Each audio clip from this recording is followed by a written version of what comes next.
here we go.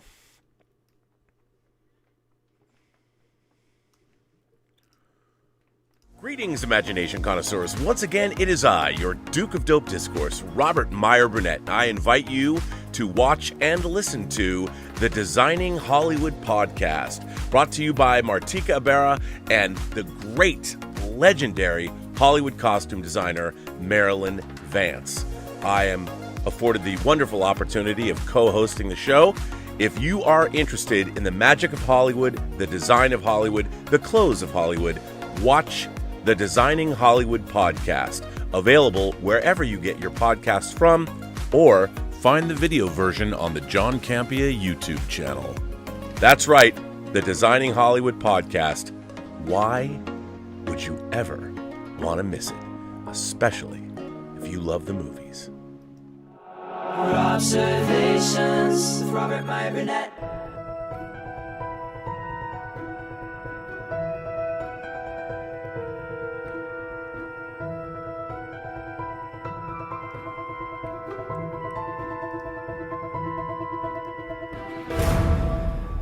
Well, greetings, imagination connoisseurs. Once again, it is I, your Duke of Dope Discourse. You're a master of fun and wonder. You're viceroy of verisimilitude. You're sommelier of sci-fi and cinema.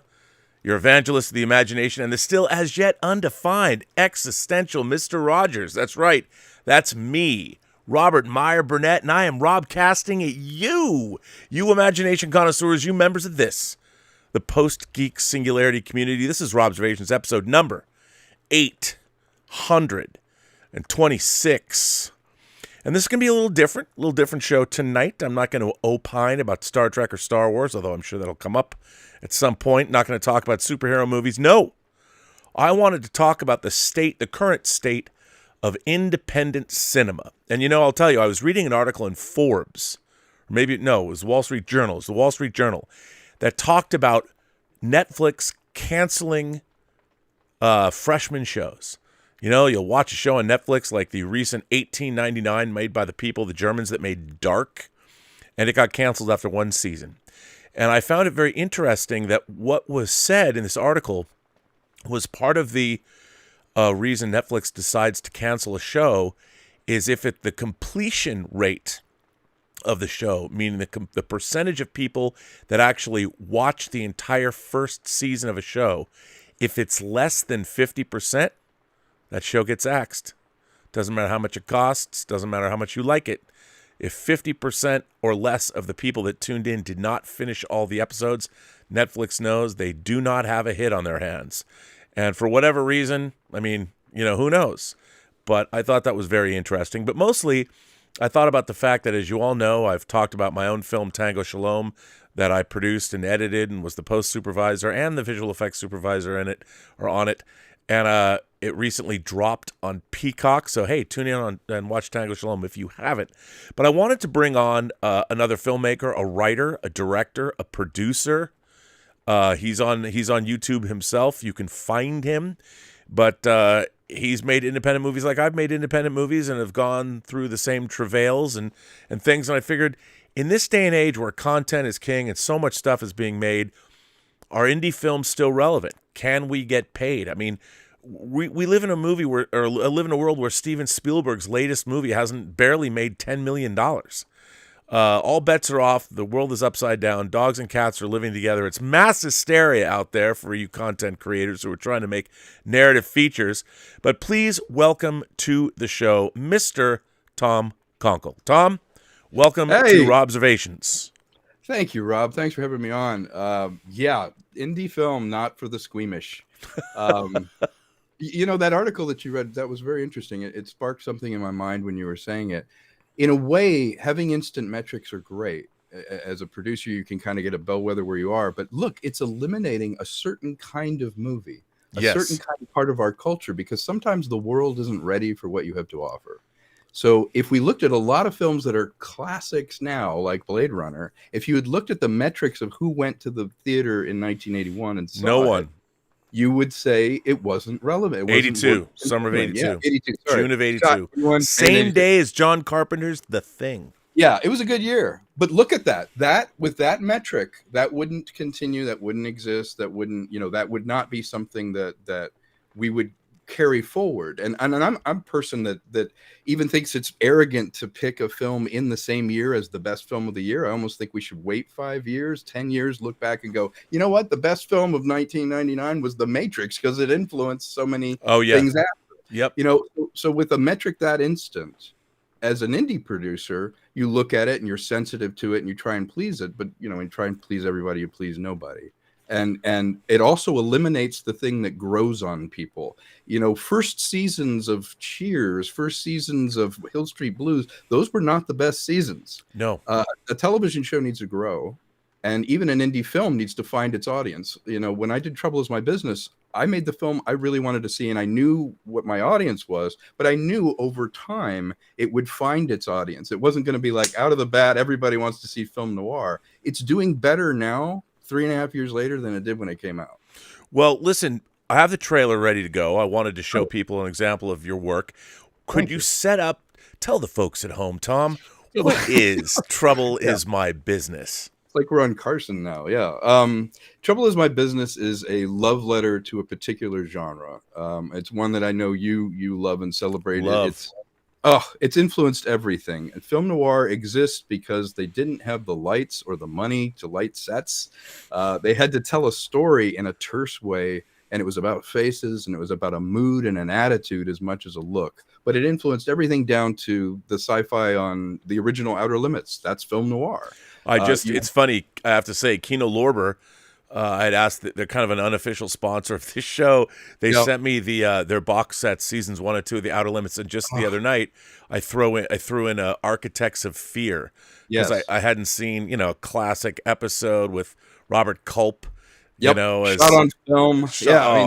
And I'll tell you, those are little indie films. Yeah, they're indie films. And to me, look, it's kind of strange to say this today, but I think anybody who's interested in writing, whether you're going to write a story, whether you want to write a novel, the original Twilight Zone is a master class in understanding how to tell a story. In 22 minutes, or at least in 4 of the 5 seasons, in 22 minutes, they would set up characters, they'd set up a situation and tell a story. And, you know, some are better than others, obviously, but you had some of the great fantasists of the time, whether it was Charles Beaumont or Richard Matheson, Serling himself. There's so many great things. And I feel that a lot of the writers today are missing. There's so much. I mean, writers who write relationship dramas are now writing Star Trek episodes. Right. And it's not earned. There's not that discipline. And one thing that you mentioned about that I think is fascinating is, you know, I was a staff writer on a show, and I got a real glimpse as to how shows are manufactured, you know, how they're made. And back then, when the original Trek or Outer Limits, those guys were given the mandate, this has to work if they're not even watching the TV. Like, you can just listen to Star Trek and it works. The visuals are an addition to that. But it has to be so tight, introduce the characters, use their names, hit every beat that you need to do. It has to work as a radio play, because a lot of those people came out of that tradition. And that's why, like, for instance, the music of classic Star Trek is so great. You know, Sol Kaplan and Fred Steiner and all the different composers that worked on the show. And that has changed. I mean, music, and there's not a lot of melodic or themes not a lot of melodies or themes, and especially, I mean, even in the Rick Berman era of Star Trek, there was a composer named Ron Jones who went more old school, and then he went on and worked for Seth MacFarlane. But it's just a different, you know, it's a different time. But noir, you know, I think crime drama has never gone anywhere. No, I agree. And the noir has mutated, but the film that you're about to see the trailer for, Trouble Is My Business, was really hatched out of the idea when you're making indie film, you go, well, you want 2 guys sitting on a sofa talking about zombies, or you want to try something else? And so I thought, you know what? If John Huston was around, or Orson Welles was around and had digital equipment, if they took on doing film noir in a way is the ultimate indie film, because you have to use the resources. You don't have the MGM budget to light for a big musical. You can't blow things up and do all that. So noir became a terse shorthand visual and attitude. You have to be a country as rich and prosperous as America to be as cynical as noir coming out of World War II. And I thought, what if I made a noir as a love letter of everything that I just love about it? But to play in that world, to say, you know what, the shortcomings of not having enough money, that was a strength in film noir. If you have a strong visual style, it's the attitude. So I started putting the film together, and I wrote backwards from a premise. I was thinking, well, from my modern day perch, I thought, you know what, how could I get away with a crime? Well, you know, you had no DNA evidence back then. Information traveled really slow, so information was more valuable than things. I thought of something that the femme fatale could do that was so obvious, but you couldn't catch them back then. No body, no crime back then. So I wrote backwards from that. And then I brought in Vernon Wells, who's a dear friend of mine. I did a commercial with him. And I'll tell you this funny, quick story. The first person I ever met in LA was Vernon Wells. Now, for those of you who don't know, Vernon Wells was, of course, in The Road Warrior, and he was famously in Commando as the villain. Oh, that's right. And Inner Space. And Inner Space. Inner Space, tons of stuff. And I was working at a retail store when I first moved out here. I drove across the country. I'd just been in drama school and film school, and I was living in my car looking for an apartment. I worked at a retail store, and in walks Vernon Wells. And this was 1988, 1989. I run up to him, 20-year-old Tom, and I'm like, one day I'm going to make a movie with you. And he's like, yeah, kid, give me a Walkman, and so I sold him a Walkman. Flash forward 20 years, we're making this movie, and I look up at him in one scene we're doing. I'm going, I met you when I was 20, and I told you I was going to make this film. And he's like, you got to be kidding. You could not write that. It was my first feature. He was the villain in it. Brittany Powell plays the femme fatale. She's someone that for 10 years, I'd been doing all these projects. We did live shows, we did, web series, all these things. She was genetically designed to be a femme fatale, and I wanted a female voice. So I actually gave her a co-writing credit because I would bounce female logic off of her. I'd be like, now what's the justification? She's like, well, she loves him. I mean, he's in the way. She's got to kill him. She regrets it. But she's got to kill him. Sure.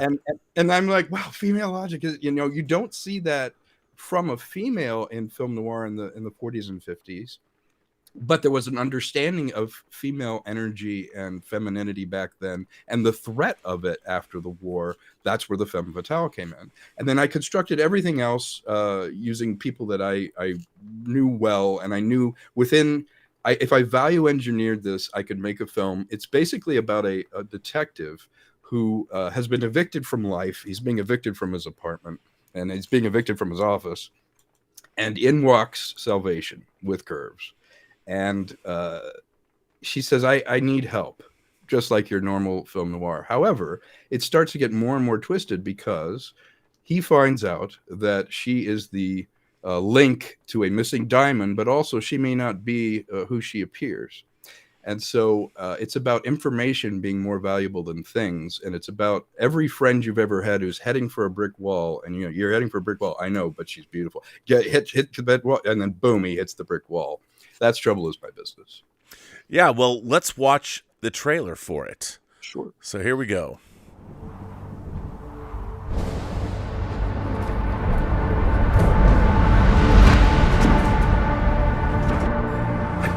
Sir, my city and the profitability of our ventures. I was mad that you didn't get the chair for murdering a backstabbing little whore. Are you the best? Find out.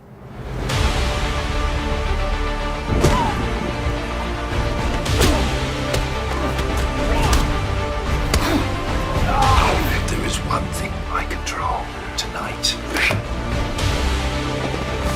You may disappear.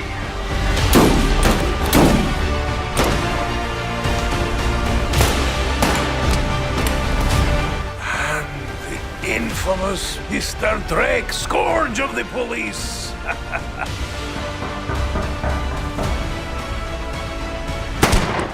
I want an all-points bulletin put out on Roland Drake. What's the charge, sir? I'll come up with something.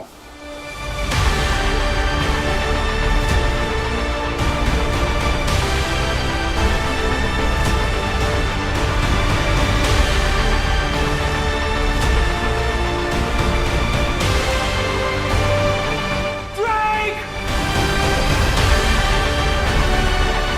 What did you do to my sister? Beyond the obvious, nothing. Don't mess this one up. I don't know him. Give it to me!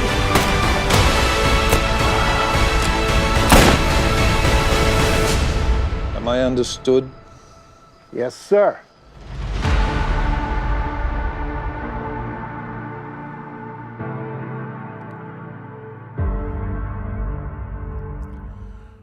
Well, I really like the look that you created for that. You know, Thank you. Now I'm going to ask you the stupid film festival question that I used to hear at the Seattle International Film Festival when I was growing up. The movie would end, and the first question somebody would invariably say, "What's your budget and schedule?"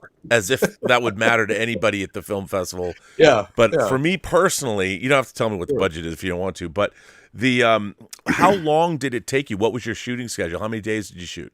We completed this in 2017, which for me was about 40 pounds ago before the pandemic. I'm right there with you, buddy. Yeah. Oh my God. I look at myself in that and I'm like, that wasn't that long ago. I shot that in 2 chunks. The first part of it, I actually did a crowdfunding round on getting the money to shoot the first 15 minutes. I wanted to get that down, do it as a sort of proof of concept that the film was working or whatever. And I shot that block in approximately 6 days. I shot the first maybe 15 minutes of the film. And it was the dialogue heavy stuff at the opening. Then I went back, and in about 17 days, I finished the rest of it.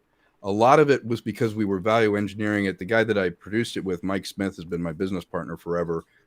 He's a wizard, you know, and really, we built a green screen stage. I actually built it out of wood, you know, a curved one, 30 by 30 thing that I could make a lot of the changes that I need to make without doing company moves. Company moves are where you have to pick everybody up and take them somewhere. But a lot of it was on location. The office, the cemetery, and all that. So the 17 days was really averaging, and you'll know this ratio. We were averaging between 6 and 8 pages a day. That's a lot. And it was rehearsed because I have a theater background. It was rehearsed. We call it doing an Italian. I would have everyone do an Italian in real time, and we do the scene from top to bottom as fast as possible in the rehearsal before I would run on it. And then I would do my angles and pick, you know, how I was going to shoot it. And then we would run that thing, like the dinner scene in it. You know, that's pretty heavy with a lot of characters. It has 6 different moving parts as far as characters. I shot that in 1 day. Now, let me ask you, actually, it's funny. I was working on this show called Femme Fatales. And, I remember. I did Femme Fatales, and I was shooting a scene with 4 characters in a room that was bouncing in, and I had 5 hours to shoot 10 pages. Yeah, and it was absolutely insane. And like you, and by the way, did you rehearse that scene before you got on set, or was the first time before you started shooting were you afforded the opportunity to rehearse? I rehearsed somewhat with Brittany, somewhat with Dave, who played Lou McDonald, a little bit with Vernon. But the scenes, the big scenes like that, often I was bringing the people in for the first time on the set. So I would run it, then run it for camera, and then go ahead and shoot it. And then, you know how that is. I'm changing lenses. I'm shooting only what I need. Again, the film noir aesthetic was you were lean. And so I didn't shoot a master of everything. I knew what I was going to cut to. I knew that I was going to be wide for this beat. It needed air. I wanted her reaction in a profile and her there. I used a lot of split diopter, which is making the distance and the close together. But then on the close-ups, I knew where the energy was, and I just shot what I knew I needed. See, it was funny because the film Femme Fatales was supposed to be film noir, but we were shooting half hour shows in 3 days, and it was really strictly it was ridiculous, and we had to have these long protracted sex scenes. But when I was same thing, I did the same thing. I shot from one side, I shot the whole master, and then I punched in and got all the pieces I needed from that 180 degrees, and then for the stuff that I owed, I just flipped over. Because you don't have time. You don't have the time, and that's why editors make terrific directors. And it was a lot of fun, and I had a pretty good cast in that episode too, and it was a lot of fun. So casting is everything. Yeah, absolutely. Yeah. So you shot. So the first chunk was 17 days. Yeah. Well, the first chunk was about 5-6 days. Oh, it wasn't. It was okay. Yeah, and then I finished it in the next 17, Got it. that was a really tough shoot. But yeah, we got it all on the can. We got it done. Again, Mike Smith was my producing partner, really helped me. He helped design the effects room that we were going to be in, that we built the green screen on, a lot of the compositing. He and I, it ended up, how films are. They start with two people with an idea, then all these people come in to help you make it, and then it goes back to two people again sitting in front of a monitor making it. Oh, I know. By the way, I want to give a shout out to Brett Pierce is in the live chat, who made The Wretched. Him and his brother made The Wretched. Nice. And I haven't talked to him in a while. I hope your new project, Brett, is going well. Yeah. Hello. But so now let me ask you this. Okay. So you're making a movie. Where'd you get the money? Bunch of places. First, you put your money where your mouth is, and you invest some of your own, what I call, your own equity and your own sweat equity. If I had paid myself what I was worth, this movie, and this is no exaggeration, it would have been $1 million.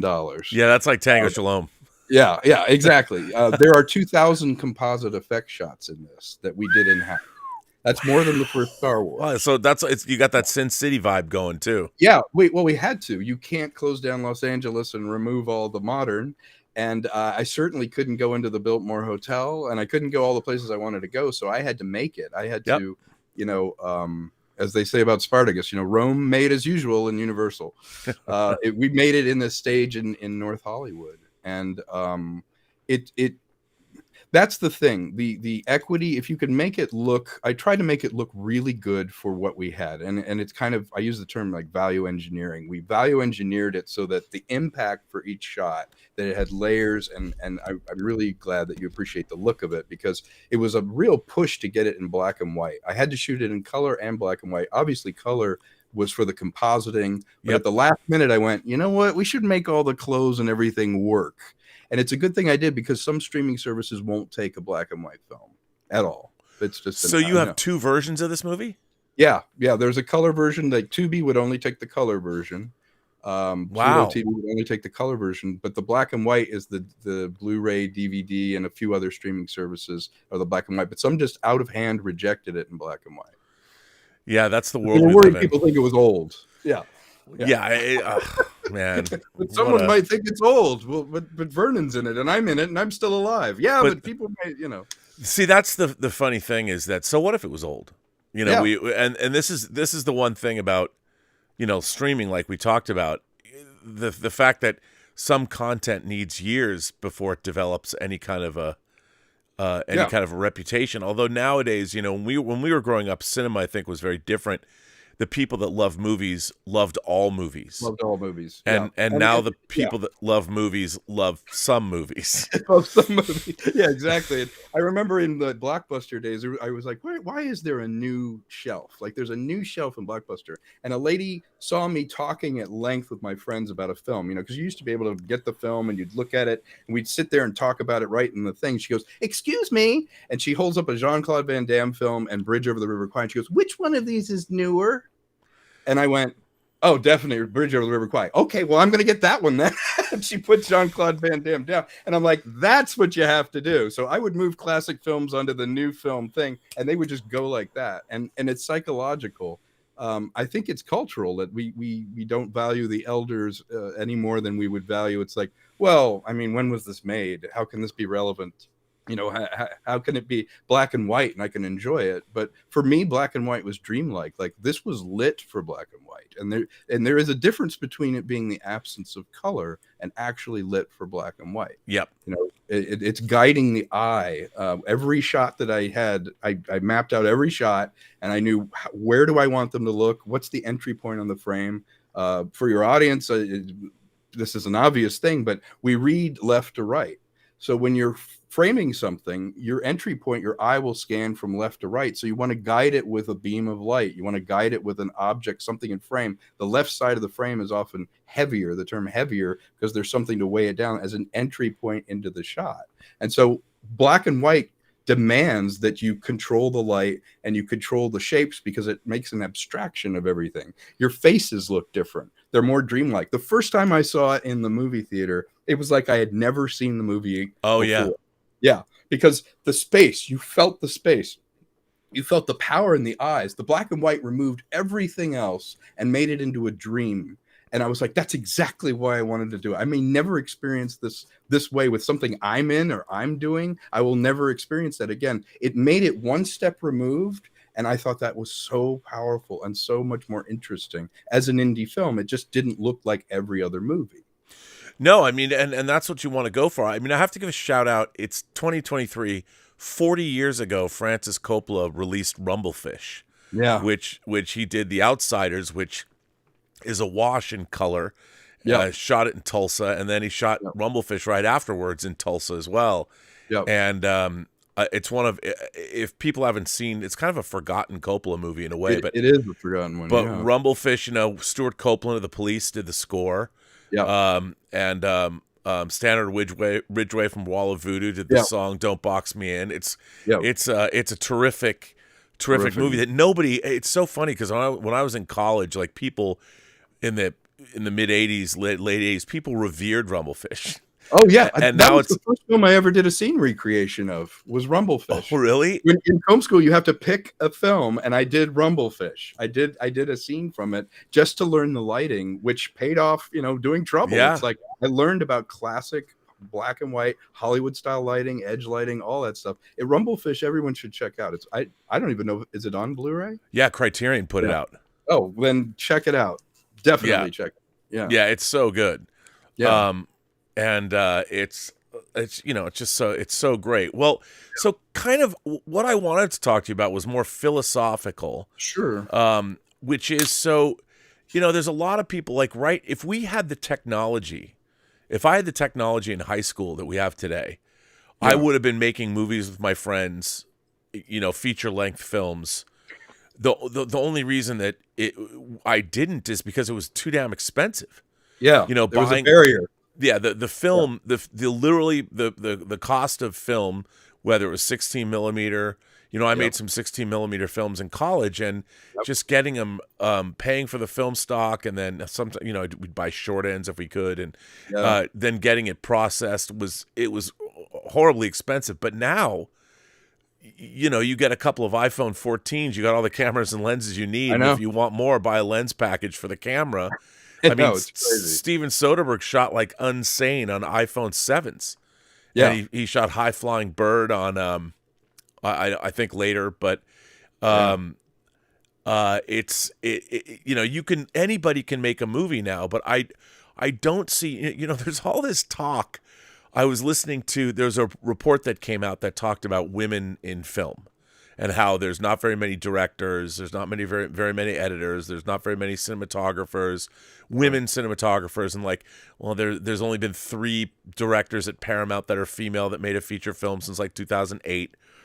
And the funny thing to me about all that is there is no barrier to making a motion picture now. Yeah, nothing stopping a woman from making one. No, yeah, or anybody.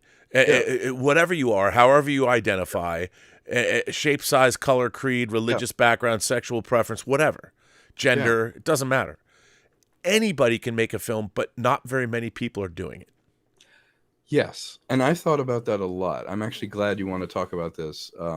You know, beyond putting Trouble Is My Business aside, the idea of indie film was supposed to be where you take chances. It was supposed to be the breeding ground. That's where the ideas should be coming from. One of the reasons there was this flowering, you know, as you know, in the 60s and 70s, indie film fed into the studios because the studios had become bankrupt as far as ideas. But the analogy I always use when I'm asked this question now is one of jazz. When you play, there's people that can play a horn, and there's people that can't play a horn. Now, there's people that can play a horn, but what they choose to play is what makes them an artist, what makes them great. And so a camera is great. You can become a gear jockey. You can own all these cameras. You can have all this desktop editing. But what you think, which costs nothing, is the difference. And the tenacity that it takes to see it through. Yes, you have computer, desktop, and you could do effects and all that. But getting your people together is still like, you know, putting people around a hole and pushing them all in a hole at the same time. All the planes are on fire. It's still hard to organize it. But on a small scale, it's still what you think. And what I've really been fascinated by is there aren't these kind of really bold ideas coming up, that a lot of indie filmmakers are trying to make a Hollywood film that's out now, but their reach, they don't have the resources to make this $100 million film. So it falls short, and you notice everything that's wrong with it, instead of playing to its strengths and going, wow, I wouldn't have noticed it was two people in a room if it had been this extraordinary story idea that the studios never would have done. I would be thrilled. I mean, don't you agree? It's what you think. 100%. I mean, it's funny. I go back and I think about Spike Lee a lot, because I recently interviewed Ruth Carter, who was the costume designer on a lot of his films. And I remember seeing She's Gotta Have It in the mid 80s. And that was a film about a woman who had multiple boyfriends, a black woman in Brooklyn. Nothing about growing up in Seattle, nothing about that movie was part of my experience. Right. And I was knocked out by it. I was knocked out by the filmmaking, and it was black and white. And it was done for a very low budget. Never would have been made by a studio. Oh, no.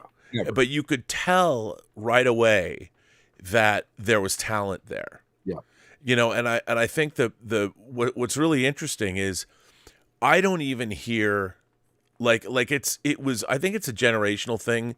I don't hear people talking a lot about what I would consider cinema. Everybody when I'm on YouTube, they bitch and moan, well, Martin Scorsese's talking about how superhero movies are not good.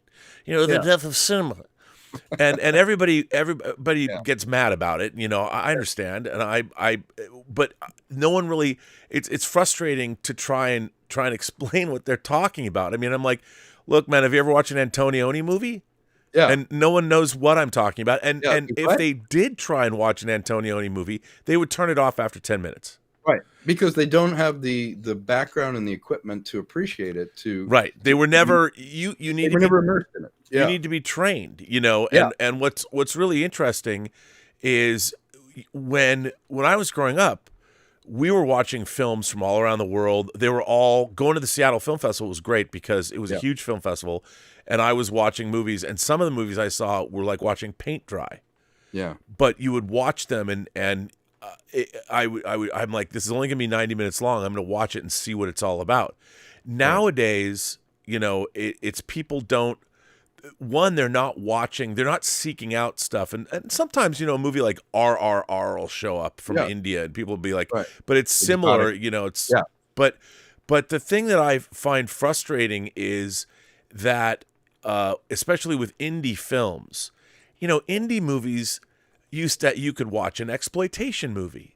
Yes. You could watch an erotic thriller. Yeah. You could watch an action film. I mean, they used to make really cheap, cheesy. Like I loved the canon films like American Ninja with Michael Dudikoff or the Sho Kazuki movies. Yeah. And they weren't great. Right. But they had and you'd see them in the theater. You go to the theater. Chuck Norris in Invasion USA. And it. Right. But those films were a breeding ground for talent. Like even Battle Beyond the Stars, James Cameron was building and spray painting models on that. And Escape from New York as well. He was working down whether it's Corman on Battle Beyond the Stars or.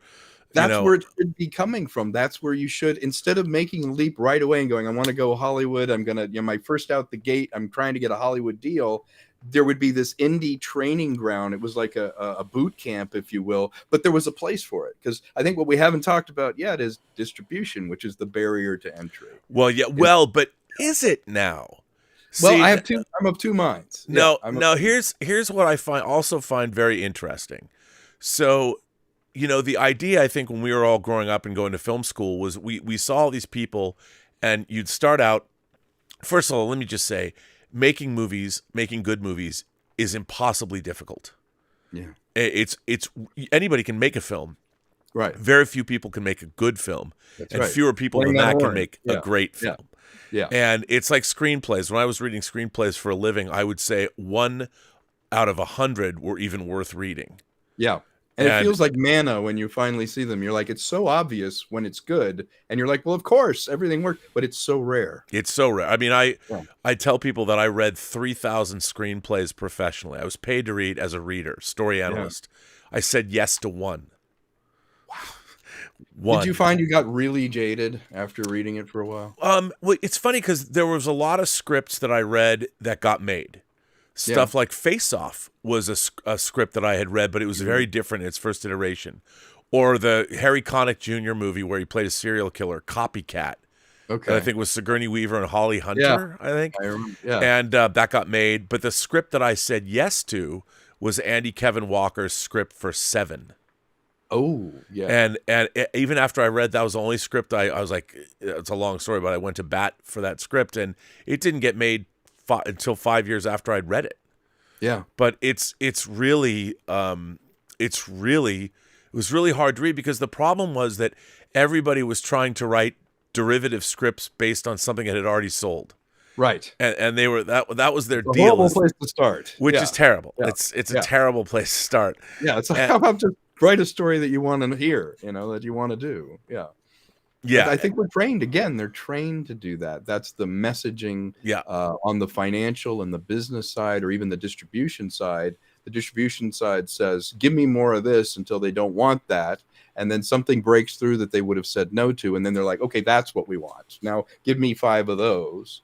And when you treat it that way as a widget or whatever, you dilute it almost instantly. And indie film, as you were saying, like, in the 80s, you could have these chance-taking little films, action films. They didn't have to be great, but they were a breeding ground for talent. They were honing your craft. There weren't the same stakes on the film that, you had to do a white paper and check with 1,000 different groups, to make sure that it was okay before it went out. It's like, you know what? This is like live theater. I'm going to put it out the way I think it should be. If it stinks, we'll make another one next week.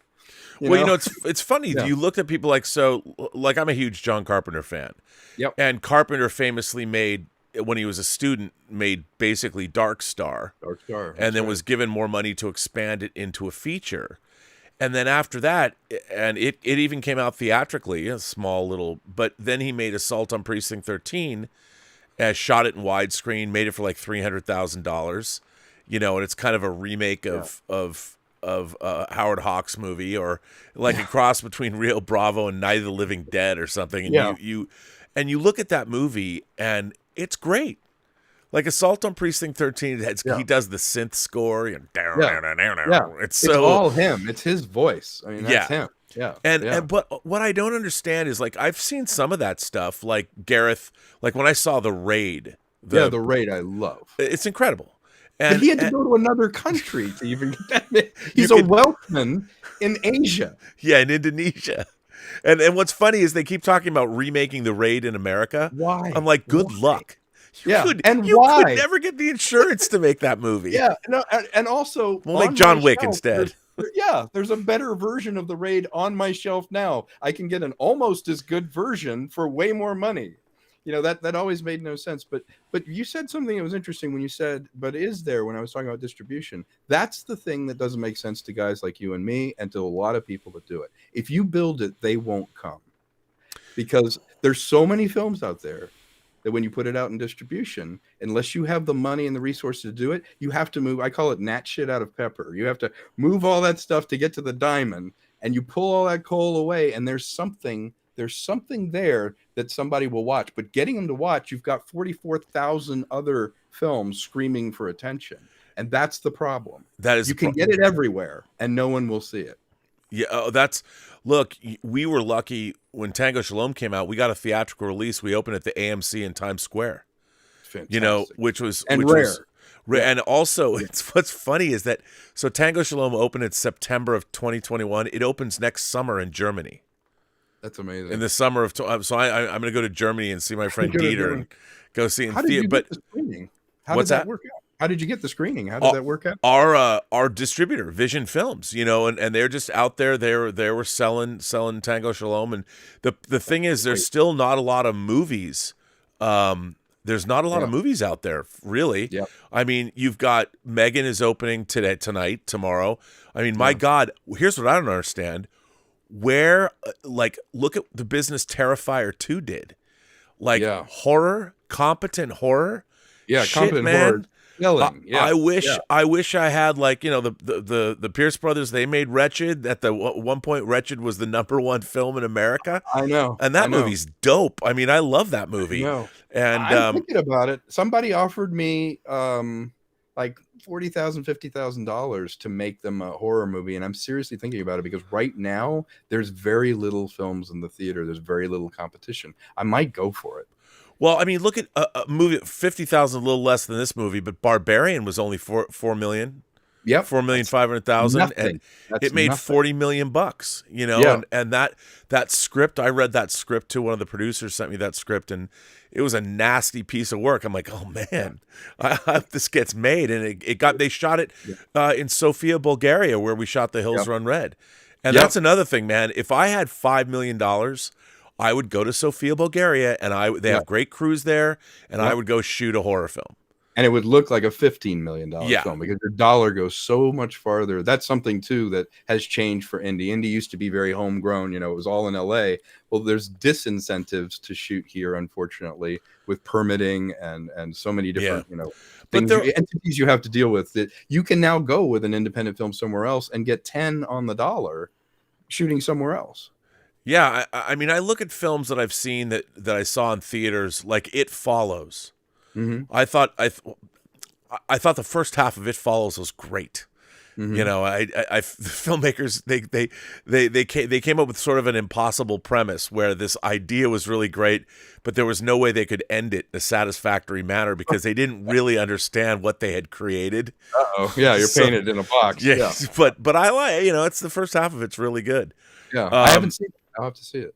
It's the first 45 minutes are great, and the premise is great. But it made me realize, because that film was not very expensive, but it was very technically proficient, and it had a really technical proficiency is one of the I think the most important things when you're making independent cinema is you need to have it needs to be well shot, and it needs to be well recorded. You need to have the technical proficiency, because even at the lowest, even when you go back and you look at like She's Gotta Have It, it might have been a little primitive, but still there's some really interesting shot choices. I hope everyone, have you seen The Fabelmans? Me? Yeah, I have. Yeah. Okay, you know the scene, you can see it on YouTube where he goes into young Mr. Fabelman goes in to see John Ford, played by David Lynch. Yes. And John Ford explains the horizon line. When the horizon's on the top of the frame, it's interesting. When it's on the bottom of the frame, it's interesting. If it's in the middle of the frame, it's not interesting. Yeah. That's true. I think every filmmaker, I hope they look at that and they realize, because there is nothing.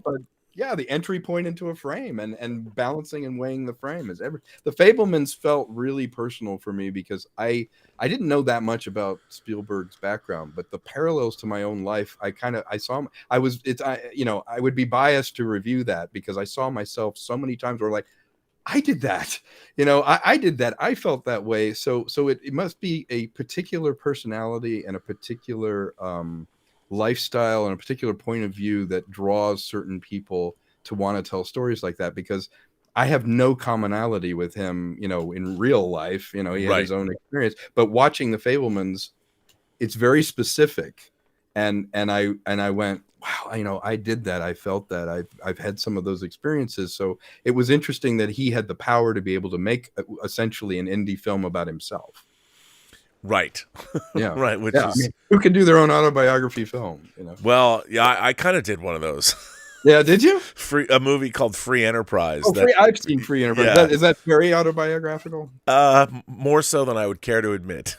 Oh, interesting. Okay. Although I never met William Shatner until we actually made the movie. So in my mind I had, but in your mind you had, yeah. But I also think that I think that personal indie stories is a great place to start. And I do think what's really interesting is I think there's a lot of great filmmaking going on in the short form world, whether it's reels on TikTok or on Instagram. There's some really interesting stuff. It's a different discipline. It's the difference between a novella or a short story and writing a novel. They're very different disciplines. Like writing a good comedy sketch requires a different discipline than writing, a full feature. And doing a short film and making it hang together for 14 minutes, or 5 minutes or 1 minute is a completely different discipline. And I admire the art form. Like I cut my teeth on. I must have made 100 shorts. And when the web first came up, I was doing comedy shorts and different shorts all over the place to just put it up. And you learn from doing shorts. It's harder to monetize a short film, but some have done really well. And it's certainly a great place where the art of making a great short has never been more accessible than now, because it used to be when you and I were growing up, you had to go to a festival to see a short. Yeah, now well, that's what I mean. The fact that you can make shorts and put them up on the internet, and I think that, you know, to get sort of back. So when you make, like we were talking about, you make a film, and it's just as hard as it ever was to find real distribution. You can go. There's so many film festivals now that you can get your movies shown at festivals, and even then they kind of disappear unless you're going to literally. You don't make any money either. It remains the art, the realm of the hobbyists, and that's the unfortunate thing. Amateur used to mean, in the best sense, an amateur actor or an amateur dramatist or something. That was someone who really practiced at it, but they just didn't make their living at it.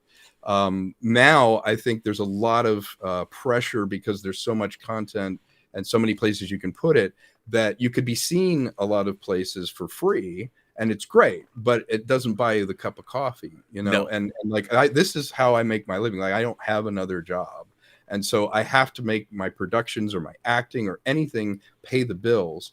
And I've seen a double-edged sword. There are more places that I could be than ever, but the same 4 companies own all the choices. You know, like if someone says no at one place, they also own 14 other companies that it means no. And also I've been in hundreds of festivals. I mean, I have my little wall of things. These I call my hole-in-ones. You know, in golf, you get a hole-in-one, which then keeps you going for the 500 times you miss the hole. Yeah. You know, winning something at a festival for me is that hole-in-one where you're like, yeah, they liked me tonight. You know, and then you move on, but that doesn't pay the bills, and those laurels don't mean what you hope that they mean a lot of the time. What really matters is eyeballs that have paid, and a marketing budget, or at least, as you had, a distributor who was aggressive and getting it. With Trouble, I've had 2 distributors, and both of them have been pretty good. Not great. I didn't get a theatrical, but it's be a hard sell, even though I had Vernon and some names in it. It just wasn't in the cards to happen.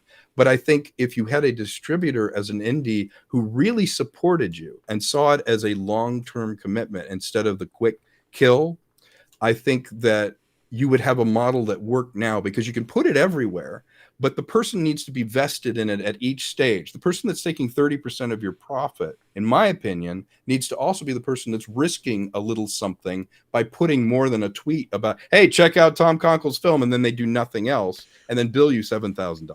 Yeah. You know, and that happens so much. But the ones where they go, this thing really took off, and I'm like, look, the person, that company invested $10,000 and turned around and made $1 million because they invested in the proper, you know, advertising and marketing and social engagement. And if you're genuine in social media, you know, I try and reach out to people, and I thank anybody that leaves a comment on Trouble and says, hey, I really enjoyed it. I'm like, thank you. You know what? It means a lot to me. It's the whole point, the reason I made it. If you're authentic, you can build an audience, but that audience has to eventually be a paying audience. Or I found that it gets to a certain point where it's like, well, it's nice and the accolades are nice, and it's nice that anyone everywhere can see it pirated, you know, but my film is everywhere and nowhere. You know, it's in Hindi, it's in, you know, all these different languages, but I didn't get paid for that. So I've got millions of views and no money from it. That's, you know, it's funny. The late, great John Schnepp, I don't know if you know who he was, but so John Schnepp made a documentary called The Death of Superman Lives, What Happened, which was about Tim Burton's ill-fated Superman film that never got made. And, you know, he made it, and it cost him hundreds of thousands of dollars to make that documentary. And he was really hoping, he had a huge presence on the internet and was on Collider, and I was streaming with him on Collider Heroes. And when it finally was made available, you could buy it from him directly. You could get the Blu-ray, you could buy the digital copies. And as soon as any filmmaker knows, as soon as you're on the internet in any way, shape, or form, it's out of your control. And immediately millions of people, it was downloaded and watched millions of times. And every one of those views was like, the way it made John so depressed, because he's like, you know what, I thought if anything, people would support me and support the film that I had made, and of course that's not the case. Nobody really wants, and this is not. I'm not being disparaging to the audience. It's just a reality because it costs money to make a movie, and in order to get the money to make a movie, you have to be able to return that investment to your investors. And unfortunately, there is the reason it's so hard to get money to make independent movies is you cannot guarantee a return to your investors. You are absolutely right. You know, if you buy real estate, I'm going to invest in this, multi-use or mixed-use apartment complex on the corner of, 3rd and La Brea. Right. And I think there's like a explain the money down path. there. Yeah, exactly. You can explain where the money's going to come from. And you can go, okay, we're going to rent this out. It's going to have this many apartments and this much retail space, and we're going to rent it at this much of a square footage. And people know, okay, so I can expect to get 20 or 30% of my money back in 2 or 3 years. Yeah. And you can be like, yep. But with an independent movie, first of all, no one knows if it's going to be good. Right. First of all. And second of all, you can never guarantee a return. So looking for independent money to make movies is horrible. It's a horrible experience. And then they're like, well, who's your distributor and who's in it? Right. Which is backwards because they're asking, do you have financing? Can you already make it? And the financer's going, well, do you already have everybody and can you distribute it? So it's that catch-22. And you're right. I mean, for me, I found that if you put Tom KONKLE web rip into Google, you will depress yourself every day because there's a new version of something I did for free that someone's ripped and put on a torrent or everything. At one point I had clocked 1,500 Google entries, like at least 10 pages of Google were all stuff that I'd done as web rips from a Blu-ray, rips from a stream, rips from everything that I did. But the silver lining of this is with the democratization of the web that you can get it up. You don't have to please everybody, just enough people. Right. And few people will pay. So you have to go, I've got these millions and millions of people, and let's say 10% of them pay for what you're doing. What is that income stream, and where are the places that you can create some scarcity with, merchandising? And as it's like ancillary markets are where it's at as far as keeping things going for what you're doing. And if you could present that to a financier, which is what I've been doing now as I move forward, because everyone's going, well, trouble with my business. What do you want to do next? At least it eliminated the conversation of, well, Tom, can you make a movie? Can you make a feature? You've done all these other things, but you haven't done this. It's the old story. I think you told the story. Maybe someone else told me this story, but it was like, well, you made this Klingon D7 in the visual effects shot, but you haven't done this spaceship. Can you do this spaceship? It's like, yes, I've done that one. I can do this one. I did this movie. I could do that movie. And so for me now, the conversation is less, can you make a movie, or can you execute? Can you make deliverables? Can you get everything there? It's much more, how are we going to monetize it? What's the money path? How can it make sense? How do you scale this so that you have at least a chance of seeing a return on the investment plus, your percentage plus, and what's called the long tail. And I, as I was telling you with Trouble, as I was telling you, 3 years down the road, it's doing better than when it first came out because word of mouth builds, or my social engagement builds, or the beauty about it being ones and zeros digitally is it's new to every single person that discovers it. Right. There's not a time you have to go see it in the theater. There's not a time that it's on television where it's like, hey, did you see it on the ABC movie? It was on from 4 to 7. No, I missed it. Well, it's gone. It'll be gone for years. Now you can go very selectively, I want to see Trouble Is My Business right now. And you push a button and it comes up. Now that does work in our favor, because by monetizing the ads on it and the things like that, you slowly build enough people who are like, you know what, that didn't suck as much as I thought it would. You should check out Trouble Is My Business. They'll tell the next person, I spent nothing to get that other person. And that person 2 years after I made it is going to spend the same box office ticket as the person that would have when it came out in 2018. And that's how to game the system. Well, it's funny. Basically, my film Free Enterprise, the only movie that I've directed, is turning. In October, it'll be 25 years old from its debut, and it's completely out of print. and Oh, really? Yeah, you can't get it. I mean, maybe you can find it on a torrent site, but it's only in I'm standard. sure it's there. Yeah. Yeah, it's only in Yeah. standard definition. And it's interesting because so it was shot on 35, cut negative, and what I want to do is scan it in 4K. But even if I did that, you're looking at about 90 grand. Yeah. To make a new transfer and to color time it and to do a mix, to do it properly the way I'd want to do it, to have all the deliverables that I would need. You're looking at about 200 grand total to remix it in, like, say, Atmos. It doesn't need an Atmos mix, but I would remix the whole thing. 5.1. Now, where would that money come from? So you would have to have it in place beforehand. You're absolutely right. You'd have to know the money path. You'd have to outreach to someone who goes, this, Shout Factory, this makes sense, or Paramount, this makes sense. I have those places, but what I was going to say is that I'm lucky in the sense that I'm on a daily show. We have on YouTube 300,000 subscribers. This show has almost 50,000 subscribers, and I would say, look, I do a physical media show. I need to raise 200 grand. Right. And a company like, say, a Synapse, when Bob May did Suspiria, the remake of Suspiria. Not the remake, when he redid Suspiria for 4K, the original. Right. They pre-sold it at it was like $50. The physical media copy was $50, and he sold 10,000 copies.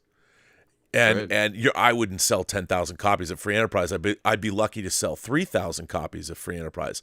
But if I sold 3,000 copies at $50 because people supported me, now that's a lot of money for physical media, but they would know that this would be exclusive. Right. I would be making it, and then as you crowdfund it, I would do whole segments on the restoration of the film that I could then put up on the YouTube channel and monetize it all. And then when it was done, what I would do is what Kevin Smith did. I would take it out on the road, probably pay Shatner and be like, okay, let's go do 5 cities, do a tour of 5 cities, and sell the tickets a night with William Shatner for $100. And then I would go. Your fans right here watching right now. Yeah, and then I would do something like that. The question is, the man who paid for Free Enterprise has to give me access to the negative.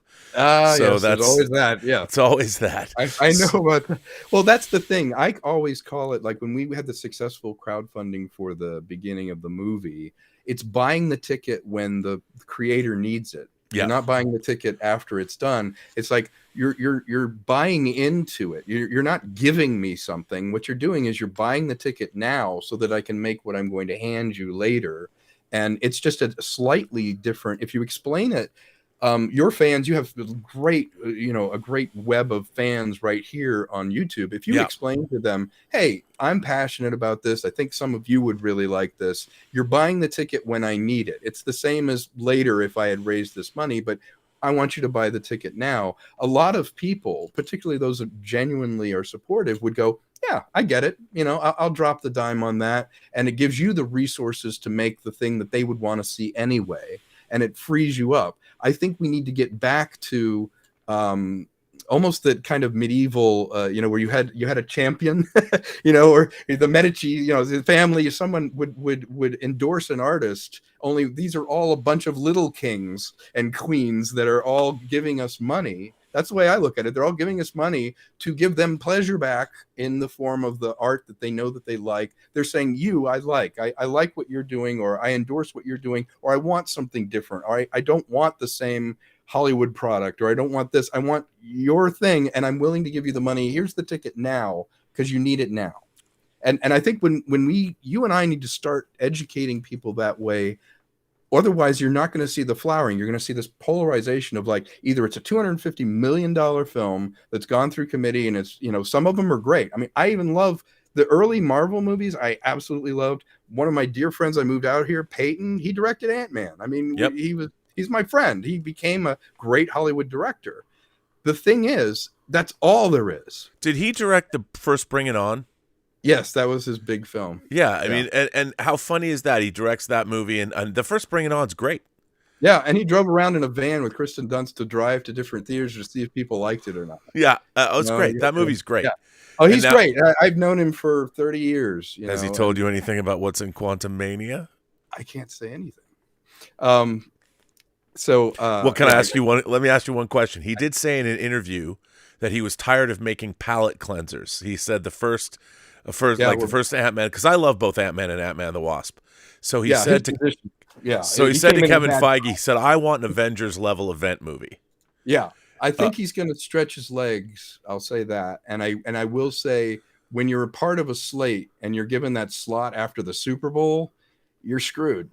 So you have to manage expectations. Like, this is a palate cleanser because it can't possibly be Endgame. It can't be that level. But he said that they let him do that with Quantumania. That he's got. Yeah, I think it might launch what we might see as like the next big arc. Who knows? Yeah, well, I think it. Yeah, absolutely. I have high hopes for it. I can't wait to see it. I'm a big fan of his, and I loved. I really love bringing it on.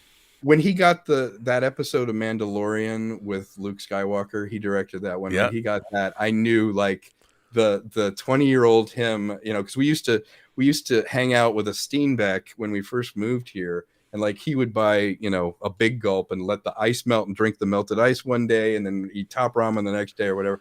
That kid was high-fiving like crazy when he got to do an Star Wars with Luke Skywalker. So I'm super grateful. And that's an example of making it in the Hollywood system and still keeping your integrity. That you can tell a Peyton movie, he has his voice, but he makes it work in that system. If he hadn't made it in that, he'd be an incredible indie filmmaker. And he's encouraging of me too. He's kind of like, when we were starting off in film school, it's like everyone thought I was going to be the one that made it because I was making genre movies. My first film was called Infestation. It was about a guy. He woke up and his house was infested with clowns, and he has to get a clown exterminator, and then he goes through a mime field, and all this stuff. And I was doing like genre movies, and they were doing kind of these weird, rare air things.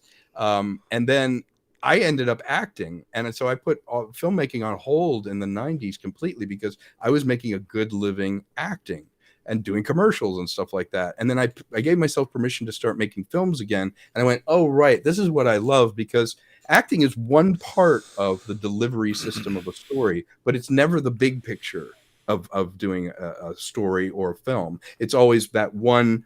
When the camera's on you and you're doing your thing as an actor, that's your moment. That's your contribution to that stream of consciousness that becomes the film. But what I love is when you're a filmmaker, it's all the disciplines. You're answering 100 questions a day. It's about sound. It's about visuals. It's about managing people. It's about fashion and costumes and makeup and all that. That was what I loved. And I know how an actor feels. Every time you call cut, the first thing an actor does, was it all right? Is it okay? They'll look right at you and they want that approval. I know how that feels. You have to have their back. You have to have an actor's back. If you want somebody to be a star, you have to shoot them like a star. And so I'll take talent that I know should have gotten a break. In fact, I'm having lunch with somebody tomorrow this guy, he did a couple of series. He should have gotten a break. He did this series in Australia, and he did a series here in sci-fi, and he should have made it. This guy could have been Harrison Ford. I'm going to look him right in the eye, and I'm going to say, this next film, I'm shooting you like a star, the star you should have been. I've got your back. Because at the end of the day, all those disciplines come together to that one moment, and the audience will remember your face, how they felt, how you made them feel, and your character. And that's what indie film can be, is a purity of vision, right or wrong. It can be wrong and you could fall on your face, but right, you at least did what you thought was good rather than what someone else thought was good. It's funny. I find I've never met him, but I really want to interview at some point M. Night Shyamalan because, he started in the indie realm and then he hit real big, with the Sixth Sense, but then he used his clout, and I think it kind of went to his head a bit, and he made PR for a while, he wasn't, and then he went and did something which I think is the smartest thing he could have done, and he goes to Blumhouse, and I've heard maybe he self-financed, gave Blumhouse the money, but he went and made like The Visit for $5 million, and then he made Split, and then he made Glass. Yep. And now he's made his new movie, A Knock at the Cabin, is based on a book called The Cabin at the End of the World. Mm-hmm. And I'm like, here he's making what could be, because of its subject matter, a huge zeitgeist movie. Yeah. And it has I read the book. The book was a one-sitter for me. I sat down and read the whole book in one sitting. The whole thing. Yeah, that's good. And the ending was a little disappointing. I bet he makes the ending. It's either going to be better or it's going to shit the bed. But the movie, one or the other. can't wait to see the movie. But what I thought was brilliant about what M. Night Shyamalan's doing is he's got back into the game in a big way. His movies are making money, but he's not making $200 million tentpoles anymore. He's not making The Lady in the Water. You know, he sort of learned his lesson. And I really think that his filmmaking, because I didn't love Glass as much as I wanted to, but I really like Split. I like The Visit. And I think The Cabinet, or A Knock at the Cabin, people are going to be, it's going to be a very interesting. I want to go with a big group of people to see it, because I can't wait to have the discussions that people are going to have after that movie's over. Yeah, and see, that's what I love about it. Really interesting. Yeah, you can talk about it after, and you're right. He figured out his brand. He figured out who he is and his voice, and he went back to basics, back to brass tacks. It's like, I need to be this lean guy that does this genre really, really well, but I don't need to swing for the fences every time and make $150 million out of the gate, or it's a failure. Right. And that's what I find, you know, when I see the state of horror, you know, I look at A Smile, $17 million spend and made $200 million. Yep. And I find it strange that I don't understand why every studio doesn't have a Blumhouse. You know, why, you know, Blumhouse had this model that they would make movies for $5 million. Right. If they turned out well enough, they'd turn them over to Universal that would release them theatrically. If they didn't turn out as theatrical movies, they had distribution places that were ready to put them on streaming services, or they would air as part of a group. I mean, they had a really interesting model of how to make those movies. Yeah. And as an adjunct to that, things like James Wan, there's a reason why James Wan and Jason Blum are teaming up, starting their new horror company, which I think is an amazing idea, because the James Wan verse, the Conjuring verse with Annabelle and the Nun and La Llorona, the Curse of La Llorona, whatever, everything they've done, they made. I mean, even James Wan starting the Saw franchise, when he went back to Insidious, they made that for like $900,000. And it became a huge hit, because James Wan is the master of the modern jump scare. That's right. And horror, the genre is the star. It doesn't matter who's in it. Right. The genre of horror is what brings people in. And you're right. There should be more risk taking in that genre. But I remember that comedy used to be like that. That you could do a lean, low budget comedy. There seems to be no. It's funny. It's just like the sort of socio-economic state we're in right now in the society. There's this low level that you're, you know, on the razor's edge and you're one paycheck away from going under, or you're super rich. Well, with movies, it's either this huge, you know, they've got to open up and $1 billion is breaking even, or you're making a $90,000 film. And there's no, you know, $15 to $20 million drama or science fiction that comes out on a regular basis. It's interesting to me that the model keeps working, but no one's paying attention to it enough. Like you said, it's $5 million. Go for quality. It costs nothing to have a good idea. Do incredible execution on it. People will come because the genre is what you want. You're not paying for Dustin Hoffman. You're not paying for this. It is the genre. But why couldn't we apply that to lean science fiction, to thrillers, to comedies? The problem is, television kind of filled that gap for a little while, but television eats itself. And when you create it, it doesn't have a beginning, middle, end. And TV ideas, I'm of the opinion, you know, J.J. Abrams writes great pilots because he never has to resolve anything. Right. He never has to have it. He writes a pilot, and then he's like, okay, well, here's all these little crumbs, and I'm throwing all this stuff out. And a great TV idea never ends. There's no beginning, middle, end. And all these dead ends and all these eddies that we can go off into. But the discipline of that is completely different than a film, which must end, which must be profound, which must take us on a journey. The beginning should just be giving us the information that pays off in the end. And that discipline has been lost, but the budget where I would need to work, you know, I have one idea it's a $22 million idea, and it's something that I would shoot in Australia. And it's a great idea for a film because it's the movie that the 14-year-old me would love to see. It's like, what happened to like the Jules Verne, Treasure Island kind of adventure movies where it's the older guys are mentors for this other character, and you have all this sort of mythic journey, and it's not grim dark, it's positive. But right. The struggle that I'm doing, I'm 3 years in now on raising the 22 million because like, well, who does that? Why don't you just get 100 million and, you know, get Hugh Jackman? It's like, because that will never happen and I won't be allowed to make that film. And well, why don't you do it for 90,000? Because then it'll be made of paper mache. And so that middle ground being missing has made the struggle for an independent filmmaker with a real idea a little bit harder, even though it can be everywhere. But like I say, you can build it and no one will come. Half of the budget has to be spent on telling people it exists. Yes, that's the marketing budgets of films. It's funny. As a big fan, I'm surrounded by 80s horror novels. Yeah. And there's so many good ones that you could just take horror novels and adapt. Right. You go look at Grady Hendrix's book, Paperbacks from Hell, which is a great overview of horror novels from the late 60s to the present day. And you work for the rest of your life making those. Yeah, you could just could just make those books. Yeah. And it's why don't they? Yeah. I don't know. It's very funny. There's a movie that came out in the 70s called The Manitou. Oh, I know that movie. It's Tony Curtis and Michael Ansara as John Singing Rock and Susan Strasberg and it's based on a book. It's based on a British horror writer named Graham Masterton. Well, he's written a series of Manitou books.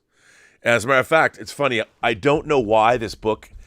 It's migrated. The second Manitou book, Revenge of the Manitou, has this. I don't know why. I don't know why I carry this book around with me. It always winds up on my desk. Interesting. I've taken telling you something. Well, I know it's funny because I actually, I talked to a producer, a very successful producer of horror films, and I was like, dude, I want to remake the Manitou, and I sent him the trailer of the original. He's like, yeah, this isn't for me. Because it's totally outlandish. Today, people want to see movies about serial killers or vampires or, Very specific. Yeah, they don't want to see movies about Indian medicine men coming back from the dead to exact their revenge against the white man. And I'm thinking, they do. Yeah. That's some woke ass shit. Let's go make that movie. That's true. And then when he gets defeated in the first movie, he comes back with 22 other medicine men to take revenge. And it's funny to me because it's actually a remake of the movie that was made in 1977. But the 77 film is so weird and so goofy, and it was made by William Girdler, who made Grizzly, the original Grizzly, and Day of the Animals. And it's like, to me, like, why not remake that movie? Like, why not go to and get the rights? You could make the whole Manitou trilogy, and then there's Manitou Blood, and then it goes on, and I don't like. I can't. One of the things that got made that I cannot believe got made. There's a book called by Todd Grimson. It was written in the 80s or 90s, called This is the title of the book. Brand New Cherry Flavor. Okay. It's a horror novel. Netflix turned it into a TV series. Wow. One of the great mysteries of my life that I would like. I don't know anybody who is involved. Catherine Keener's in the series. Wow. I want to talk to I haven't really looked very hard. I bet I could just put my feelers out because I can find anybody. You can find anybody now. I want to know about the development process of Brand New Cherry Flavor. Because how did that happen? I bought that book when it was brand new. I've got the beautiful hardcover first edition of it. I bought it. That was like, and it's kind of it's got splatterpunk elements in it. I'm like, of all the books, how the fuck did they make that one? Yeah. And turn it into a multi-part series. And the funny thing is, the series is pretty good. It's bonkers. Wow. And I'm like, how did that get made? Not only did it get made, but it completely fell off the radar. Even horror fans. I'm like, hey, did you guys watch Brand New Cherry Flavor? They're like, what? Yeah. Like, nobody Even knew. The name doesn't suggest horror. No. And I'm like, who like brought, somebody must have known. Yeah. And I would have. Someone knows someone. Yeah.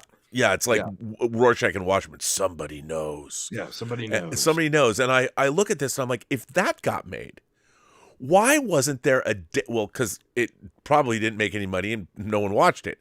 But if that got made, how come there hasn't been a deluge of all of these crazy splatterpunk horror novels that were made and written in the 80s? Yeah. Well, that's the genius. That's where you and I go. We need to start woke ass shit productions, and we need to make those because that's the thing. It's often the best idea is so obvious. It's like a riff in a pop song. You're like, I could have played that on the guitar. How did Tom Petty play that? Well, he played it. So someone's going to make one of those books. And for you, I know you have great taste. So it's like you pick some book that you want and you option it and you just force it and you just get behind it and do it. I have some books that I moved here with that are on my list. It's like one day I'm going to make. There's some books I want to make. Yeah. When I moved here in '88, I had that list. It was like 500 books long. It's down to like 4 now because they've been made. But here's my pitch for Rob Burnett. I'm going to write and direct the remake of the Manitou. Here's the poster. Right. Okay, it's going to be Miss Quamacus. That's the medicine man's name. Emerging alien style. This is pre-alien from the back of this woman. It comes right kind of out of her neck. Yeah. And it's going to be completely lurid, like the new Evil Dead poster. Yeah. And it's the ad line, the tagline is going to say, he's coming for the white man. And underneath it's ... all of them. The Manitou, and just lean into that. Lean into that. Lean hard into that. That's a great idea. Yeah, I mean, you kind of have to do that because I bet you could raise money off that poster. I know. Well, I don't own the rights. I think Graham Masterton's still alive. He's still writing, and I read all of his books. You could take any one of his books. He made, but they were like he would take. He had a period of time where he went through different cultures, monsters. Like he made the Sphinx and the Djinn right. And he would turn them in. My favorite, though, another one. He wrote a book called Tengu, which is about a Japanese demon who comes to L.A. I wrote a Scooby-Doo with Tengu. I made Tengu the villain in the Scooby-Doo. I used to be the writer on Be Cool Scooby-Doo. Tengu was the villain. Everyone's like, who's Tengu? Tengu, man. He comes to blow up the San Onofre nuclear power plant as reparations for dropping the Hiroshima Nagasaki bomb. I'm like, you go, Graham Masterton. Yeah. See, now that's the thing. I wonder if anyone's reached out to Graham and just said, hey, how much to option this for like 3 years and try and make something, or just do a Manitou streaming series, and every season you adapt one of the books. One of the books, exactly. It's those ideas that get me excited. That's the thing that keeps you going. Where you're like, I just want to see this book made. I just want to see that story, and you just have to reach out and say, I'm going to take a chance. Can I have the rights? Yeah, a science fiction author gave me the rights to a bunch of his books, and he sent me the books autographed. And he's like, hey, if you can get this made, great. And I was like, wow, it's the power of asking. Well, he's like, go and ask.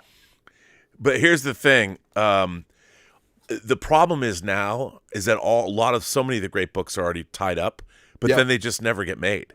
Right. And people develop them, they write scripts, and there's so much money against these projects that they never. Like Hyperion, the Simmons novel. Oh yeah, Scorsese was going to make that. Yeah, that I did a short that was influenced by that, and I actually got a takedown notice after Scorsese got it. They were like, "Oh, we're making this at Paramount. We're doing this thing." But the problem is, it goes through that grind, and the thing that made it great, which was the singular vision and the edginess of it, that has to fall away to please the various interests involved in spending that much money to make a science fiction. And that's the problem, is the purity of the vision in the novel costs nothing but the imagination of the author. But to get it made as a film requires somebody, Spielberg level just goes, I'm going to do this and push it through. Or you have to make compromises, which are fine. Sometimes it makes the film better. You take notes, if they're good notes, you steal them. But most things are made by a group, that has a fundamental misunderstanding of whatever the material is, but you have to take their notes seriously. So you get something that's a great novel or great sci-fi, and by the time it goes through, it's like playing telephone. It goes around, and what comes back to you at the end, you're like, what is this? This is in name only. This is the book that I wanted to make. Well, it's funny that you say that, because there was a science fiction novel. It came out in 1963, and it was written by Clifford D. Simak, called Way Station. And I had been looking into how could I get the rights to this. I figured and the point, the whole movie could be really shot in and around this one house. Okay. And then of course, one day I wake up to read on Collider, the Batman director, Matt Reeves, to produce sci-fi thriller Waystation for Netflix. And You have good taste. what was so funny about this is then they're talking about it. The producers are currently seeking a writer to craft a large-scale sci-fi thriller. And I'm like, large-scale sci-fi? The whole point of the book is it's not a large-scale sci-fi thriller. Yeah. It's basically set in a house. And what's really interesting about this house is it happens to be presided over by a 100-year-old man who died during the Civil War, and he was tapped by these aliens. And it turns out that they have a network of, imagine Star Trek transporters, but on a much bigger scale. Right. And planets have what they're way stations where people are beamed to the different way stations, and these aliens will show up for, like, they might have to wait a day or two while the beam comes to pick them up. So in this house, this guy, this human being, is in charge of these aliens that come and go from his house. And from that vantage point, that position, so you'd have in this house, you could meet all these different aliens. Yeah. They have all these different points of view, and he finds out that the Earth is threatened, and it's like that. The whole point would be you could make a kick-ass, just hugely awesome science fiction film that's set in a house. And with aliens and great prosthetics. You think back, it's like an Outer Limits episode. It's like a 2-hour Outer Limits episode. Yes, that's what it is, and it'll never get made. It'll never get made. It's never going to get made. Photoreal aliens, and you could have this really interesting cerebral thing happen, and the action and everything in this room. But the first thing they do is, well, okay, we want that. Obviously, we don't want the room. We don't want the way station. We don't want the thing. We got. It's like we want Citizen Kane, but without the depressing biography stuff. Well, I think that's what's really fun. What's really a bummer about that, not making that movie, is you make that movie. To me, when people said to me, like, what kind of a movie would you make out of this? I'm like, it's the Shawshank Redemption of science fiction movies. And people are like, what? It's a prison? I'm like, no. It's going to have that tone. It's when people watch it. I'll get Roger Deakins to shoot it. We'll get not that he would. I mean, it'd be great if he would. But dream, but well, there you go. Shawshank's a great example. In the Netflix algorithm, if the first 30 minutes of Shawshank had done what it did, the rest of the film would never have been completed. And now it's considered one of the best films ever made. So people weren't ready for what you had to offer, which is okay.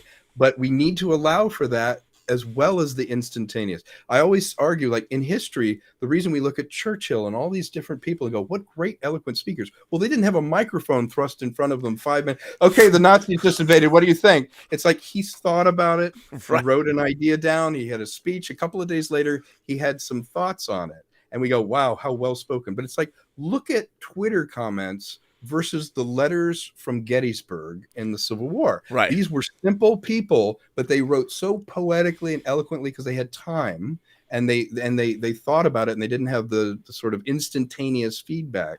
And I think that film, you and I could make that film, make it terrific, make it for like $5 million.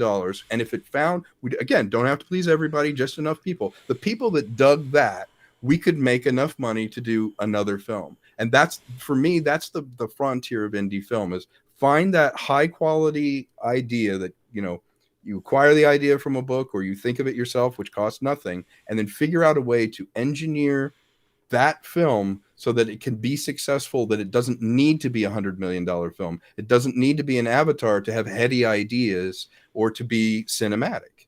And we've lost that in the commerce of it, because it could be everywhere. It's like, well, without any discipline or no vetting, I can put something up on YouTube. But there was a reason why, when we were growing up, if you wrote a letter to the New York Post or the New York Times, a editor read it and said, is this worth putting up as an opinion? Is this worthy of it? Now we have the unfiltered, comment section, and everything's seen at equal weight, including our films. Like your film, Free Enterprise or Tango Shalom, that marker, that avatar, that sort of thumbnail has the same weight and look on your screen as you're picking it as a piece of crap. Well, I'm glad you brought that up. I mean, one of the things that I think is the most depressing of all is that all the thumbnails on these streaming services are the same size. Yes. And it's the great equalizer. And a movie like Citizen Kane or Apocalypse Now, Yeah. you know, The Godfather is right Yeah. next to Kentucky Fried Movie, you know, I or know, something or like worse, that. Plan 9. You know, Yeah, they and all they're have the all same so weight. yeah, it's like it's just the same amount of content, and Yeah. nobody, you know, I was balancing out my Dolby Atmos system when I was watching Apocalypse Now to test it all out, and you know, that movie could never get made today. You know, Yeah. and you look at it and it's just peak wouldn't happen. verisimilitude. It's just insane. Yeah. Yeah. And it bothers me that all movies have been reduced to this. They're all equal. It's and You're right. And the art is lost in that as well. Like you put up my poster at the beginning. That's a painting. I've hired a guy to paint that. And I got pushback on Trouble's poster because they're like, just put a face and Photoshop the name on there. It just needs to work as a thumbnail. Well, that's the same stupid thinking as the difference between a Yes album cover where it was painted and it was done. Now it's a thumbnail, or you don't even see it. It's just a file, an MP3 file. The art of presentation of the whole experience of sitting down with your friends and looking at the album and seeing what the artist meant and the order that the songs were put in, all of that is lost in the good part, which is you can get anything everywhere all the time. But it also means that you, Rob, are listening or watching one thing at 8:00 at night. I'm watching something completely different, and the two never meet. But also, you would never come over to my house and listen to an album with me the way we would as kids. No. And by the way, we used to go, like, I remember going to my friend Mark Elfendahl's house and we would listen to Pink Floyd records. Of course. You know, talk about how profound they were. Yes. And listening with somebody makes it better because you're seeing it through their ears or their eyes. You're enjoying it again. I lament that that's lost. And it genuinely is lost because we don't do that. The closest we get is the communal experience of going to maybe a movie theater or seeing a live show, and people are hungry for it. But on a small scale, you know, just a community scale, the idea of a bunch of boys getting together and like, well, hey, did you see Letterman last night? That guy killed, you know, I think this guy's going to be big one day. That comedian was great. None of them saw the same show. No. None of them saw it at the same time. And that sort of cultural glue that kept them together is not there. Yes, we're exposed to anything we want to be exposed to, but a suggestion engine is only going to suggest exactly what we just watched. No, it's true. By the way, we have some super chats that have been flying in here. Absolutely, let's do those. Isaiah Ruiz asks about Ezra Miller, but we'll get to that. Oh boy. Darth Plato says, "Hey Rob, hello Tom. It's great to see Tom KONKLE on the show." Well, thank you, Darth Plato. Yeah. Appreciate it. S Beam says, been a member for 26 months of the channel. Thanks, man. Here's my jacket. I know I show it to you. Hey, Tom and Rob, did you do voice work, Tom, on the Red Dead Redemption games? Yes, I did. I was the cowboys on both of them, 1 and 2. If so, your awesomeness level is now through the roof. I shot myself in one of those games. Let me get a better look at that jacket. Laugh out loud. Take care, guys. Well, that's pretty cool. Those games, the Red Dead Redemption 2 is amazing. Yeah, well, and it's funny. The guy who directed me was an Irishman. So you had this Irishman directing an American Western with me, and you have all the mocap on you because they're capturing your performance, your whole body performance, not just the voice. It's my face with beard and all that stuff. And it's infinite streams of possibilities. So you would do 600 lines, and one would be a storyline when your character would pass away. Another would be where he's the hero, when he joins the gang, when he doesn't join the gang. So it's really that old game of sitting around the fire and going, and then this happens, and then what happens here. And so I love that. It's kind of the make your own adventure and getting recognized for doing some video games. Like I did one of the Call of Duties and some of the other stuff.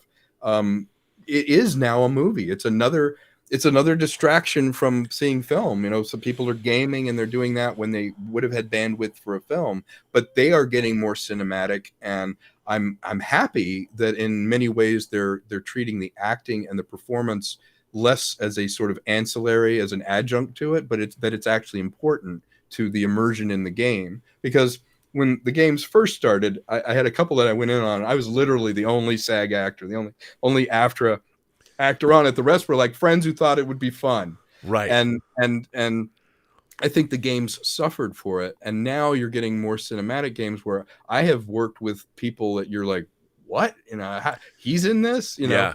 Yeah.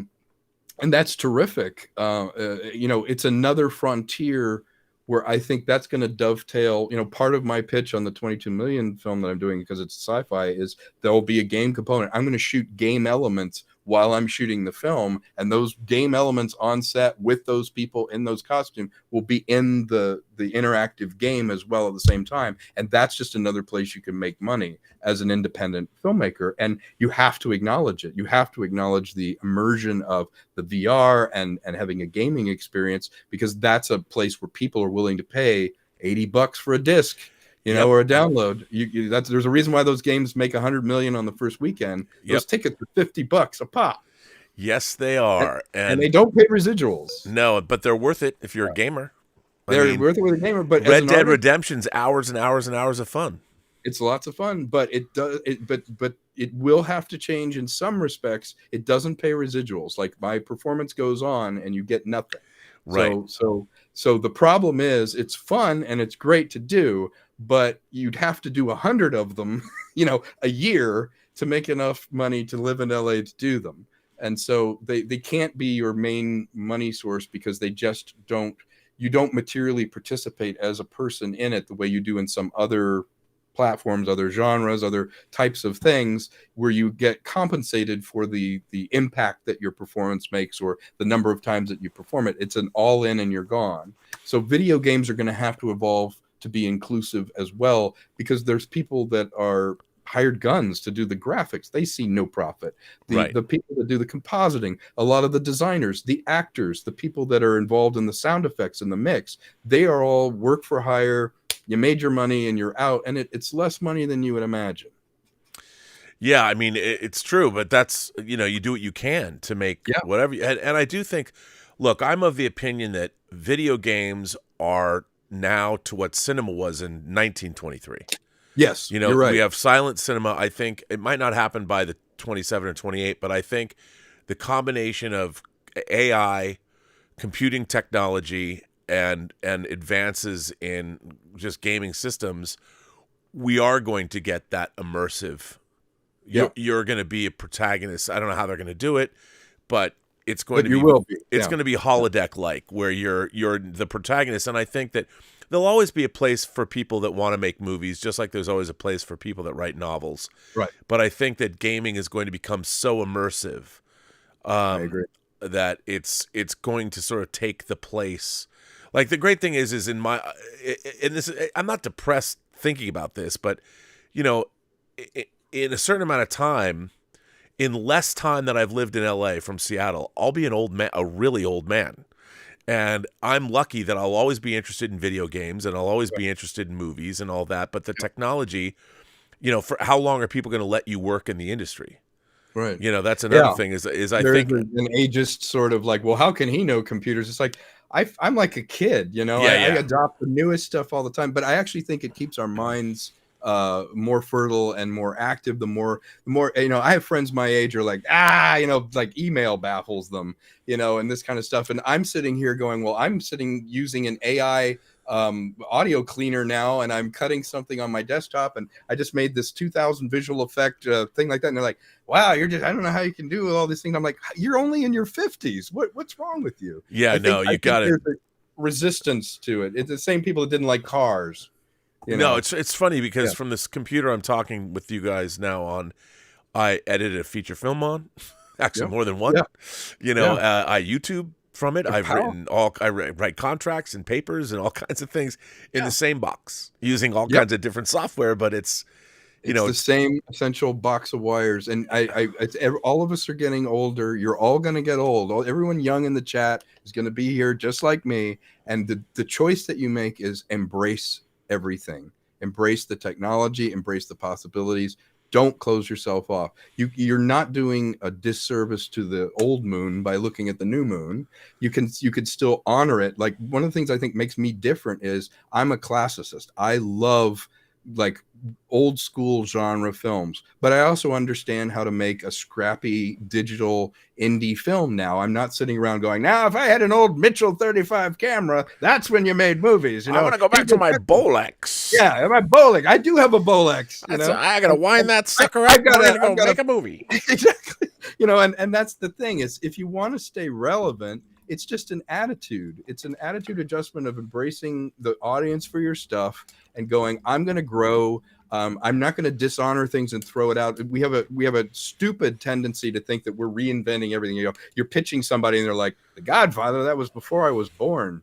That can't be good, you know. And you run into those people, the people with the fuzzy sweaters who are always cold that I'm pitching, and they're like, feed me like I'm 4, but make it complex, you know. And I pitch these ideas that I have, and I have all the, you know, I've got 10 movies that I want to make. I'm going to make.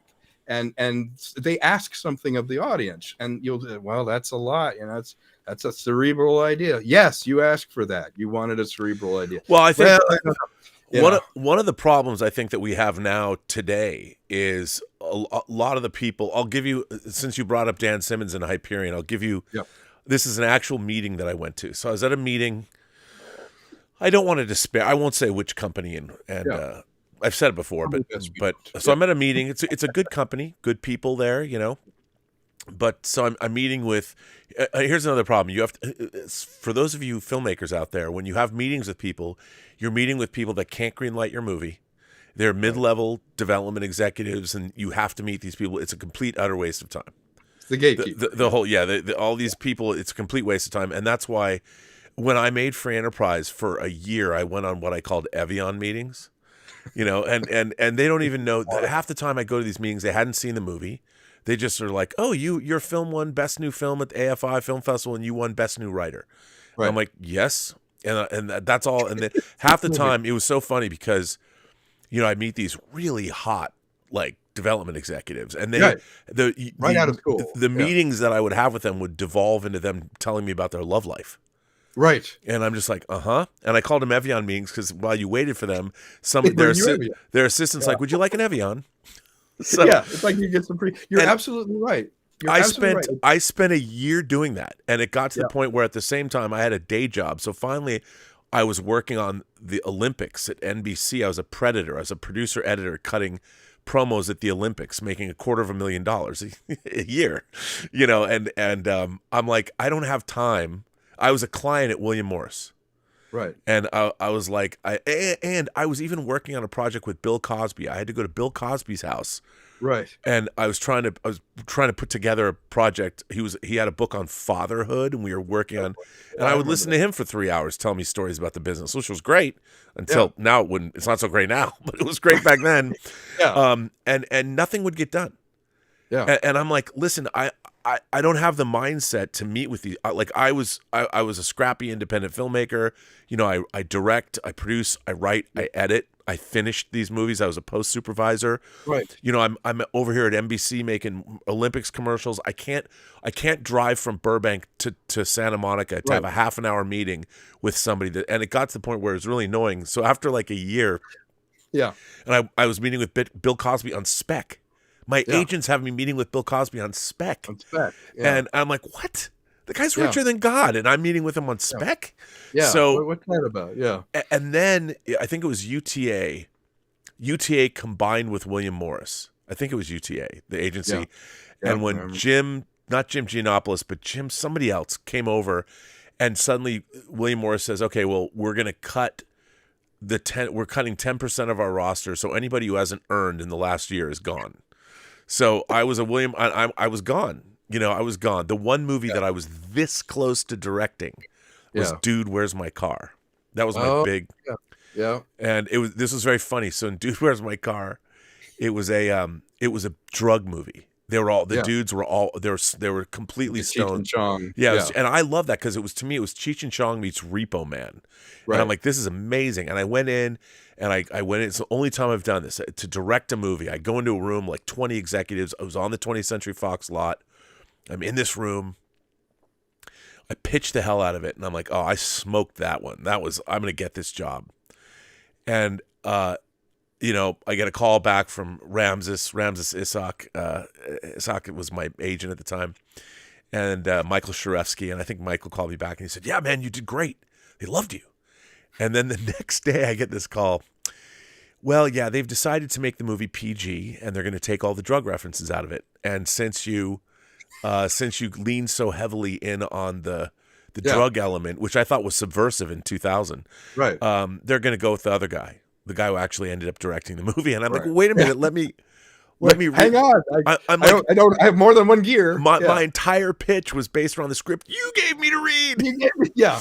You know, and set me up. So it was. I know what you mean, and you have to be in the business. I have to share this with the chat. Is like you have these meaningless meetings, and it's because no one in that meeting that you're meeting with can do anything. But they have to justify that they're the head of development or they're this person or that person, but they don't have the power of yes or no. So there's this sort of this courting that goes on with no date. And I used to, when I back in the 90s, when I was really kind of trying to get one movie made, I had the same agent as Robert Rodriguez. It was right when he had El Mariachi. Yep. This guy named Robert at ICM. I can burn him at this point. I've never talked to him again. So he really liked this film that I was doing. So he started taking meetings with me and acting like my agent for about 6 months. Pretty sure he was my agent. So he calls this meeting and he's having this thing. So I had this guy who's unfortunately passed away, but he taught me a lot about producing. His name was Graham Ford. He was the line producer on Time Bandits in Brazil with Terry Gilliam thing. Yep. He was my mentor. He taught me how to budget. He taught me everything.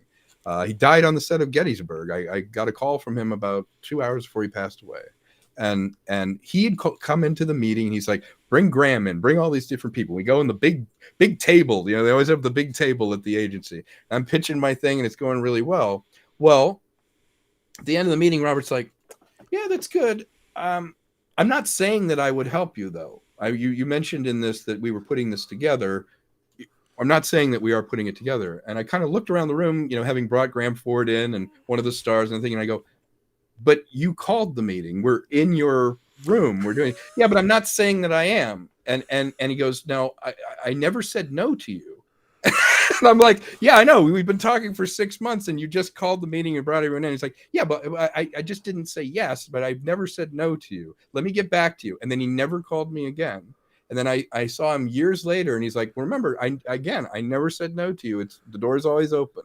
And I was like, that's the mentality where it's like, well, I just ignored you for a couple of years, but I never said no to you.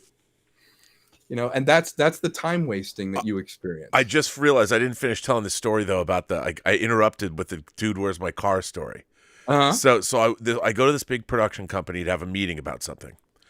And the entire time there was a Dan Simmons who wrote Hyperion. There was his first novel, Song of Kali, was on the desk on this. There's books there, and I'm looking at it the whole time because I love Dan Simmons. He's one of my favorite writers. Yeah. And after, so I'm having this meeting with this development guy, and actually a couple guys, and the lead development guy. When the meeting's over, where everyone's saying their pleasantries, goodbye, whatever, and I go, "Hey, man, are you guys gonna make Song of Kali?" Yeah. And the guy looks at me and goes, "Well, I mean, Dan Simmons, isn't he a great writer?" And I go, I know, man. I have all of his books. As a matter of fact, I got hardcovers, first edition hardcovers of Hyperion signed by him. I'm a huge fan. He goes, he's the most wonderful writer. I've never read him, but he's an amazing writer. And I'm looking at this guy, and I'm like, he's totally straight faced, doesn't even know. And I'm like, I own every one of the guy's books. You know, I discovered him because I read the first story I ever read of his was The River Styx Runs Upstream, that was in the Twilight Zone magazine in the 80s, which, by the way, I sold this story to, and then it never got published. It was going to be my first. I never submitted a story anywhere else. The first short story I wrote, I submitted it Twilight. I even have the letter that your story's been accepted, and then they went out of business. But I'm just, and that's the kind of mentality, you know, you're meeting with.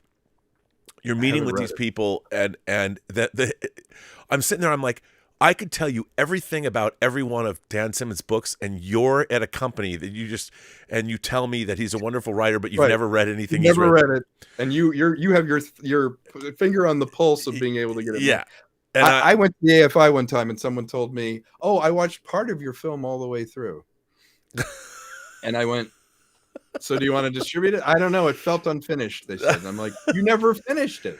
Well, I watched part of it all the way through. They said with a straight face. I mean, and another thing, what's funny, like I haven't really been interviewed about the making of Tango Shalom, but what I find so there are people that want to be obviously critical. I have no problem. Anybody can be as critical as they want. I mean, Tango Shalom was made on a shoestring, and it never would have been finished had I not put years of my life into it.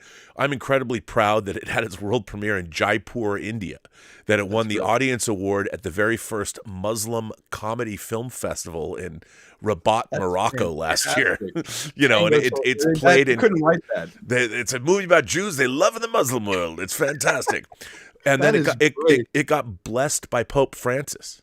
In the Vatican newspaper. This is so weird. And it's like, look, if you're not going to get rich, what you want is people to see your work. You want to get it out there and at least see it. Yeah, it's a Borscht Belt family comedy. There's not even a swear word in it. It's not. And the Hills Run Red's a total bloody horror film. You do with the work you can. But I think the point is, and I would ask you this. Yeah. I've told people this, that the important thing about independent cinema is you should first and foremost love the process. Yes. You have to love the actual making the movie. And I mean all aspects of it. The headache of raising the money, pre-production, trying to put a production together, with no money. Then the actual headache of going out wherever you're going to shoot and all the problems that entails. And then everything that happens to you in post. And then finally sending it out to film festivals. And there's the whole, and glad handing all the different people you have to glad hand to get it made. I love all of it. Yes. I love all of it. Yeah. A bad day doing that is better than a good day shoveling sewage. Yeah. It's although we need sewage shovelers.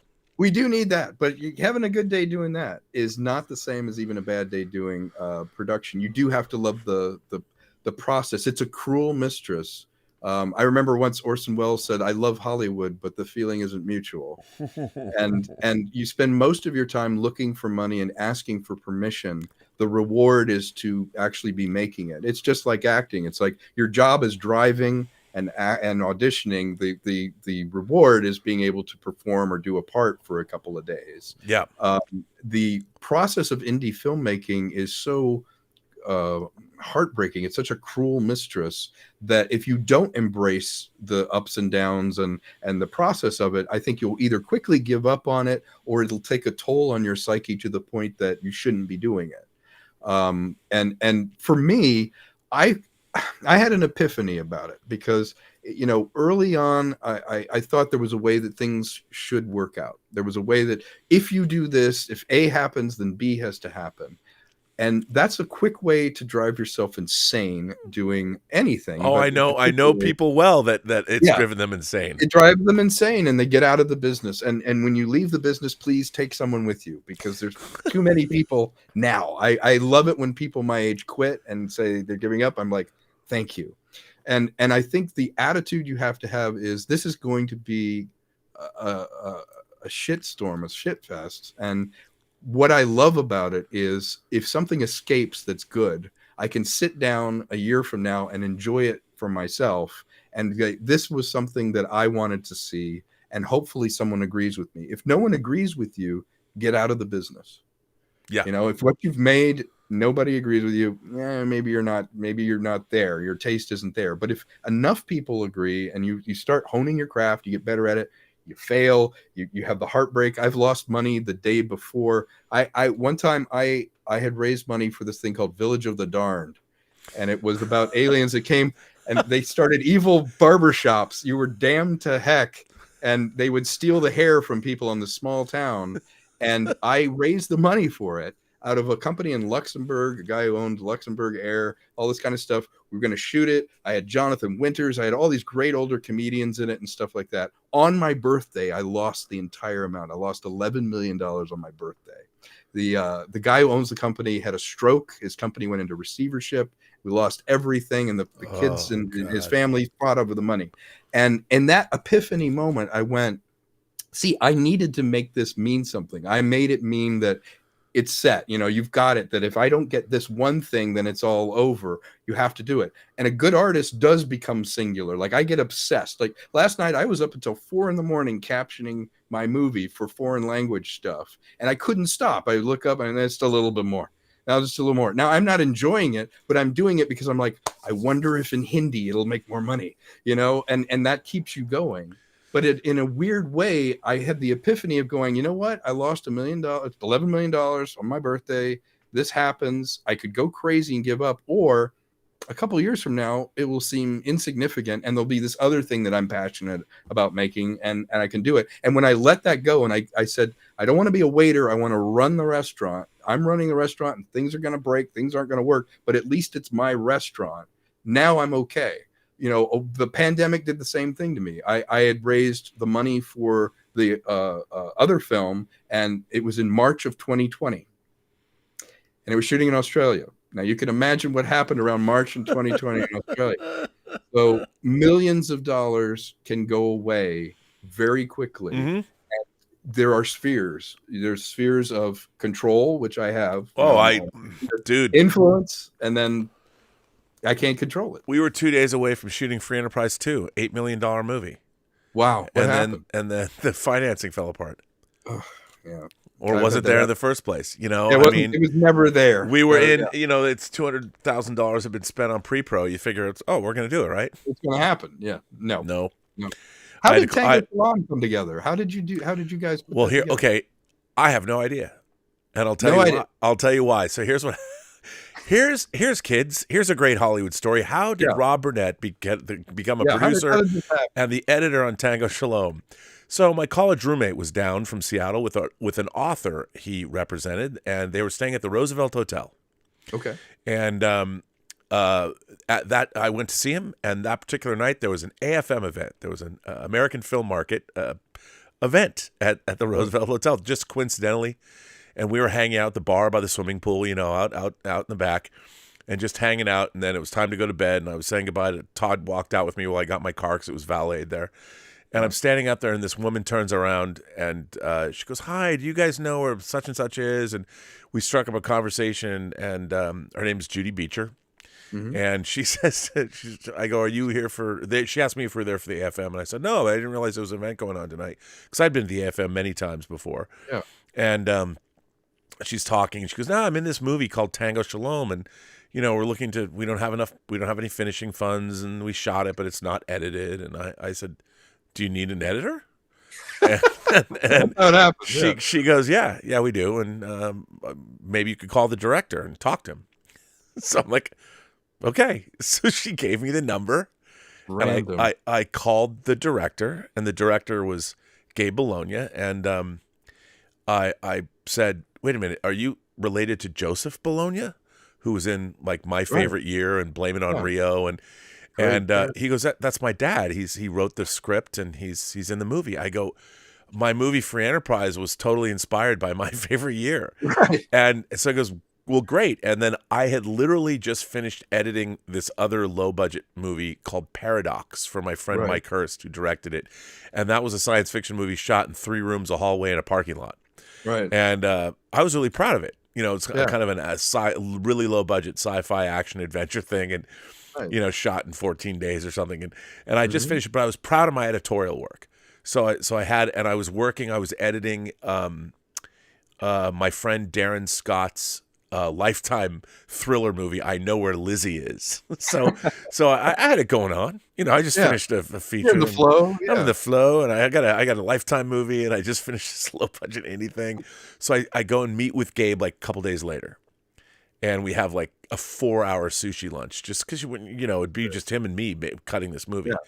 And he goes, at the end of lunch, he goes, "Yeah, great. When do you start?" And I'm like, "When do you want me to start?" Because I was also working on the Axe in our feature film.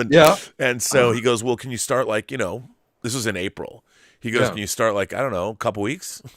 I'm like, "Let me check." Sure. Yeah. And it was an absolute mess. The movie was a complete, nothing had been synced. Nothing was jam synced. There was no, the audio files didn't have the time code. It was a complete, mess. So salvage project. Yeah. And I specialized in the late 90s working with first time directors, being their editor and post supervisor. Yeah. I worked on a lot of movies that nobody ever saw. Some of them didn't make it anywhere, but you still had to put in the work. Yeah. So I was, and like the Tango Shalom, the whole end of the movie is this dance competition. And I was like, you only shot dancers. It looks like a gymnasium in a high school. There's no audience. There's nothing. I mean, when people are watching Dancing with the Stars on TV, and he's like, well, we weren't able to shoot any of that stuff. I go, so you don't really have an ending. A movie here. Yeah, you don't have an ending. So that's where I was, and then as the movie went on, I started doing a lot of things. I was suggesting, well, you guys should do this reshoot. I have an idea for this reshoot. It'll make that. You're producing at that point. Yeah, can you shoot this? And Gabe's like, that's a great idea. We should go do that. I go, yeah, but you got to go to New York and do it. and so basically, as I was it took me.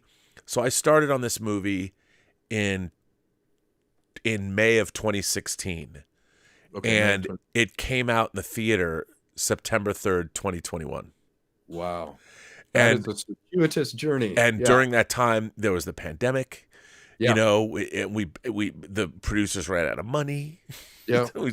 And then there was all this stuff, and then Joseph Bologna got pancreatic cancer and died. Right. It was this kind of thing where, and at the same time, I'm going through this, still chugging away. Yeah, it's just crazy. Yeah. The whole thing was crazy. That's interesting. I again, that's that A to B. If I do A, B will happen. You weren't doing anything by doing free enterprise. You didn't go, if I do free enterprise, I'll be editing Tango Shalom 5 years from now. No, it's just that's the way this business is. You meet someone, you vibe, and you go, this is what's going to happen. And because of everything you prepared, everything you did, cutting, and you were in the flow. People can tell when you're working and when you're doing something. That's how they make decisions.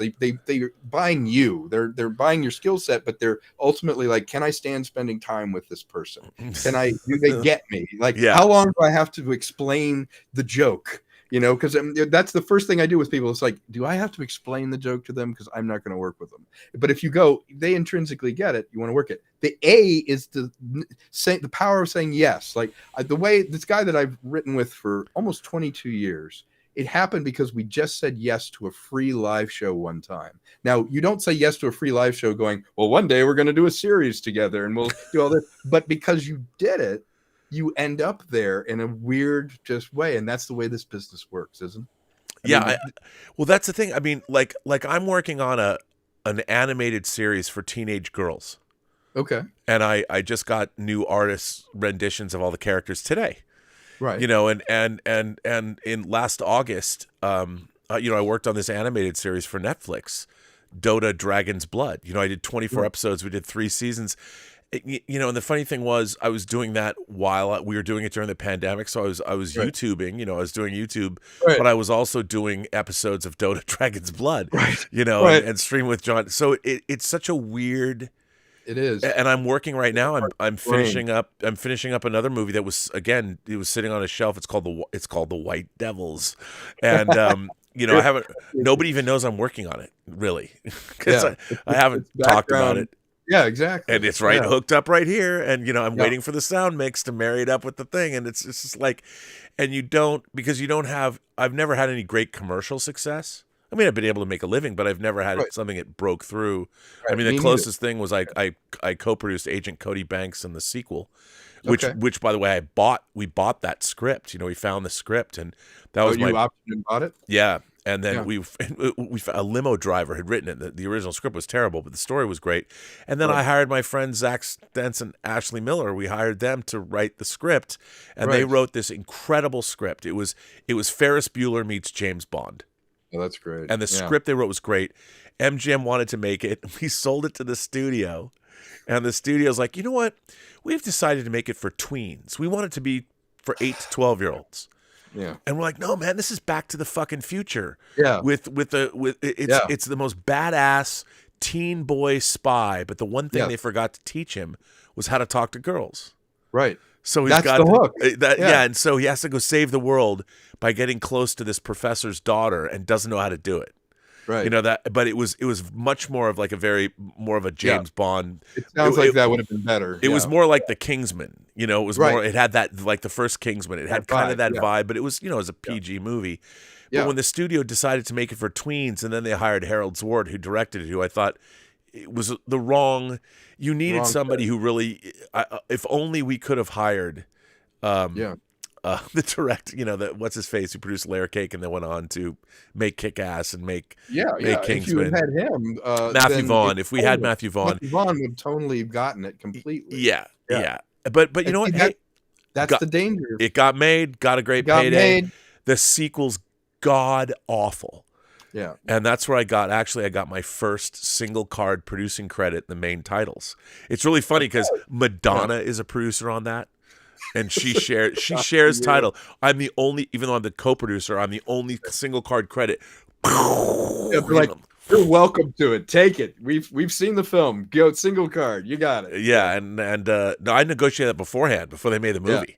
So it was all, and because of that, I got the card in the second movie. But what was a bummer? So you're working on this project and you get this great script that the studio buys. Yeah. And they bought it in February and they're fast tracking it into production. We went into production in May. But then they want to change it and they hired Frankie Muniz and Hilary Duff, which was fine, but that's some fucking executive at the studio goes, "Hey, you know what? What it should have been, the movie was more along the lines of, when I say it was like Back to the Future, it had that tone. Right. It wasn't for kids. It wasn't like Back to the Future plays to everybody. That's and the technology didn't look goofy like it does in the Cody Banks movie, you know. Yeah. Yeah. And it was all tone, and it's like when you get.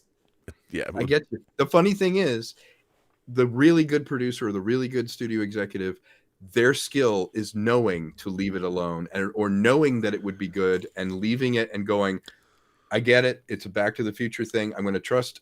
Do your job. I'll provide the resources within these parameters. You're going to, the best art is still created inside a frame, so you can't go nuts. But I get it. Finding that person, the person that can not only say yes but gets it, that is your unicorn.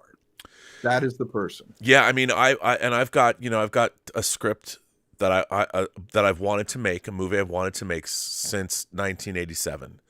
When I was in college in Seattle before I went to USC, and I met the author of the book, and it's really funny because I had a connection when I first moved to LA with producer Harvey Bernard, who produced the Omen movies. Right. And I got this author a meeting with him in the early 90s to make this movie, but it hasn't happened yet, but I have the script. Now, it's very expensive. And the author of the book and I have written the script, and I want to make it badly, but I have to get Free Enterprise back out, and I have to make one more movie, and then I want to make this script because it's outlandish. Right. It's a dark science fiction fantasy thing, and it is it's pretty crazy. What do you think the budget would be? What do you reckon? Here's the thing. It depends. You would see the problem. Another problem with Hollywood, as you know, people would read this script and go, "How do you know how to do any of this? You've never worked on a large budget science fiction movie." I've worked on low budget science fiction movies, but the thing is, my DVD career, I was embedded in Chronicles of Narnia, X-Men 2. I was on the set every day of Superman Returns, watching. Like, I had the best. That was a masterclass. If somebody said, "Could you do this?" I'm like, "Hell yes, I could," because you have to have an understanding of the process, especially visual effects and how visual effects work. There's a lot of people like like the guy they hired who I forget his name, who directed the Robert Downey Jr. Dr. Dolittle. Oh yeah. Like it was a terrible movie. He'd never work with effects or anything like that. And you have to understand and how to shoot something. How to integrate it. Yeah. How to integrate it all. Too many people use effects to fix things instead of plussing them out. Right.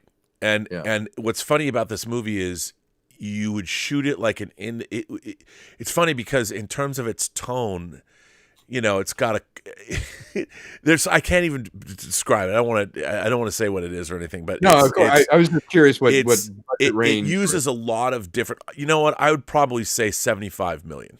Okay. That's considered medium budget, a medium. But the cast would justify it because I've even storyboarded some of the movie, and I had the storyboard artist draw my cast into the storyboards. Nice. Now they don't know they're in the storyboards, right? But it helps. But so I'd be like, okay, here you go, and this. I did the same thing. I with this thing I'm doing. I actually put composites in the costumes of some of the people, and it does help make it more concrete because unfortunately the thing that made someone rich as a financier is not necessarily the same part of the brain that can imagine things. Like my favorite joke would be if I'm doing a commercial, you'd have somebody and suggest something and say, well, I can't imagine that. I mean, I'm a creative. I can't see it, you know? And you're just like, how did you get to this level of incompetence where the person has a certain skill set to be able to have the money to do something, but lacks the ability to make those imaginary leaps? Or some people genuinely can't see it in their head.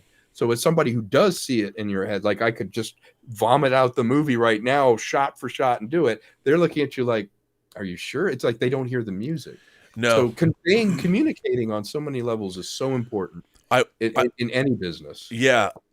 I will have to say, last week, I was afforded the opportunity to meet one of the highest ranking people currently working in the business at a major motion picture studio.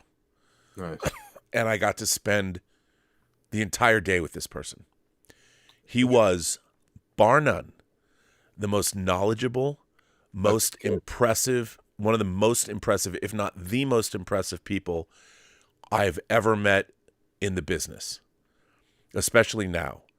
And he's got a quarter of a century. He worked his way up. Yep. Up to where he's at now, and this incredibly. And the funny thing is, I would never pitch this guy. No, I would never ask him for anything. You know, and I think that's why I'm there. There are some people I've met, especially over the last couple of years. I sit and do my little things, but I would never go to them unless I was on the 1 yard line. right. If I'm on the 1 yard line and I need a defensive line. Right. You would go and I would be like, calling that marker. yes. I'd be like, Yeah. bro, help me out. You know, Yeah. at the last, because I'd much rather have this person, especially this person, read about me in the trades. Like so-and-so, Robert Meyer Burnett is just blah, blah, blah, blah, Doing blah. such and such without their assistance. Yes. And then Yeah, 'cause they perceive you differently. yes. Yes. Yeah. And I feel the same way. Like even with friends that have ascended, I'm very careful about it. But that person is that unicorn you and I were talking about. That person who gets it, who there's a shorthand, who paid their dues, it's a rare person. They will excel. Whoever this person is will excel at what they're doing because they've done that work. Despite the system being the vast majority of the people they work with know nothing about it. They may have come up through marketing. They may have come up through some accounting department, you know, and end up in a they came up through the story. Yeah. And started out as an intern, and this person is incredibly smart. Incredibly smart about story. And what's interesting is I call he's an admiral level geek. Yeah. Like his knowledge is vast. Yeah. And I hope he applies that because that's the kind of person you want to work with. Oh, I guarantee you he already has. And he is, and I couldn't. And what's interesting is I you know what? If nothing else, I just like the guy, and I hope we're friends for a really long time. I mean, I just kind of really met him, but you keep it friendly, you keep it on the friendly, enthusiastic tip because people in Hollywood, I mean, because this person's they're picking at you. Just because this person's an admiral level geek does not mean I can call this person up and go, hey, let me come in and no, because then we wouldn't. My novel, we'll be friends forever because I don't do it. Well, it's like the beautiful women syndrome. They wonder, well, do you want to be with me just because of my looks, not necessarily who I am or my personality? And they're always surprised when you have a normal conversation or you don't want something. You know, one thing I lament, particularly in the culture that I've been immersed in, I've lived here as long as you have. I moved here in '88.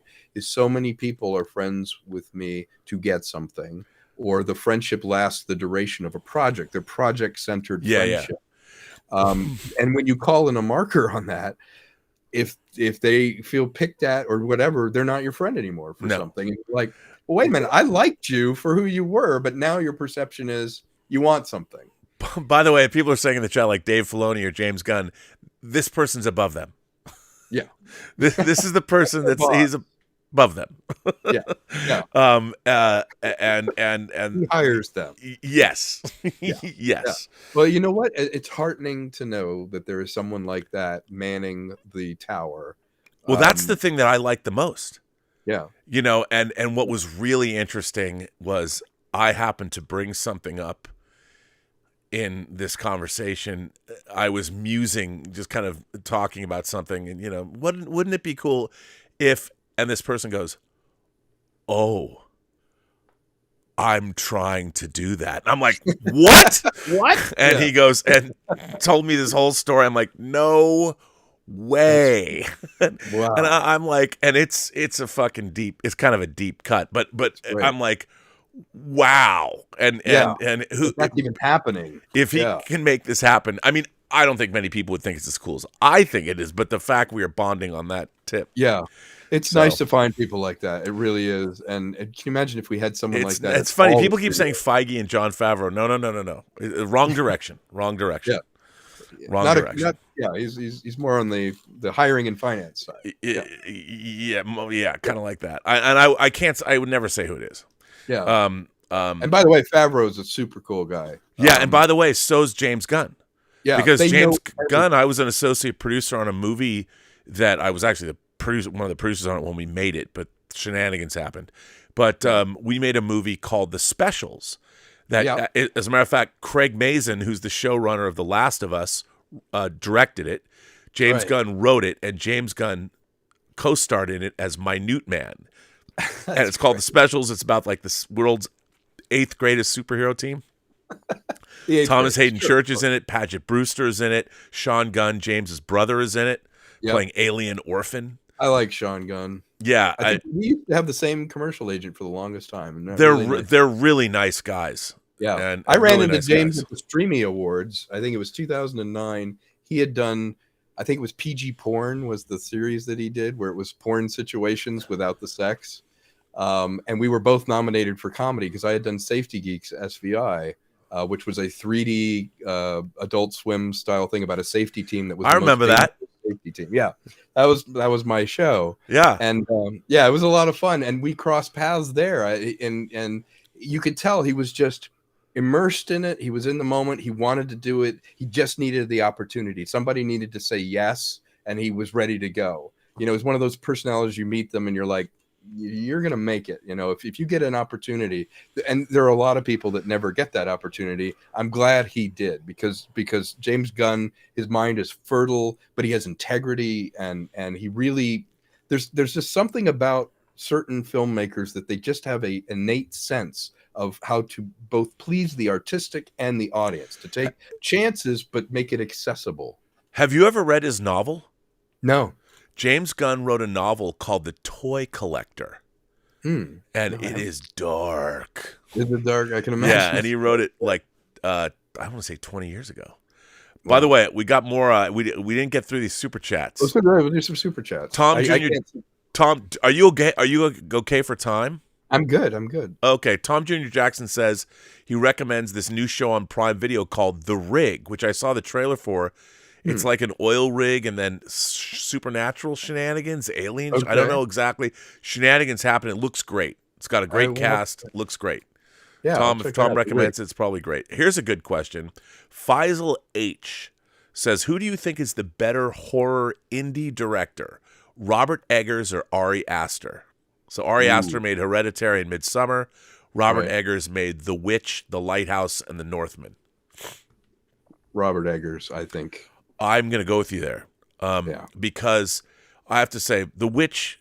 The reason I say Robert Eggers is, one, Ari Aster, Hereditary has a lot of elements that I'd seen before. Same with Midsummer, whereas The Witch I thought was and the Lighthouse were pretty strikingly original. Yeah, singular vision. But also look how he can do different genres already. And I think as a filmmaker, he still has accessibility while still being edgy. Yep. And I have to say, The Witch, though, the command of creating atmosphere is not easy. No. And that film is drenched in it. And man, did I love that movie. Yeah. It's as hard to create a mood in horror as it is to create comedy in a film. Yep. It looks easy when it's funny, and it looks easy when it's scary. But when you sit down and you go, okay, I'm going to create this sense of dread and jump and make people feel paranoid, that is one of the hardest things to do well.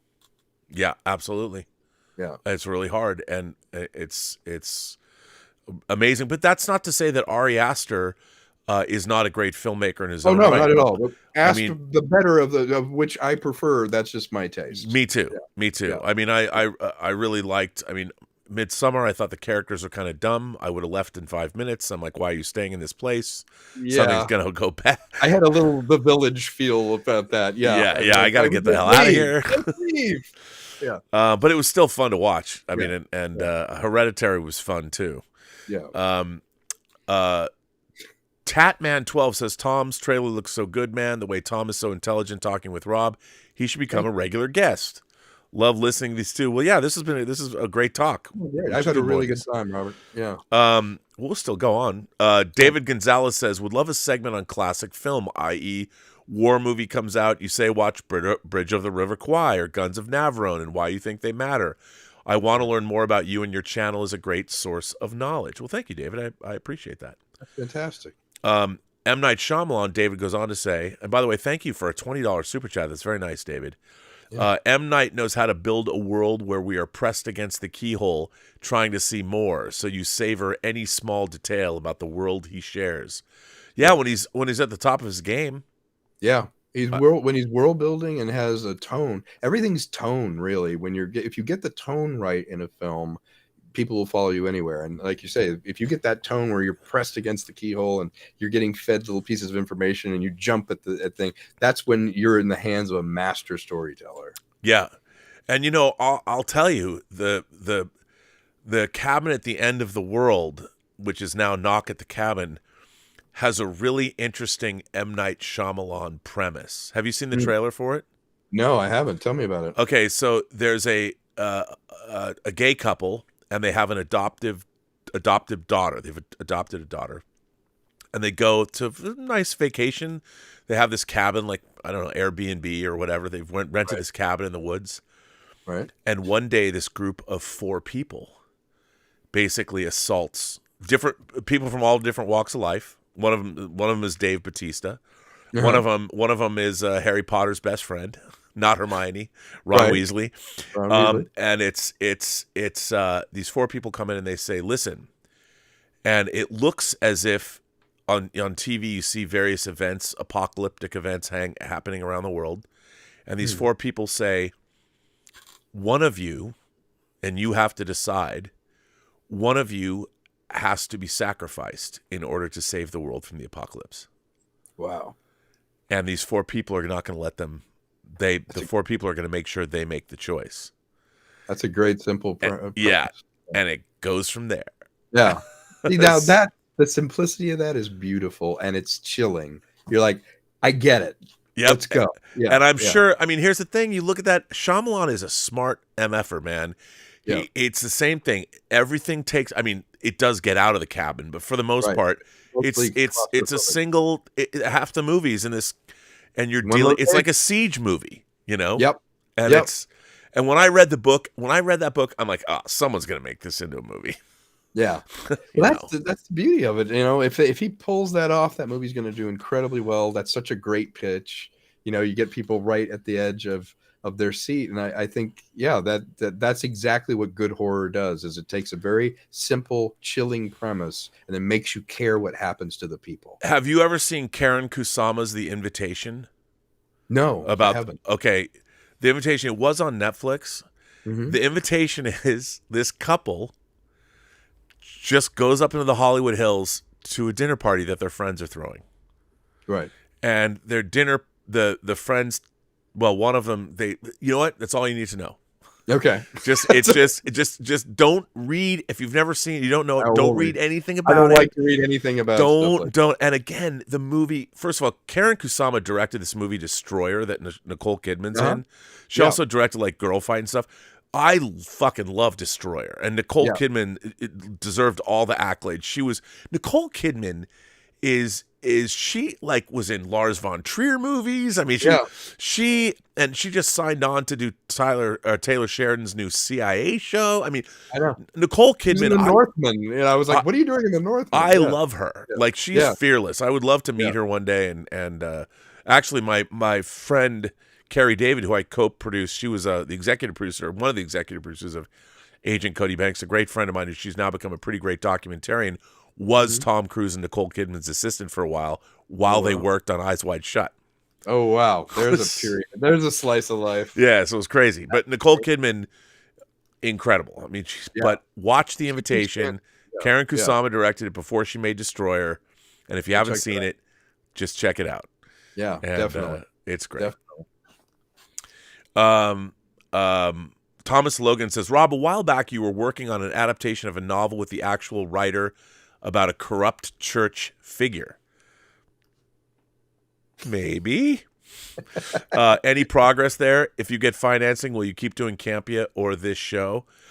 This is the project I'm talking about. A corrupt church figure is just a little bit of the movie. That's the beginning of that's the beginning of the movie.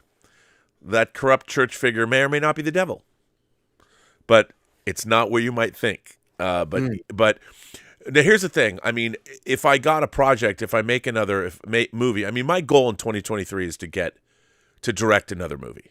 Yeah. You know, I haven't directed a movie in 25 years, but yeah, I have the same goal. I want to get something off the ground. And I actually have a script, a book that I adapted. This is really interesting. So after Free Enterprise, I optioned this novel, and it's set in Seattle. It was set in Seattle in 1999, and this was like in 2003. And I really wanted to make it, and I called the story it's the coming of age story of a 36-year-old. And it's all set in Seattle because that's where I'm from. And people told me that you can't make a Seattle nostalgia movie that's set in 1999 in 2003. People thought they liked the script. So I wrote this script, and it got really good coverage. It's adapted from a novel. Right. And I was tracked down by these two girls that also wanted to produce the movie, but I got to the book first. Okay. And then we decided to team up. One of those women is Jennifer Siebel, who is now Jennifer Siebel Newsom, who's married to Gavin Newsom, who just testified against Harvey Weinstein. Right. Wow. And, and this was before any of those things happened, obviously. Yeah. And she was always very smart, and she was beautiful, and I'm not surprised she wound up being married to Gavin Newsom. So, I mean, that doesn't have anything to do with anything, but I it's funny, if I did get the financer or anything, I'd call her up and go, hey, you want to come produce this movie? Yeah, you want to do this I movie? would do it because it would be fun. It would be fun. And the woman that was going to cast the movie was Linda Francis, who cast the movie Swingers. Yeah, and she also cast Free Enterprise. And unfortunately, she passed away in also, I think, 2004, 2005. And then I couldn't. A friend of mine that I was also producing with got another job, and it just didn't happen because it was too soon. Right. But now you want to make a movie about 90s Seattle. It's like, oh yeah, we'll make that movie. And now it's nostalgia. Yeah, now it's become, and it has elements. It's got some Me Too elements in it. And now it's become a whole thing. So that's the kind of movie that I would want to make. Yeah. That's what I'm looking to make. And you could probably do it for like between 8 to 10 million. Yeah, so 8 to 10 is not bad. The one I want to make is called Meth Gator. It is a script that we did 3 years ago. I ran into this guy, Xander, and we wanted to do the opposite of like an asylum film. We wanted to do a film that was intentionally crafted to be satirical and funny, almost a Coen Brothers take on that. And we had this script, Meth Gator, and it developed into this beautiful, simple idea, and it's got a head of steam because Cocaine Bear suddenly came out, and all these people started tweeting, "Oh, it needs to go versus Meth Gator," and we're like, "We have it, we own the property, like we've got it." I really want to direct it because it brings together the discipline of my comedy background, but it also has the simplicity of the horror. Like if the sound is off, my mandate for me is with the sound off, you're going to see a kick-ass horror film. With the sound on, you're going to go, oh my God, what are they saying? You know, and it's a beautiful mix of that it works as a comedy and a horror, and it's intentionally funny instead of slowing down and kind of seeing the traffic accident like Sharknado kind of thing. It's a crafted Coen Brothers take on Jaws. Right. Well, kind of like John Sayles' Alligator. Exactly. You know, exactly. you go back and you look at the movies like whether it was Piranha, even though Piranha, Joe Dante's Piranha was funny, it also was a serious horror film. Yeah, absolutely. You know, it's funny. I want to, again, people think I'm insane when I say this. I want to here's an idea. This is a movie I want to make. I want to remake Blood Beach. Have you ever seen from the 80s? Yeah. You know, just when you thought it was safe to go back in the water, you can't get to it. That was the ad line. But here's what I want to do.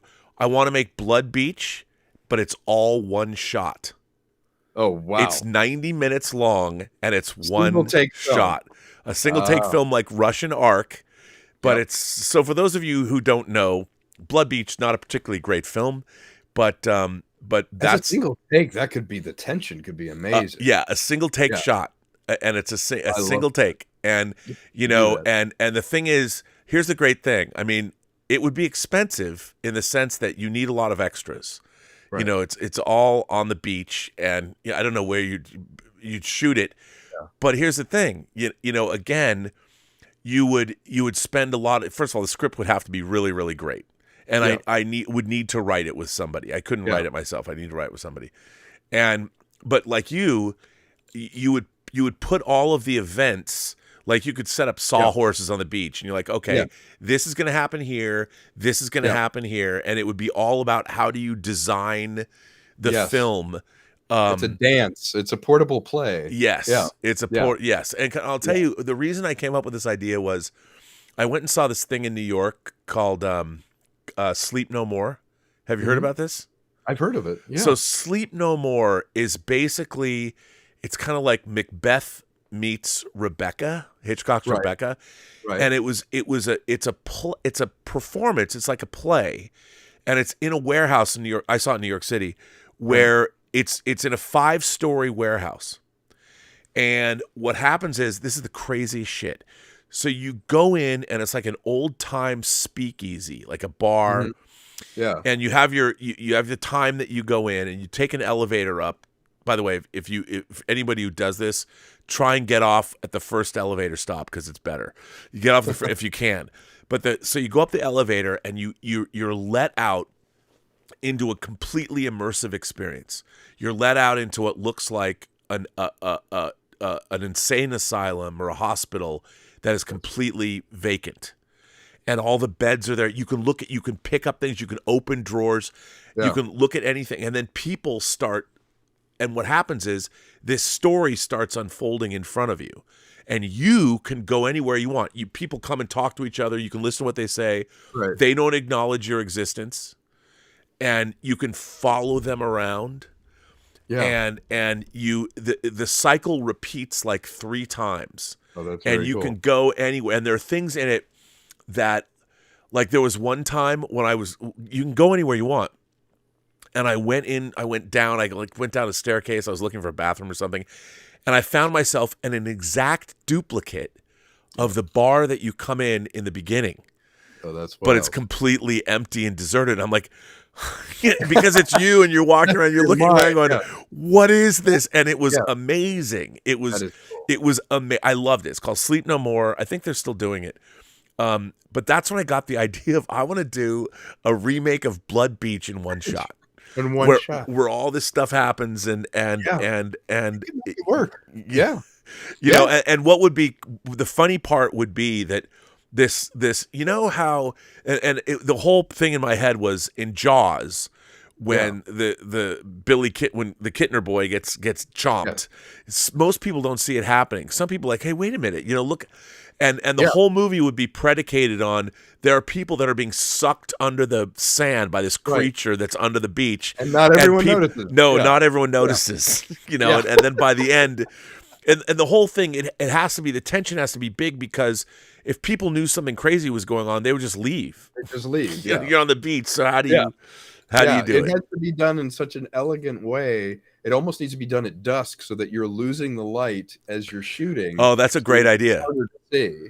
But and then I would shoot it on a steady cam and have everyone hit different marks so that there's different extras, and certain ones start disappearing, but they have clothing that you notice. You're like, the guy in the orange shirt, Yes. he's gone. Yes. He's gone. So Yes. you get paranoid as you're watching the movie. I would love to construct something like that, because yeah, well, maybe we'll have to team up and make that. And think about it. You wouldn't have the audio problem with the ocean of cutting, because it would be continuous. Yep. I would make that with you in a heartbeat. Yeah, I mean, it's. I don't know who would pay for that, but you could. I don't know who has the rights right now. Someone's probably writing it down. They're going to steal the idea. To Blood Beach, because these two assholes are going to try and make it. Yeah. The one shot Blood Beach, and because how fun would that be? It would be great. The thing that would be tough is because I actually do want to see people like in the distance get sucked down into the sand. So you could do that though if you allowed during the shoot. It doesn't have to happen all practical. There could be digital intervention. Like yes, we could put markers down. We could suck people down in post. Yep, we'd have to do that. But there would be times when I would want to see, like, there'd have to be a money shot where what I envision is kind of like how a sandworm in Dune opens up. Right. Like the sand would literally open up, and imagine it's funny because in the Evil Dead Rise trailer, there's a scene where a cheese grater is run down an arm, and in what I want to see is a human being. So the camera at one point would come over the top, and a person would get sucked into the maw of this thing, and they would have their skin completely ripped off their body, they completely flayed, and then their bloody skin is there, and then the thing comes up a second time and takes it also down into the sand. That's great. And then you just see, when it's in the sand, you just see a wet circle, so it looks like it's just water. You can't see its blood yet. So this water thing, this circle of water, it looks like water, and then it just goes glug glug glug, and it's blood that comes finally out of the water. And then of course the camera comes back up, and in the same shot it comes back up, and people are just walking right by, and they have no idea what's just happened. No idea that just happened. And you could do that. You could set up a full gelatin body mold that you could play. You could have bladders under the beach that you fired it. And you basically would have a secondary cast that whole job is just doing the on-screen magic of all the practical stuff that's happening. That could happen. My friend Gavin Michael Booth did a single take dual image movie. It was called The Last Call. I don't know if you ever heard of this. But it's the woman who calls, and his wife stars as the woman who the guy calls into a suicide hotline. She's cleaning the place, and she has to keep him on the phone for the duration of it and not have him kill himself. Yeah. And he shot the movie 3 times, and he knew he had it at the end of the shoot because that was it. Right. Well, that's like when Michael Winterbottom made that 4-panel movie. Like, I don't remember what it's called. I remember the movie. Yeah. It was I love that stuff. Yeah. It's a high wire act, but if we made Blood Beach as a single take, practical with digital, you could and have it. I would have it in the dying light so that it got your perspective got less and less, and it got more claustrophobic. And they build a fire, which becomes the practical light for the rest of the thing. I never thought. I always envision it as taking place in broad daylight. It would start there. Yeah, I like that because what would be interesting is if when the camera faces the water, you're watching the sun go down, and you time it out, and that would be part of it. Would be great because that would always act as an indicator. Yeah, that's the ticking clock, and it's real time. Yeah, and I have never seen a single take movie that chases the sun because it presents so many problems with lighting. But if you had battery powered LED panels that people were recharging constantly, you could actually make up for it as the sun setting. Yeah. I'm crazy, but we should do that, dude. We should team up, go get the rights, and make a one-shot Blood Beach. Shudder. I know a guy at Shudder and Terror Films that we could take it to. I mean, the funny thing about it is, like, what would be great is I envision it as taking place over 2 miles. Yeah, like it'd be like 2 miles, and you're going down the beach. Yeah, and I know a camera rig that could do it. There's a DJI camera rig that could do it. That wouldn't wear the cameraman out, but it also allows for jib-like shots, so we could go high and tip down, and he could stay on it. So it's better than a Steadicam, because a Steadicam you're still sort of on this horizontal plane, but this gives you a little more something that you can get some height. Yeah. And I think part of it, and I got this idea from the Raid 2. You know, there's the fight in the Raid 2 when they're going from car to car. Yes. And the cameraman was actually passing. There was, I think, 3 cameramen, and they were passing the cameras to each other. Brilliant. And I was like, "That's how you would do it." You have your Steadicam operator, and the most passable camera now is the Sony Venice. It's a really small camera body, but it gives, you can get like a great 6K, 8K image on it, but it has built-in stabilization, so you could literally throw it to someone through a car, and it looks like a tracking shot. Bro, we got to go IMAX. We got to do this. We got to shoot in IMAX with one of those new Top Gun Maverick IMAX cameras. I would do that in a heartbeat. Yeah. IMAX, single take, golden hour, blood beat. Yeah. Come on. Sold. I'm calling. You heard it here first. By the way, this episode is now copywritten. Copywritten by Tom and Rob. Exactly. Copyright 2023. It's in a fixed media, so it's our idea now. All rights reserved in perpetuity now and throughout the universe. We'll see. Circle. Yeah. No, it's a great idea, and it's fun to be on the moment of creation that we can brainstorm these ideas, and you really could do it.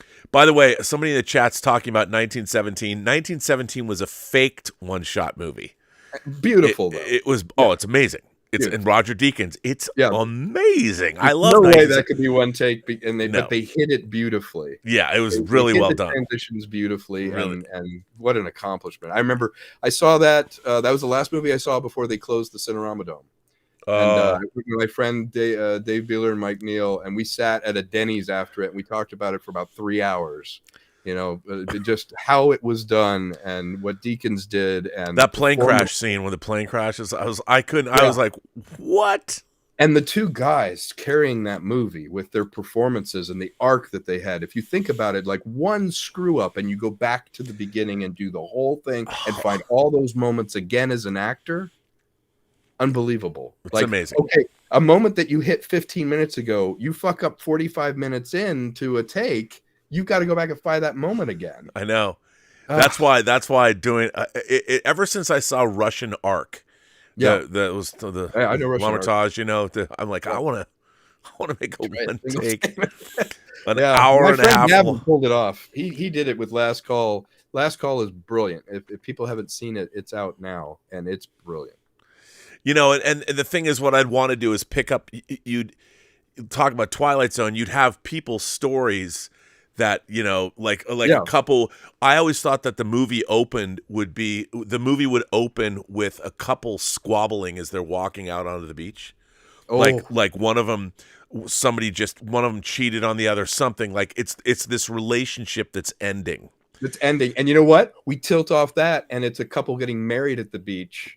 Further down the beach, so you get the juxtaposition of they're taking photos and they're getting married at the beach. And chairs that are out in a circle in the ceremony, some chairs are disappearing during the we can't do that right away because you got to. But the end of the movie would be the couple reconciling. They decide not to break up. That's the B story that goes underneath. Yeah. So because you have to start somewhere. Yeah. You know, I like that as an entry point. Yeah, and we don't know if they'll survive. No, and that's how you. And the thing is, when you'd have to do so, the couples, you're with the couple walking down the beach, and then of course somebody walks by them as people do on the beach, and then the camera just veers off of them, right? You know, and then picks up someone else, right? And you're following. Well, that's not important. And then there's all these. There's a microcosm of society on this beach, you know, and there's. I love that. And I want to kill kids. Yeah, like I want the Kittner boy. You know, it's the Jaws. Kids have to die horribly. Yeah, there has to be a couple making out that dies super horribly. Yeah, I mean, I think the idea of the couple resolving at the end of it would give a nice sense of closure, but also we wouldn't know until the very end if they were going to make it. Right, and you have a glimmer of hope, and then we leave them with some chilling thing that even though they resolve, maybe everything's not okay. Right. Well, the creature's still there. The creature's still there? Yeah, the creature's still there. Sit and you see their hands clasp, and the sun is set, and they're silhouetted against the fire, and you see the hands there as they resolve, and in the foreground in focus, the sand just kind of ripples, and then the credits roll. Yeah. You know, that's it. That's got it. Yeah. You got I'm it. shaping this in my head already. Um, I think you and I need to make a movie. I'm serious. Yes. John You heard Diao it said, here. John Diao says, "Hey guys, I'm loving this conversation. Thanks for sharing your knowledge. Greetings from Brazil." Ah, Well, thank you. our Brazil has the great Comic-Con that I want to get to now. Yeah. One of the biggest in the world. Tom Jr. Brazil Jackson is says, great. "Great conversation tonight, guys." Yeah. Thank you. Some old guy in Hawaii says, "You're a sick man, Rob. Tell me more." You're our people. Faisal H says, "Would love to hear your thoughts on Chris Stuckman's upcoming debut indie horror movie, Shelby Oaks." Oh, I just saw him do a video where he was talking about getting ready to do that. I'm a huge Chris Stuckman fan, and I love the fact that as a movie pundit, and I've always liked his reviews. You know, he's always been even-tempered, and I'm really happy that he went out and raised $1 million, crowdfunded it, used his audience to make his movie. I hope Shelby Oaks is awesome. Yeah, me too. I think he is what we were talking about in the first hour, where you find your people. You don't have to please everyone, just enough. And he's got his core group that buys the ticket before he needs it. And now he's going to make a film. And the fact that he's immersed in storytelling as a critic, now it's a different part of the brain to make a movie than to criticize a movie. It'll be interesting to see everything that he's incorporated into his mind from, well, this works and this doesn't work. It's totally different when you're sitting in that chair making a scene happen. You could be your own critic, and I'll be really curious to see, because I think he does have a good radar for film. I think he has a good sense of story. I tend to agree with a lot of his reviews, and I like the fact that he's a very meat and potatoes kind of taste. He doesn't make it into rare air. He can watch cinema and make it relatable, or he can just enjoy, a B movie actioner and give it the same enthusiasm. So I'll be curious. I don't know what genre his film is. It's horror. It's horror. Okay. It's a horror movie, yeah. So yeah, he could do very well with that. Yeah, I can't wait. Yeah. So both of us, Faisal, are up on Chris Stuckman's movie, and I hope it's great. Vekl, that's a cool name. Vekl, Vekl, and a cool piece of art and Avi art. I love movies and talking movies. I'd be honored to have a cup of coffee and talk movies with you, Rob. Keep up the good work. Well, go to lots of conventions, San Diego Comic-Con. I have no problem, but coffee? Come on. Cup of coffee? Coffee's good. Lobster. I'm from Seattle. My blood's half coffee. The other half's alcohol. So, whatever. Coffee and alcohol. Now we have some tips as well. Chuck the Mystery sends in a tip and says... Thank you, Chuck. Hang on, I just had it. Wait, it was right there. Hey, Rob, I had mentioned to you over at the Campia show that I was rewatching the 3-hour Requiem for Krypton documentary, and you mentioned that there's a 6-hour cut as well. Well, is there any way I can see it? I'm obsessed with Superman Returns at the moment. Thanks. For those of you who don't know, I did make a 3-hour documentary. I was in Australia for a year. I was on set every day of filming of Superman Returns, and I shot about 1,500 hours of footage.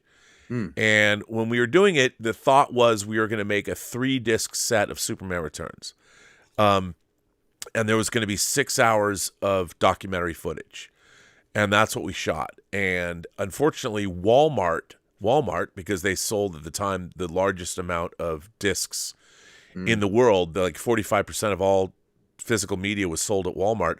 They didn't want a 3-disc set. They only wanted a 2-disc set. And Superman Returns didn't end up making as much money as we'd hoped it would have. And so we only delivered a 3-hour documentary. There was never a 6-hour documentary finished, but we had the footage. Like things that I wasn't able to do, I took the production designer, Guy Dice, who I adore, onto every set. And he gave us a tour of every set. And that was going to be like, a half-hour, 45-minute piece. So there's stuff like that. There's so much stuff. I shot so much stuff. And so Requiem for Krypton only deals with principal photography because I wasn't paid to do anything with post or whatever. You didn't do post. No, but I turned everyone into a character like in a reality show. That's how I approached it. It was a you are there. The whole thing, there's no talking heads.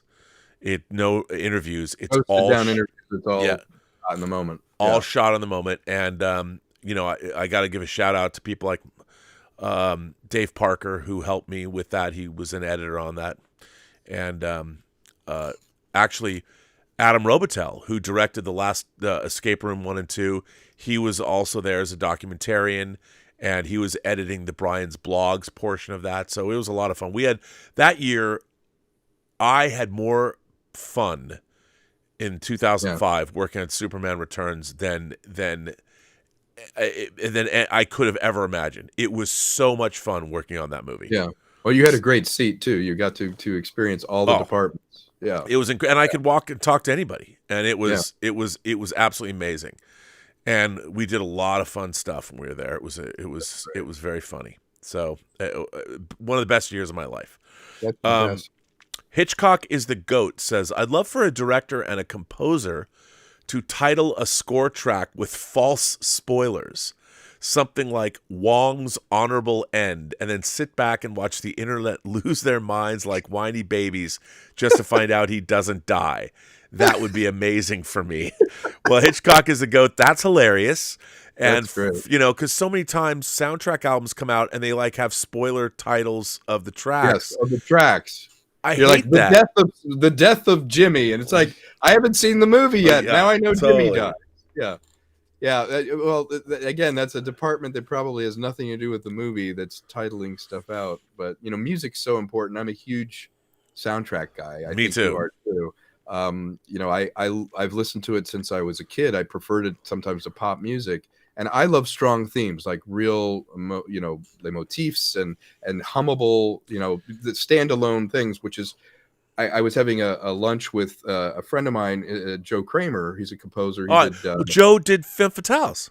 Okay, yeah. Joe scored Femme Fatales. Joe did the first one of my short films, and we hooked up again on Clubhouse, and he's scoring the science fiction thing I'm doing and a couple other of the films. And we were talking about how not only do people fall in love with the temp track now, but now anyone with a keyboard can hit one key and just drone a thing under. You hear dun, dun, dun, dun, dun, dun. It's like, who would listen to that soundtrack for enjoyment? No, it doesn't work. It doesn't work as a standalone work. I'll tell you one of the things I love about. I've been talking a lot about Star Trek Picard season 3 because I hate modern Star Trek, but I love Picard season 3. Yep. One of the things that showrunner Terry Matalas did is he had his composer from 12 Monkeys. He hired his composer from 12 Monkeys to come on, and they use a lot of the previous themes from Star Trek. They use a lot of Goldsmith's music. Oh, nice. And you're watching this and you're going, oh yeah. Oh, you mean Star Trek use? I'm one of the greatest pieces of physical media that came out ever was when La La Land Records put out the soundtrack for all of the original Star Trek Trek series. Yeah, and my business partner Mike gifted me that. Yeah, he ordered one of them.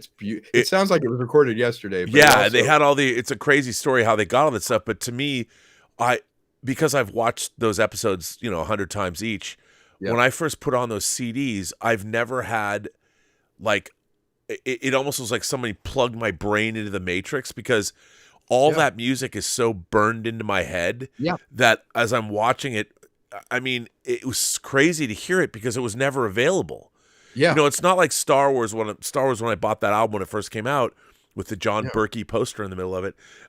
You'd seen the movie and you'd relive the movie through the music because there was no VHS back then or anything when it first came out. You couldn't see it. Yeah. So that's how you relive things. And then, but with Star Trek, that music didn't exist. So you couldn't, I had the photo novels and the thing, but it was amazing. Yeah.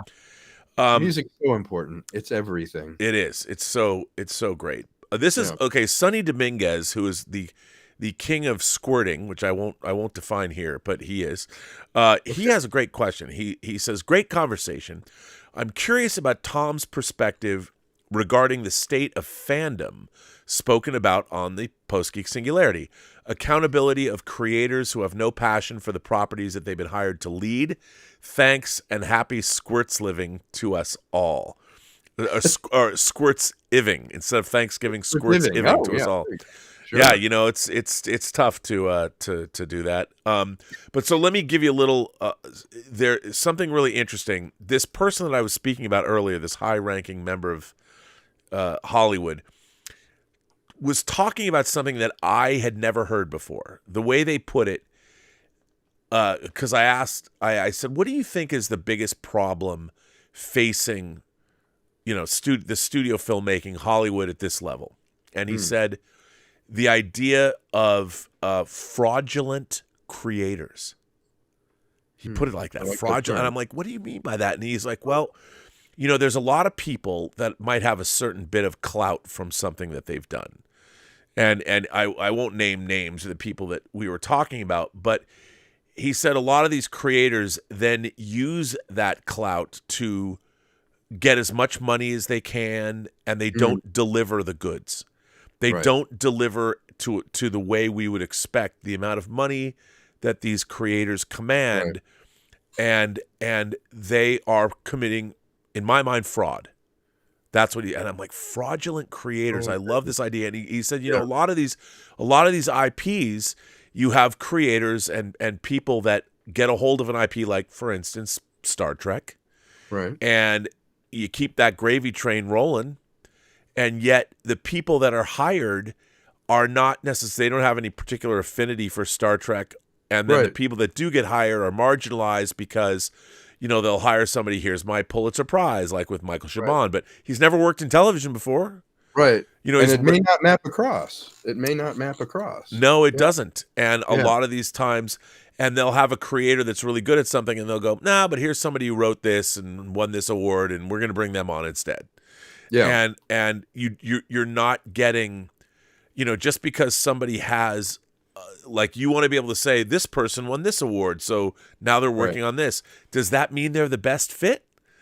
And that's so often that these creators that are taking over these IPs do not have a particular affinity for them.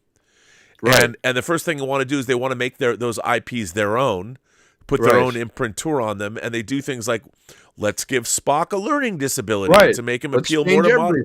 Let's change it all. And it's like, that shows first of all, there's a fundamental lack of respect for the property, and second of all, a fundamental misunderstanding of the character. Why does Spock have to be Spock does not have a learning disability. No, he already has his own complexities. Yes, and by giving him one that's uncreative, and two, it's disrespectful to the fact that you didn't create that character. Right. You follow the character without even being at its origin, and without a singular vision behind projects. It again becomes photocopy of photocopy of photocopy. And what you just said made me think of the analogy. Well, the Marx Brothers were really funny on stage. We should have them make Vertigo. And it's sort of like, well, what does that have to do with making a thriller? Just because you have a discipline in another area doesn't necessarily mean it will map over. You have to vet that person. And I love the idea of fraudulent creator, because I'll tell you a story where I sort of resonate with it. It's the phenomenon I call the out-of-town expert. I knocked around LA for a long time doing live shows, sketch shows, and things like that. Couldn't get arrested for doing them. We were doing really good stuff and couldn't get anything. So I went to New York, and I went to Caroline's, and we were in the Caroline's Comedy Hour, and we freaking killed at Caroline's, because we're like, hey, these guys are from Hollywood, and they come in, and we did this. It was sort of Python-esque British sketch comedy show, and we just burned the house down, and it was a huge thing. That was the first time I ever gotten in the Hollywood Reporter. And I live in LA. And it was like brand new, promising new troops. And it was my troop, and it was three others that got their own show. And I didn't. But because I was out of town and I was in New York, I must have known something. So the Hollywood Reporter, where I live, finally put my picture in and reviewed our show. But I had to go to New York. And what I think happens with these shows is they go, well, we got Star Trek, but everybody that did Star Trek is dead or not doing it anymore. Let's get somebody that has nothing to do with it, bring them in, freshen up the place. And because they did really well in this other area, they'll be exceptional here. And that's about as far as the thought goes. There's no sitting down and going, do you like this? Like, you'd be amazed how many times there isn't the conversation of, do you like what you're doing? Most of the TV sets I've been on, the people doing it don't even like the thing they're doing. It's their job. They have to do it.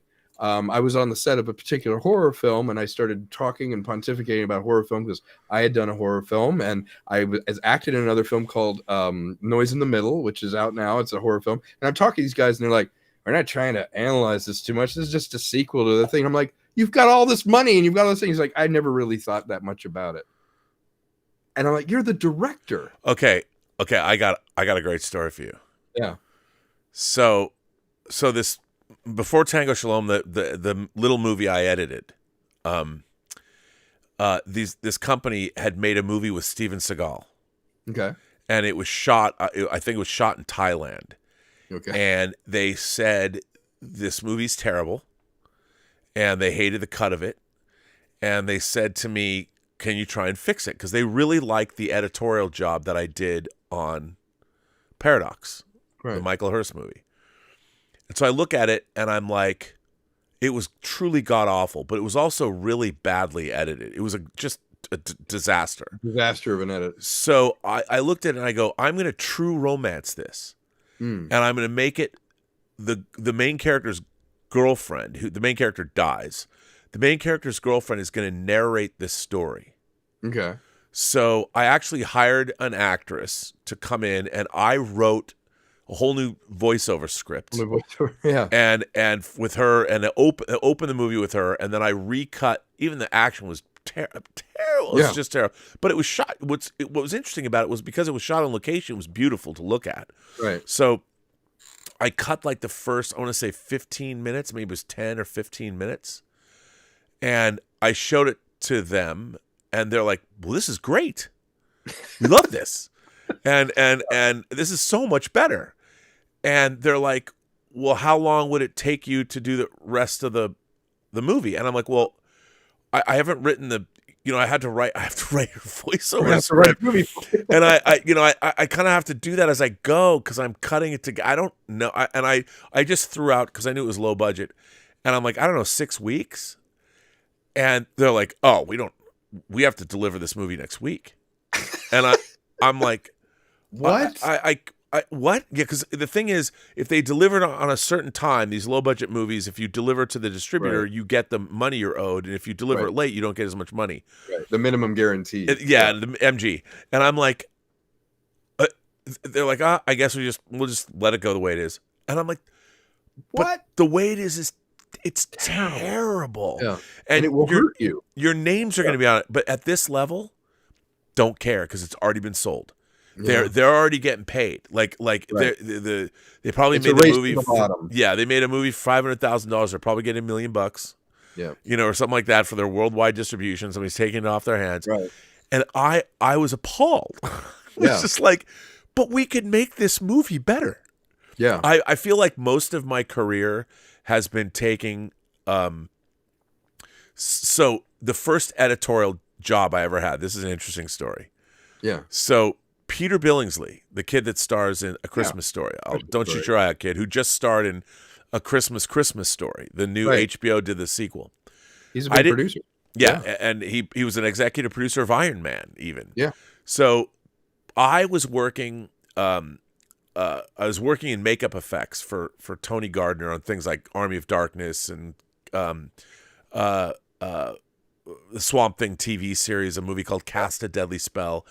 And I know Cast a Deadly Spell. Yeah, I with Fred Ward. They did another one about with Dennis Noir, yeah. And I was working for that, and then my friend Dan Schweiger, who works at Full Moon, calls me up and goes, "Hey man, Rob, I need you to come help me on this project." And there was a movie they produced called Arcade that Seth Green was in, and Peter was in, and John Delancey was in, and it was basically about a video game that sucks kids into the game and gonna go like after a Tron. Yeah, it's like a Tron ripoff. They made the movie for like $1 million. It was so, and they shot it, and Albert Pune directed it, and he shot it while he was doing Doll Man. So he was going on the same set. He was going from the set of Doll Man to the set of Arcade, back and forth, and shooting these two movies. Wow. And then they shot all the stuff in the video game on Betacam. And because they finished all this stuff, they would shoot on 35, and so it was all the Betacam inside the game stuff was so bad Yeah. that Paramount, who was distributing all the Full Moon movies, said, we're not going to release this. Yeah. So it sat on a shelf for 2 years. So they decided they owed Arcade to Paramount. And they're like, okay, well, we're gonna do new CGI effects with a company in Montreal called DHD Post Image, and what we need to do is we're gonna reconstitute. We need to go back in. We're gonna retransfer the negative, Right. and then go back in. And then they wanted to rebuild the movie exactly as it had been, and they were gonna drop in these new effect shots. So my first day of the job is I went to a place called HMA Video that was right on the corner of Olive and Victory. I remember them. Yeah, that it's not there anymore. It's a big Tudor building. Near where I live. It was awesome. I loved going to that place. So and what was great was our edit bay was next to Ginger Lynn's edit bay. She was a porn star. Yeah. Ginger Lynn's and she was putting, this was in 1993. Okay. And she was putting that all was of her a stuff on heyday. video. Yeah. Yeah, it was amazing. So Ginger Lynn, we learned all about the porn industry and talked to her. And so we go in there and we start looking at all the footage had been transferred, all the negative that was shot. And I look at this footage and I go, there's a much better movie here than was actually edited, because they cut the movie together in like 7 days. And Peter had been the assistant on it. That's why he took the movie in the first place. And I said to Peter, I go, dude, we should recut this movie. We can make this movie a lot better. And Peter's like, well, that's not really our mandate. So I call up Schweiger. I'm like, Dan, there's a much better movie here. We could make this into a much better movie than. Yeah. And Dan's like, because he's like, hey, Rob, you can't, like, what do you know about editing? I go, well, I got an A in editing when I was at USC, which was true. Yeah. Yeah, I know a little bit about it. Yeah, and so he goes to Charlie. He goes to Charlie Band, and they're like, okay, we'll let you cut the first 10 minutes of the movie and see what you guys can do. Bro, we were cutting this on a 3/4 tape-to-tape system. I was going to ask you, is it tape-to-tape 3/4? Oh, yeah. So, trum. It was a fucking nightmare. Because for those of you who don't know, we were laying tape down linearly. 1, 2, 3, 4. You can't mix it up. Yeah, and if you made a mistake, you had to go back, make the fix, and then lay everything down again. You had to, it was primitive, but that's how we did it. Yeah. So they look at the first 10 minutes, and they're like, oh my God, this movie it went from being unwatchable and unreleasable to being mediocre. But we were damn proud of that mediocrity, and we made it into a much better movie. And I said to Dan, because we're finishing on video, so we started getting like these shots of like an energy ball going through it, looked like a medieval torture corridor, going like this. And I said to Peter, I go, if we take that one shot that goes like this, and then we turn it, we can have the ball go and create action that really was never there before. Yeah. And that's what you can do. And it's a video game. So you can repeat these things over and over again and use them. Right. So we spent 6 months cutting this movie. The whole film. The whole film. We had to wait to get the effects in. And then we were the post supervisors. We oversaw Alan Howarth, who worked with John Carpenter on the scores to Escape from New York and all that. Yep. He did all the sound design and the music. So we're suddenly going to Alan Howarth's house and listening to it. We're at his home studio, and I'm like, oh my God, down, back to the John Carpenter days, all that. And I'm like, it was amazing. And then and then the stuff that we didn't know, like the guys over at oh God, there's a big post house, and I forget the name of it. They moved this post house. They had it in North Hollywood. Okay. I forget where it was. One of the big post houses. But our colorist, Bob Sachter, worked at this post house. And when we didn't know something, we'd go in at night. Right. And then we would get Bob Sachter and a couple of the other guys, and we'd take them up to Little Tony's that's on the corner of Lancashire and Vine. I know it well. And we'd buy them pizza and beer, and then while we're eating, we would ask them the stupid questions. For information. Yeah, they pump because we didn't want to seem stupid. So we just doing like, hey guys, how do you do this? Because we didn't. I was going to color correct something. Yeah, because we're handling all of this movie. Long story short, we finished the movie. It gets nominated for Best Direct-to-Video Release of 1993, Best Independent Direct-to-Video Release, at the it's no longer there, but the VSDA Awards. Yeah, I remember that. And we were defeated. We lost to another full moon movie, like Moonstone or something. Oh, yeah, wow. and That's that amazing. was You turned it around that much. That was my first. That was my first professional post-production job in the industry. That's fantastic. So there you go, kids. Yeah. You learn so much by doing behind the scenes stuff. Real quick, my first credit was on the original Sci-Fi Network when it was actually the Sci-Fi Network. I used to do the behind the scenes stuff, and there was a movie by David Twohy. It was called Arrival with Charlie Sheen. Dude, and Zane Zeminski.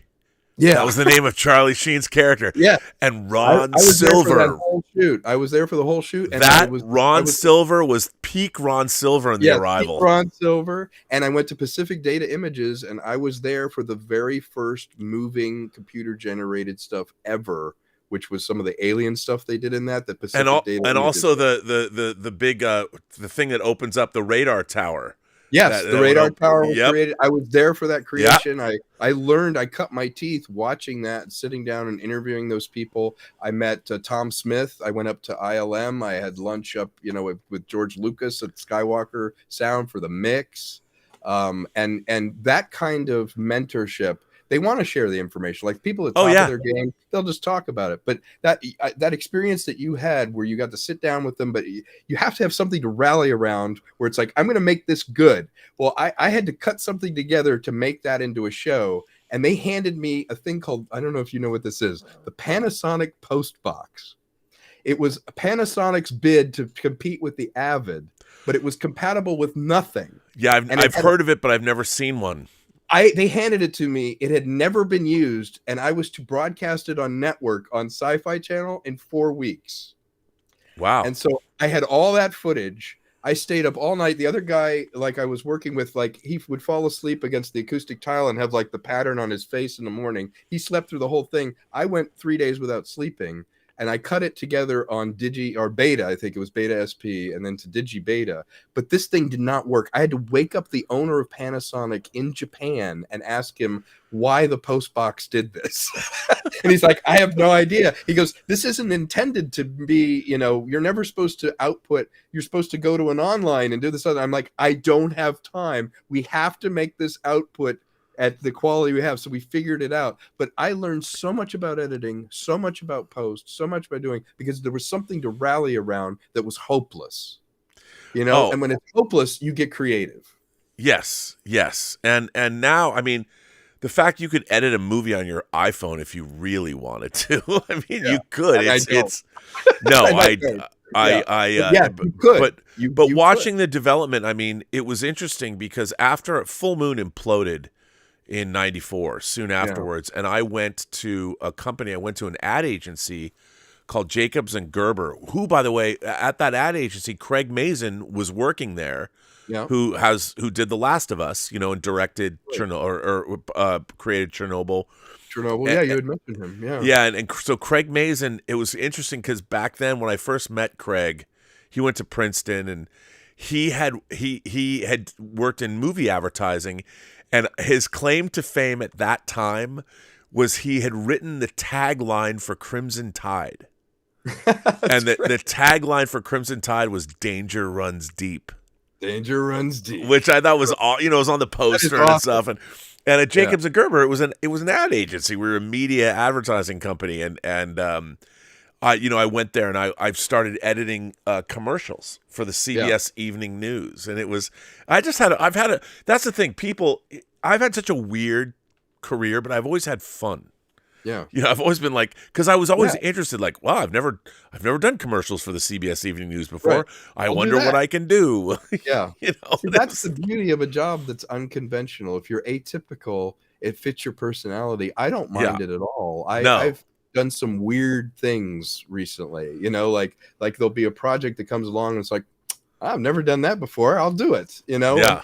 And no one's ever been what they're supposed to be before they are. I mean, it's like, well, I want to be president of a college. Well, have you ever been president of a college before? No. Well, if you want to create a documentary or you want to create a film or you're going to do something, well, no, I've never done it before, but I have the skill set to do it and the taste to know whether it's good or not. It should work. And I think both of us have had careers where I've done some weird stuff too. Like, I directed a Poison music video. You did? Yeah. Power to the People. I don't know if you ever saw that, but I have a great Bret Michaels story. Do you want to hear it? Yes. Oh, are you kidding? I have all the footage actually right there. I was the first to try. It was sort of before the GoPro thing. So I invented kind of a piece of equipment that was a body pod. And it basically mounted a camera of that time, like this, looking back at the performers while they were doing it. So you get this like a motion capture camera now. Yeah, like a motion capture camera, only this was, Poison. And look what the cat dragged in. Yeah. And I'm covered in glitter. We're in this like sweaty room doing this thing and doing all this. And I have this great footage where, Bret is oiling up himself, on his chest, and I'm working on the equipment and doing the thing. He's like, do I look sexy? Do I look good? I'm like, you can hear me on camera. I'm like, Bret, you look very good. You look fantastic. Could we just try this? Let's try and make the music here. We're doing it. We do the whole thing. It turned out amazing. Like, it turned out really great because I put a bunch of I had shower curtains in front of this like tracking shot to make it all there. And we were covered in glitter and I was putting all this stuff into it. But the funny Hollywood moment of it was, this is where the ego comes in. We're in the edit bay and we get it done. And Bret loves it. He loves it. And I don't hear any more about it or whatever. Well, I see it air on 120 Minutes on MTV, and it says directed by Tom KONKLE and Bret Michaels. Now he's in it. And so I confronted him, and we haven't spoken again. That was the end of that. But we confronted him, and this was the beauty of the thing. I had never done a music video like that before, and I found out I can do a heavy metal. I could do this like hairband kind of thing. He goes, Tom, look, if it wasn't that good, I wouldn't have put my name on it. It's for the band, he said. It makes them feel comfortable that they know me. They know that I did it. And if it wasn't good, I wouldn't have put my name on it. And I went, wow. That's a great scene in a movie, though. You got to put that in this, Oh, I have to put it in there. It's true to life. If it wasn't good, I wouldn't have put my name on it. Yeah. And I was like, yeah, I can see that. And now it makes sense. It makes sense if you search Rolling Stone, like who directed it. It's Bret Michaels and me. On Rolling Stone, so it's pretty funny. Well, he did ask you if you looked sexy, so yeah, yeah, I told him he looked sexy. You gave him that reinforcement. No, there's so many. So funny. And who would have thought I'd be doing a music video for Poison? With my background, it's like I did British theater, I did, I do sci-fi, I do these things, but because I said it's the power of yes, I always say you never know by saying yes to something what it's going to lead to, because that did lead to other opportunities that I would never have expected. But to have on my resume that, and it's like, oh yeah, you did this TV show with John Cleese. Oh, and you did a Poison video. It's like, what? Dude, I'm in Star Wars XXX. Are you really? Oh yeah, a friend of mine. A friend of mine. Eli Cross, Bryn Pryor had. He was a guy I knew, a friend of mine who worked he made great pornography. And he was one of these guys at the AVN Awards was nominated. He always got nominated for best screenplay. He would win. Yeah.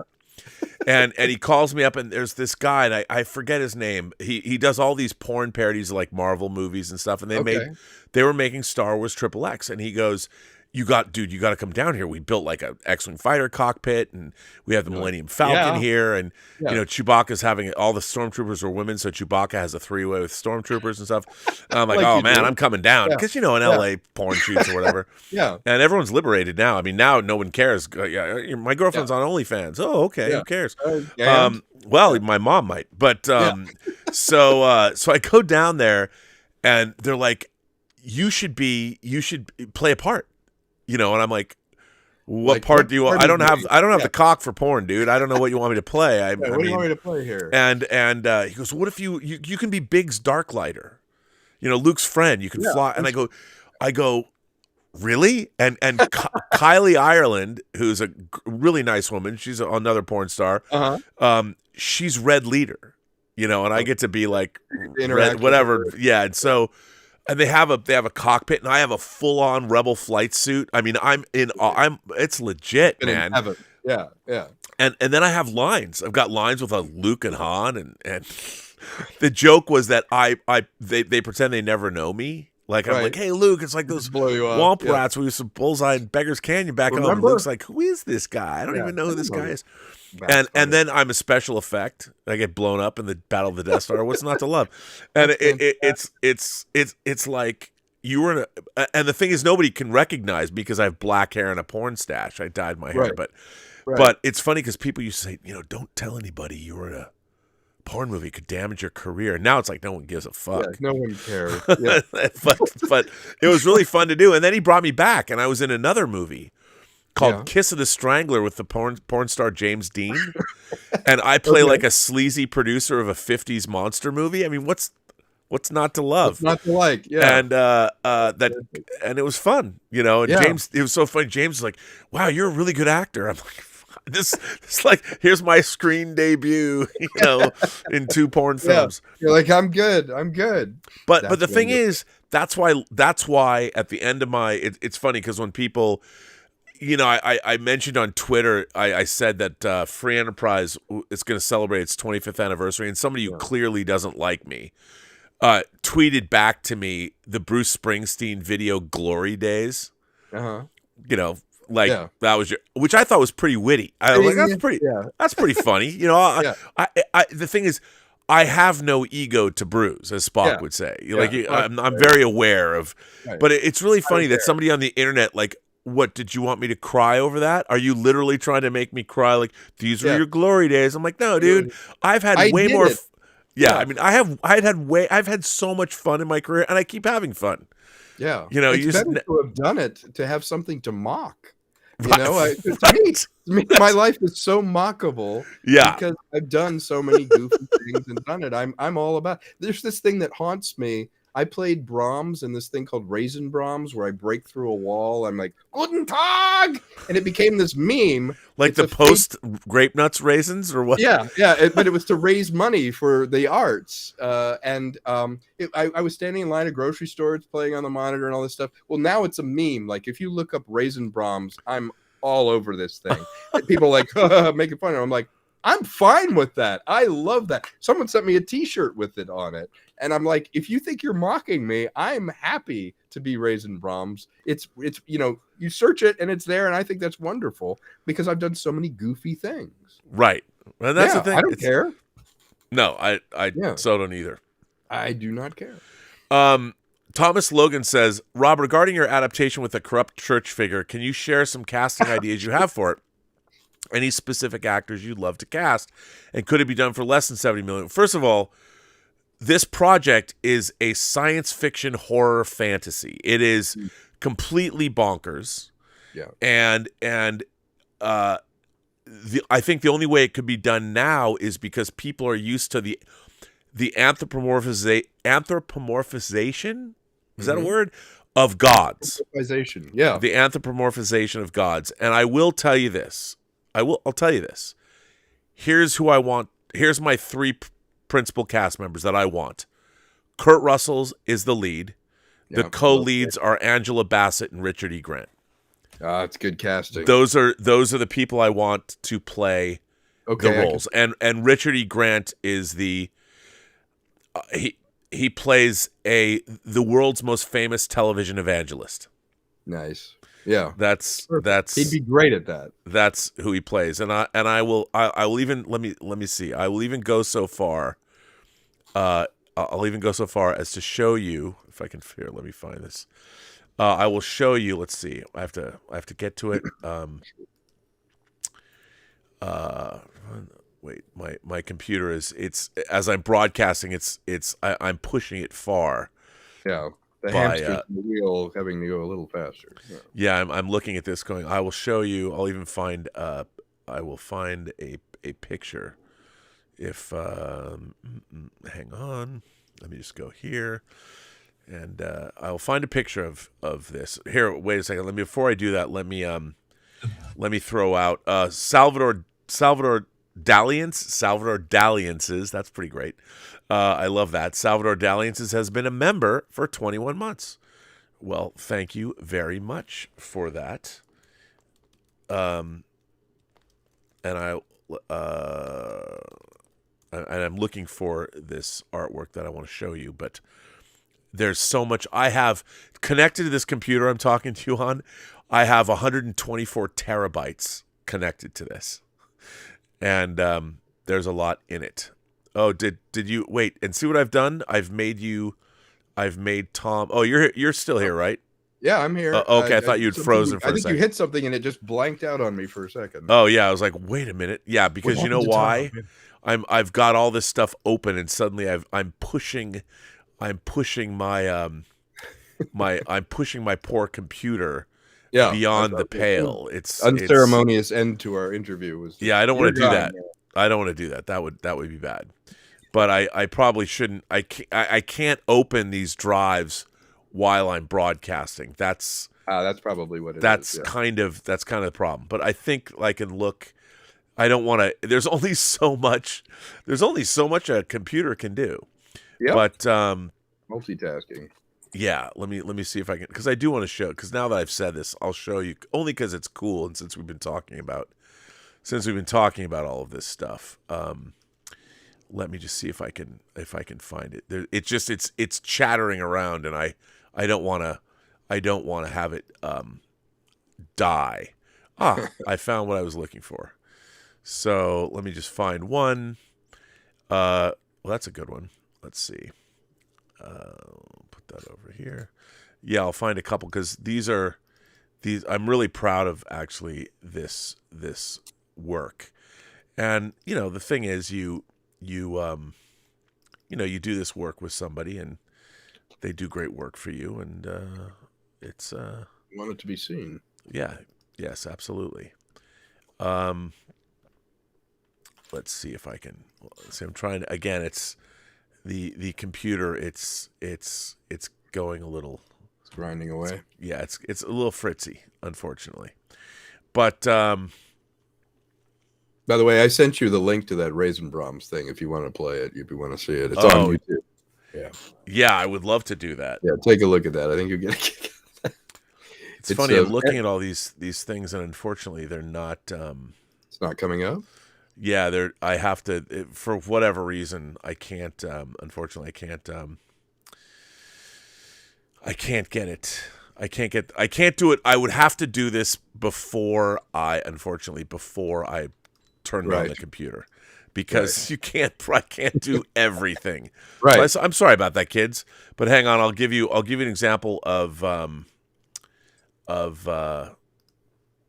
something. I can show you something, because let's see if I can. Well, I can't. It's hard to do this live, because you will.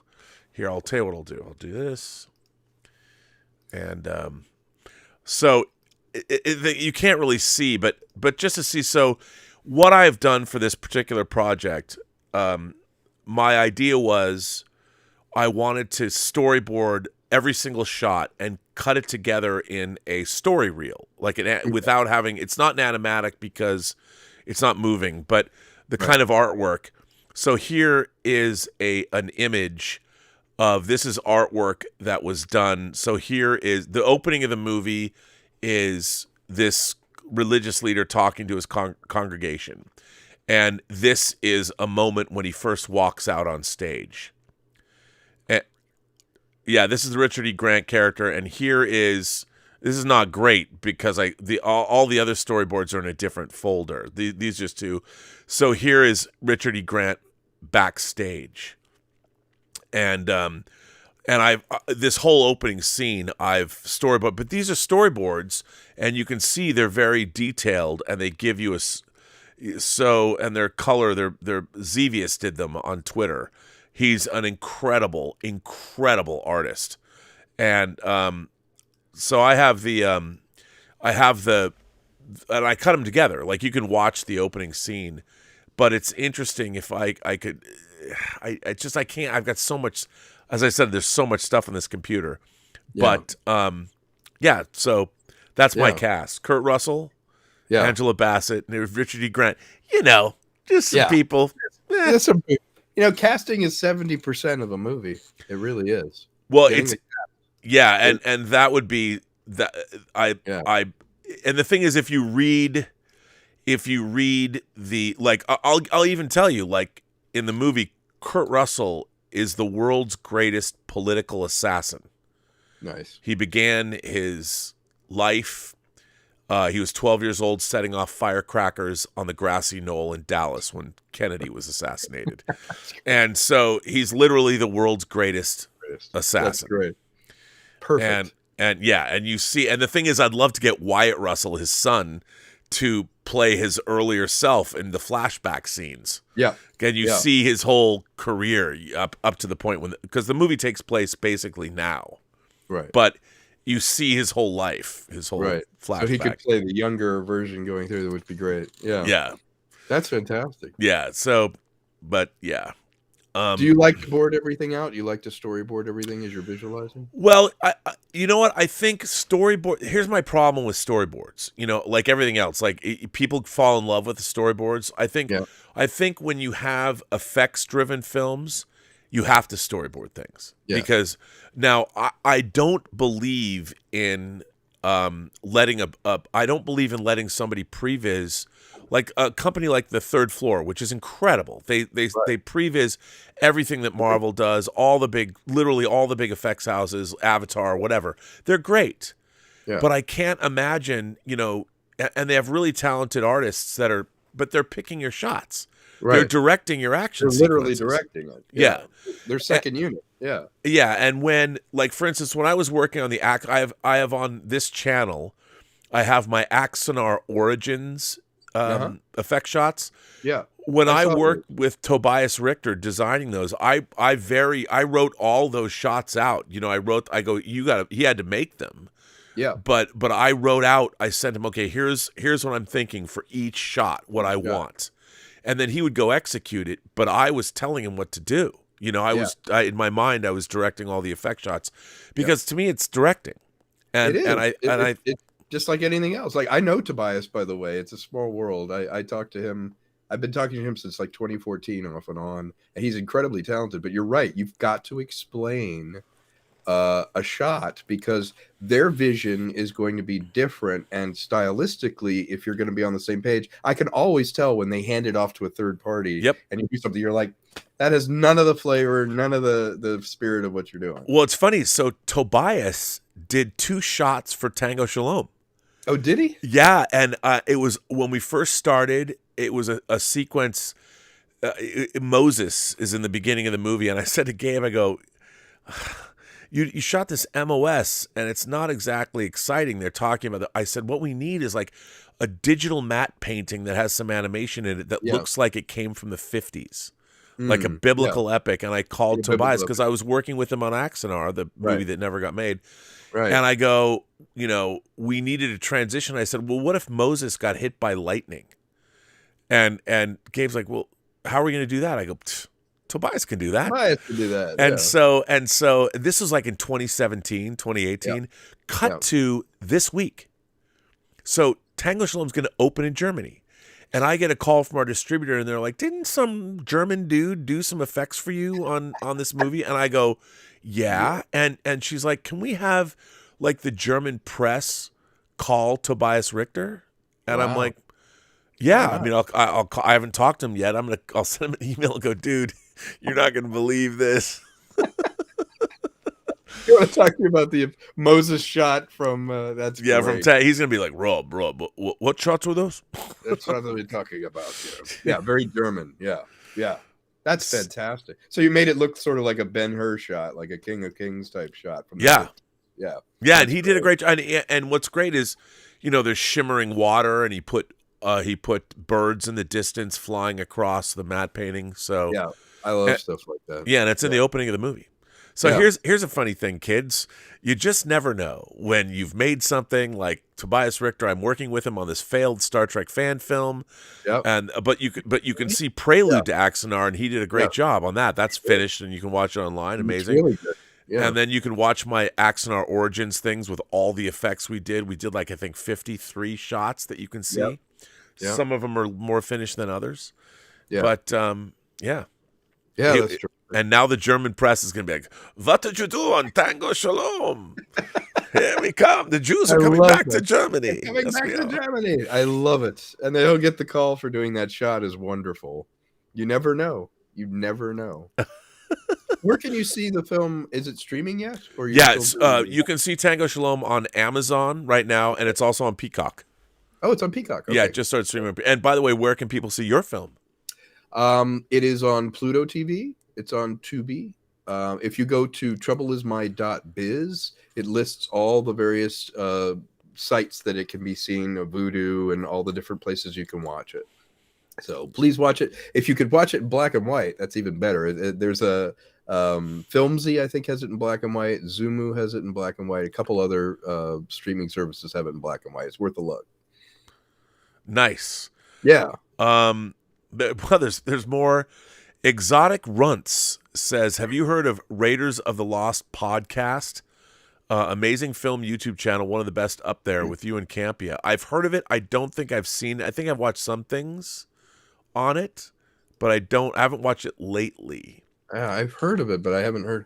I heard one thing that was really interesting. Somebody did a recreation of the notes between Spielberg and Lucas and Kasdan. They actually read out what they did and performed it as if they were making Raiders in that moment. It was fascinating to hear like what Lucas was concerned with versus what Spielberg was concerned with, and then Kasdan sort of sitting and being a referee between the two of them. But it's transcripts of all the stuff of their creative process that they perform. I thought That's that was amazing. Yeah, it was fascinating to listen to. I love that. Yeah, I'll have to find what that is. I'll send you a link to it. Yeah, It I'd was love to really- see that. Yeah, it's like being a fly on the wall because they really captured the spirit, and you could see why George was great at what he did, Stephen was great at what he did, and how Kasdan balanced the two of them to get that perfect Raiders film. You know, and there was no documentation back then of that level. You know, so it was fascinating that somebody had that. Oh, totally. Yeah, That's so cool. yeah, crazy idea. Last Son of Krypton says, "Rob, do you have Club Dread on physical media?" I do not. Have you seen it? My favorite spoof movie. Is that Broken Lizard? It is Broken Lizard, isn't it? I think it is Broken Lizard. I do not have that, but I did work. I have a long story about how I worked on a little bit. I did some editing on Super Troopers, but that's a long story in itself. Yeah, Meth Gator's sort of in that spirit. But Meth Gator's a great title. Meth Gator's going to be amazing. Cocaine Bear. It's really sharply. Yeah, Cocaine Bear comes out in March. I want to be shooting before March so that it doesn't look like I was somehow just cashing in on it. It's like Right. literally we've had it for a couple of years, but right now that there's interest in it, I think there's a higher likelihood that the financiers I'm talking to will pull the trigger because it's like, what if that Cocaine Bear movie does well? Yeah. Well, I could make this movie for you for like $1 million. Yeah. And I've already got bids for all its mechanical effects, building all the gators. They invade this party in the swamp, and I mean it's a great Jaws parody, and it could be really brilliant. And there's opportunities for people like Bruce Campbell to have cameos and things. So it would be a lot of fun. Yeah, I really like Crawl. Did you see Crawl? Yes, Crawl, I thought Crawl really was well. great. Yeah, I was surprised. Yeah, surprisingly good film. Really good movie. Yeah. Faisal H says, and I'll ask this to you, Tom. Hey, Rob, is this the year where you get a Letterboxd account? Would love to have you in the community. I think I actually do have a Letterboxd account. Like I set one up a long time ago, but I've just never really used it. Do you use Letterboxd? Go in there and put your movies that you watch and all that? I have, but I've avoided it because inevitably I drift to read what people write about my own stuff. And I get so angry that I've stopped going on Letterboxd because like it'll be, because people on Letterboxd are either motivated because they hate something so much or they love it. It's very rare that someone goes, it was okay, and they write a review.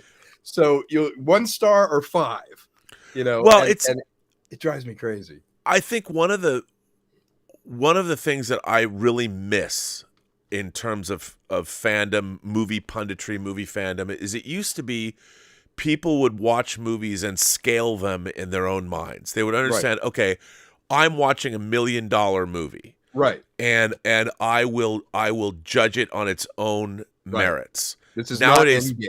Yeah, now people can't do that. And not only do I think that they don't do that, but they can't. Yeah. You know, it took like for instance, again, it happens when every movie is next to each other in the same thumbnail size. It equivocates them. It all looks all the same. Yeah. And like, you know, that's why when I went and saw like Terminator in when I was in high school, I had a friend named Adam Carl, and we would go see we used to go see on Sundays what we thought would be the worst movies that were playing. Right. Just for fun. Yeah, just for fun. You would see a B movie. Yeah, sometimes you'd roll in and we'd see movies that were fucking great. Yeah. Like Tough Turf with James Spader, Robert Downey Jr., and Kim Richards, that was directed by Fritz Kurtz, who directed Children of the Corn. Yeah. And it was great. Or Night of the Comet. Yeah. I remember we thought Night of the Comet. Yeah. Night of the Comet was so much fun. You know, we would go see that. But we knew that what we were seeing was not necessarily the Rolls Royce, if you will. Yeah. And yet, for what it was, look, the creme de la creme of, I think, all of this is seeing something like the Terminator. Yes. You know, in the the day I saw it. Dude. Yeah. We all $9 million movie. $9 million budget. Yeah, I mean, it was yeah. And I'm just like, oh my God. Like, because, you know, Schwarzenegger was kind of like, I'll be back. It was right. No one knew because, you know, would be I know James Cameron directed Piranha 2: The Spawning, but that didn't really count. Yeah. You know, Terminator, and it was blown away. Yeah. Yeah, I was blown away by that. And that, again, goes to our whole premise during our talk here. It cost nothing for a good idea, and he had a bellwether of quality that he held himself to a standard. He didn't have the snobbish attitude of, well, I'm just making this movie, it doesn't have to be good. No, I'm going to make this movie as if I'm making Lawrence of Arabia. I'm going to make it as good as I can with as much craft as I can. Who cares if it's a B movie? Who cares if it's got gunplay? You don't treat it with a kind of snobby attitude. That's why I make the B movie genre stuff that I love to make. Is like, I want to make those movies. I would be fine not scaling up. Like, I would rather make 5 really good $5 million films than have everything riding on a $40 million film, but I have no control over it. You know, it's like Gun for Hire, and they're like, oh, that sucked, but your name's on it. You know, and to me, and that could be a career killer. It can be very often, and they weren't the ones that pulled the trigger, you know, to make it as bad as it was. You know, you're at the mercy of so many masters doing it. It's a communal process making a film, whether it's a $10,000 film or a $100 million film. There's a bunch of people involved, but the people involved at a lower level, they're on there because they want to be there. Yep. You know, like you want to make this movie. I really want to see this film. You're not going to get somebody going, I took Meth Gator for, you know, I just needed a pension. You know, it's like, you don't get that for Meth Gator. For Meth Gator, you're like, damn it, I want to see this movie. I want to see Guy Fieri get beheaded at a barbecue by it. You know, it's like, that's what you would see that film for. And you're right. When we were growing up, you go to a movie and you're managing your expectation by going, well, this is going to be fun for what it is. You know, Metal Storm is not going to be a film. The destruction of Jared's sin. I saw that. I think it was in 3D or something. It was in 3D. Yeah. That was like the summer of 82 or whatever, 83 when Jaws 3D came out, and Friday the 13th 3D came out, and Metal Storm and Space Hunter Adventures in the Forbidden Zone in 3D. I remember that. All in 3D. Yeah, with Michael Ironside as the Overdog. Yes, as Overdog. Yeah, I love that stuff, and I knew my expectations of it. You know. Well, it's funny. And we're missing that now. Well, that's the funny thing. I mean, film fan. Well, one, we don't. All people. The only thing they have to gauge now is like by asylum movies, right? And those are different because they're setting out, and all props to Anthony Ferrante, who made the Sharknado movies, who I'm friends with. I've been known him for 25 years. The thing is, though, when I'm talking about movies, like, they're not parody films. Right. They're not a parody of a genre or something like Club Dread, which is I'm sure I don't own it. I've seen it. It was funny, but the movies that I'm talking about had the conviction of their creators. Like, for instance, Jimmy Murakami, who directed Battle Beyond the Stars, he was like a production designer. I think that was the only movie he directed. Maybe he directed one other. Yeah, I just got the metal box version of that. My friend Mike Smith got me that. Yeah, and they have some great behind the scenes on it. And yeah, I think it's the only thing he did. Yeah, that movie was written by John Sayles, who wrote Alligator. Yeah, and that film has a wit and a verve to it. I mean, I love when what's the green lizard guy? What's his name? Oh, I know exactly what you mean. And he, what the internet is for. Yeah, he finds out that they're trying to protect the planet Akir against Sador, and he goes, Sador of the Malmori? And then he's like, I'll join up, and he's like, I'm only in this for Sador. I want his head. And Richard Thomas goes, oh, well, you're welcome to it. I don't know why, but yeah. No, you're welcome to it. I fucking love Battle Beyond the Stars. And, was he Cayman? Was his name Cayman of the Lambda Zone. That of the Lambda Zone. Cayman of the Lambda Zone. I had a Cayman mask I got from Don Bluth Studios or someplace like that when I was in the 80s as a kid. I walked around the forest with that mask on, and I filmed it with my 8mm Super 8. I gotta show you something. That. Yeah. Uh-oh, he's pulling out the mask. No, I'm not. Yep. Something even better. Even better. Saint Xman of the Valkyrie. Sybil Danning. Shout Factory made this when they put out. Did? Yeah, when they first put out Battle Beyond the Stars, they made this figure. That is fantastic. Yeah, she's great. Live fast, fight free, and have a beautiful ending. Yeah, and she's a Valkyrie. I mean, it's perfect. And Xman, wow. Yeah, no, I got the remaster version of that from Mike. He gave it to me as a gift. He's the guy he's my co-producer on all my movies, and special effects by James Cameron. Yeah, look, you have a he spaceship. Built the sets. Yeah, he built, but the main character Nell, the spaceship, is the internal reproductive organs of a woman.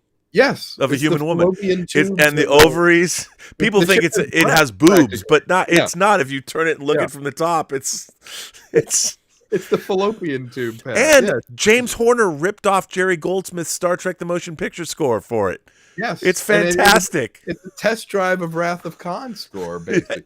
Totally. Yeah. No, that's Humanoids from the Deep.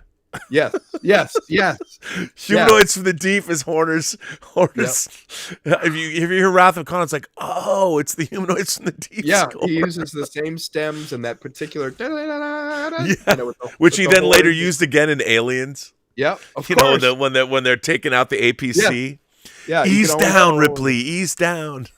We're in the weeds now, buddy.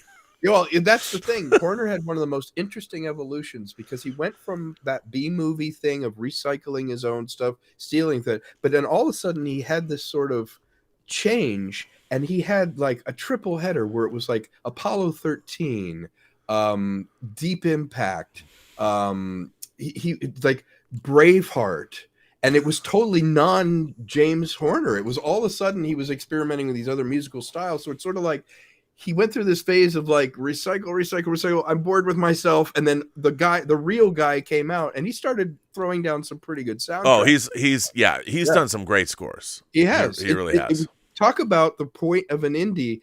A James Horner had a chance to work out all that crap, work on all his stems, work and find and refine what he's doing in that lower sort of echelon movie. He didn't have to like out of the gate have this like, okay, now I'm scoring Wolverine, it's got to be good or I'll never work again, because then they never take a chance. Totally. By the way, Lieutenant Commander Salinga sends in some tips. Video games are already very far advanced. Watch A Plague Tale Requiem from last year, which is basically an interactive movie using allegorical storytelling to talk about keeping your humanity in an inhumane world. And Amicia, The main character is totally believable, driven by motion capture by Robin Wolf. Because you control the character, you become her. You feel with her, and look at playthroughs on YouTube, and you can see players sobbing with her, hurting with her, because she feels so real. There's a photo gallery from A Plague Tale of the main character, and the CG model is rendered in real time, and that it looks real. Hang on, I'm going to put this link that Lieutenant Commander Salinga sent. That sounds interesting. It's funny. I thought we'd do this for like 2 hours, but this has been a blast. I really enjoyed it, and I enjoy being on the show with you. And I had a feeling we would have a connection. Oh yeah. Well, now that we're going to make Blood Beach, come on. Well, now we're making movies together. Yeah, we're doing Blood Beach in one shot. I'm serious. Yeah. S Beam says, sorry about bringing it back to Red Dead Redemption, but man, by far my favorite game of all time. Tom, did you work a lot with Roger Clark or Ben Davis? It was cool to see Ben Davis in Ant-Man 2, by the way. Did you enjoy the mocap work? What was your favorite moment? I had a couple of favorite moments. Yes, you do interact with them. Surprisingly, some of them you go and you shoot in a warehouse, and they build out almost like the old gym cubes, that'll be like a thing you're climbing over, or this is where the helicopter is, or this is where, if you're on horseback, this is where you tie up your horse. Anything you physically touch, there's usually a cue. So you are working. It's like live theater where you're making it up in your brain, but they can play it back on the monitor right away. They're like, Tom, you're on this trail. You're building a campfire and you're going to shoot this guy in the back.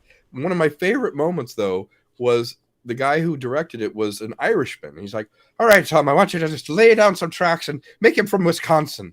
And I did a Wisconsin accent. He's like, what is that? And I'm like, that's a Wisconsin thing. He had never heard a Wisconsin accent. So we were doing these things. And he's like, okay, be this guy. Be this guy. And we started having so much fun creating the characters that they're like, we could change your face and alter you. We'll have you be this other guy. So I ended up meeting myself in the game, and I had to keep the character straight as to, okay, this is a good guy. He's a member of the gang, but this guy was a farmer who had to do this thing. And what I loved about it was completely back to being 14 years old in your backyard where you go, okay, I'm Spider-Man, and that's the Eiffel Tower. Okay, now I'm in the thing. With this game, we were literally doing that, and I knew an audience of millions of people were going to see it. There was no prep. There was no okay, you got to do a fitting and you got to, it's like, no, they're going to put me in the outfit. Okay, let's see Tom in this outfit. They put me in a duster and I'm like, oh, that looks pretty good. They put the dots on you and you do it. And it took you back to play. Like when you were really able to just go, I'm the king of England. And you are. And that's what I loved about mocap and being in a game like that is in one day, you were able to cover way more territory than you would be able to cover in any other media because they were world building around you in real time. Yeah. And that's some of the greatest stuff that you can get. I mean, it's amazing to do that stuff. Yeah. I played Dead Red Redemption 2 with my son. And you could see I didn't tell him anything. And you could see his eyes kind of narrowing because he would hear my voice. But he was like, well, that can't be. I'm not hearing this correctly. At one point, he's like, well, this guy's over here. And he picks up a rifle. He shoots me in the back. And I was like, you just shot your dad. He's like, what do you mean? I go, that's me. And it's like, it's so surreal because you hear your own voice, but it's in the context of the game and you could do anything. Like I could walk up and kind of look at myself and I would hear a line that it would be one where I'm irritated. And that was another thing that was weird. There was emotions attached to each thing. There's ones where it went well. There's ones where I get irritated. There's ones where I'm just downright ornery and you have all these choices. So you have to build a character out where his plot line is he's going to end up being killed in the gang and another one where he's the hero, right. And that's a lot of fun to do. I would love to be on the producing and directing side of that and do an immersive adventure. People love to be told a story. Like I don't feel like just an open environment thing you get bored because everything's just little side quests or you stop and you park your horse, you do it. People don't want to sit around a campfire and go, it's a dark and stormy night and then what happened? It's like, no, tell me the story. Tell me what happens. Have some kind of story. But they like choices. You like to be able to explore the world and look around. And if you have a sense of a really strong story, something structurally to hang it on, I think you could do amazing things with interactive gaming or immersive gaming. But you can't just say, well, I'm building out this fantasy world, and then you just wander around in it, because then there's no point to it. Right. You want to build a story. No, absolutely. And by the way, I found a couple of storyboards that I can show from this project as I'm listening to you talk. And I'm looking for a particular one I wanted to show. Mm-hmm. But I guess that's not here, unfortunately. Or maybe So yeah, this is so man, I just love these. Okay, so and that's so the Plague Tale I put in the you answered the Red Dead Redemption thing, which is great. Yes. Yeah, but now I'm glad you like it. Yeah, that's very, very cool. So here's a few more stories. It's funny because I haven't looked at these. I kind of dropped the ball because it just the pandemic and everything got so derailed me.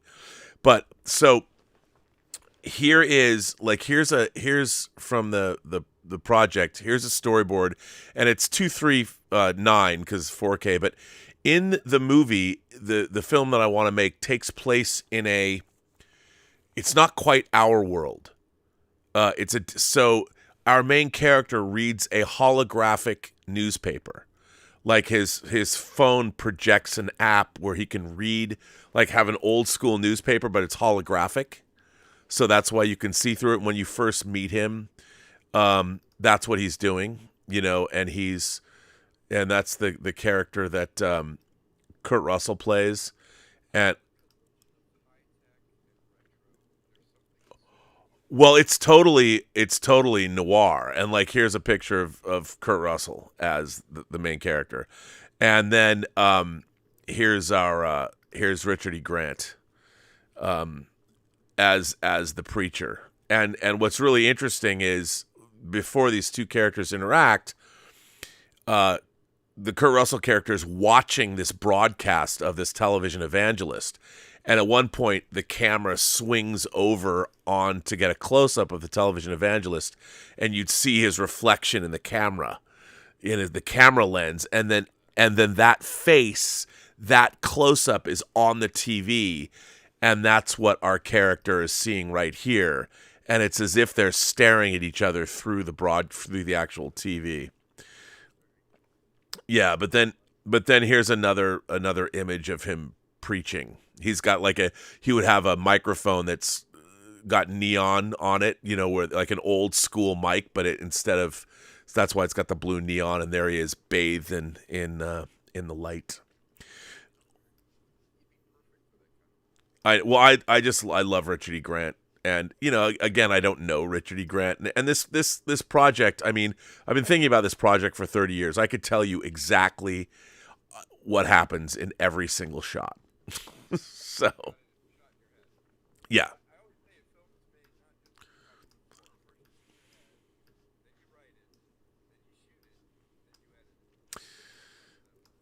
Yeah.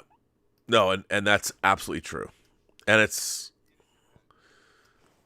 so it's I forgot to hang on, like no one can hear me because I forgot to switch back to you. So there you go. But yeah, you shoot but yeah, so that's and the funny thing is like this whole opening scene, every single shot, I boarded every shot like a commercial. You board every shot. Yeah, you board every shot, for economy. And I think that on a movie and again, when you're shooting low budget, it's when we did The Hills Run Red, we had to shoot a proof of concept trailer, and I had Dave Parker, the director, he storyboarded out every shot of that proof of concept trailer, and then we had one day to shoot it. I think it was like 48 shots or something, and I had printed out all of his storyboards and made a huge had all the boards on these big pieces of butcher paper. Uh-huh. And I hung it on the wall of the shoot, and every time we got a shot off, I would X out the boards. So everybody in all the departments, costume, makeup, could go, okay, here's what we owe. Yeah, and yeah. it worked out really, really well. That's a good way to work when you're under the gun. It's almost like it's analogous to putting together a puzzle. You know, it's a puzzle where how do I get all the shots from one angle, skipping over these so I don't have to turn the room around and do this other thing, but also there's considerations of costume and all. That's the joy of it, is figuring out, how am I going to Tetris? I call it Tetrising. How do you Tetris this in to make everything drop when you need to drop? And that's why I asked you about the boarding, if you like to work that way, because I feel like the boarding is a nice stage, but you have to be careful. Just like temp music, you can get married to the board and not let the happy accident happen in the room. Where, and I'm a big believer in happy accidents. I love when actors do some crazy shit and you don't. The only thing is, for me, the great thing about boards is, and I don't feel beholden to them. But if you have the boards and you know that, okay, I want all of these shots, right? And everybody, what's great about it is it's not just for you, but the rest of the crew loves it. Yeah, because they're always aware. All the department heads can look at the boards and go, okay, we need that. The art department knows. Yeah. The DP knows. The DP's crew knows, and they're like, okay, here's what we have to do. And like the beginning of this movie, the opening of this movie is in a mega church. Right. You know, and what I would want to do is shoot it in a very elaborate fashion. But what's great is there's real cameras that are filming this broadcast. So the cameras they're both practical and they're getting you coverage. It. Yeah. That's great. So so you have the best of both worlds. You can have them be practical and they're getting images from it. So you have many different angles to pick from, which is always and I boarded them all, you know, and I was like, just so, because I'm like, okay, here's how I want it to open, and you get a sense of what it is. And I think that, you know, I don't know, the problem that we all face, that you and I face, is that we've never done something big and large and commercial that no one's going to hire you to do it. Right. That's the real problem, unless they really believe in the script. They're not going to. And when you're talking about millions of dollars, they're like, why should we bet on you? Right. You know, and that's what anybody's facing. Right. And how does anyone start? Yeah. It's like you have to build. Yeah. You know, and I think one of the problems too is that there's a lot of people that they don't. It used to be that you could begin a career like John Carpenter, Dark Star. Turns into a feature. Then he goes and makes Assault on Precinct 13. Then he makes Halloween. Then he makes The Fog. Then he makes Escape from New York. And then it wasn't until then that Universal tapped him to make The Thing. That's right. So he already had was it Dark Star, Assault, Halloween, The Fog. And so that's 5 films. 5 films under his belt. 5 films under his belt before he gets tapped, and then he puts everything he's learned into The Thing, Rob Bottin's effects, and they happen to open it 2 weeks after E.T. came out.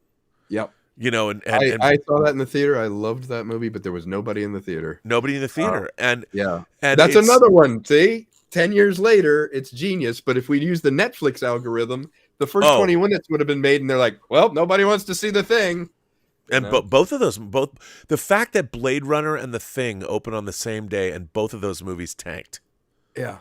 And they're masterpieces. Masterpieces. That's why we got to wait. And sometimes the world's not ready for what you have to offer. That's what I tell myself to stay sane. But nowadays, I mean, that was part of the greatest genre summer ever, the summer of '82. Yep. The '80s were a good time. Yeah. I mean, you think about, Poltergeist and Star Trek II opened on June 4th, you know, and between middle of May to the beginning of July, you had Conan the Barbarian, The Road Warrior, Star Trek II, E.T., Poltergeist, Wrath of Khan, Tron. In 1 year. In 1.5 months. Yeah. And it was insane. Yeah. You know, and what's interesting is nobody would have ever thought, like, when I first saw Blade Runner, I saw it in 70 millimeter at the Cinerama in Seattle, and it was I didn't know if I loved the movie. But the first time I saw it, it was just this overwhelming experience because it was on a gigantic screen. Poem. Yeah, it was like a tome. That's what it was. And you're looking at going, oh, that's not what they sold, and that's not what anybody expected. No. And it was like, oh my God, you know. And it's the future you never saw before. You never saw things in this way, that Ridley shot it in this sort of high art way, the way he lit it, the way it was. You take it for granted now, but there wasn't a movie that looked like it before it. Yeah. No. Just amazing. Yeah, it's incredible. It holds up today. You know, you Well, could no, watch. it's why, and it's funny because I use it as a demo disc when I show people my little Atmos sound system at Yeah. home.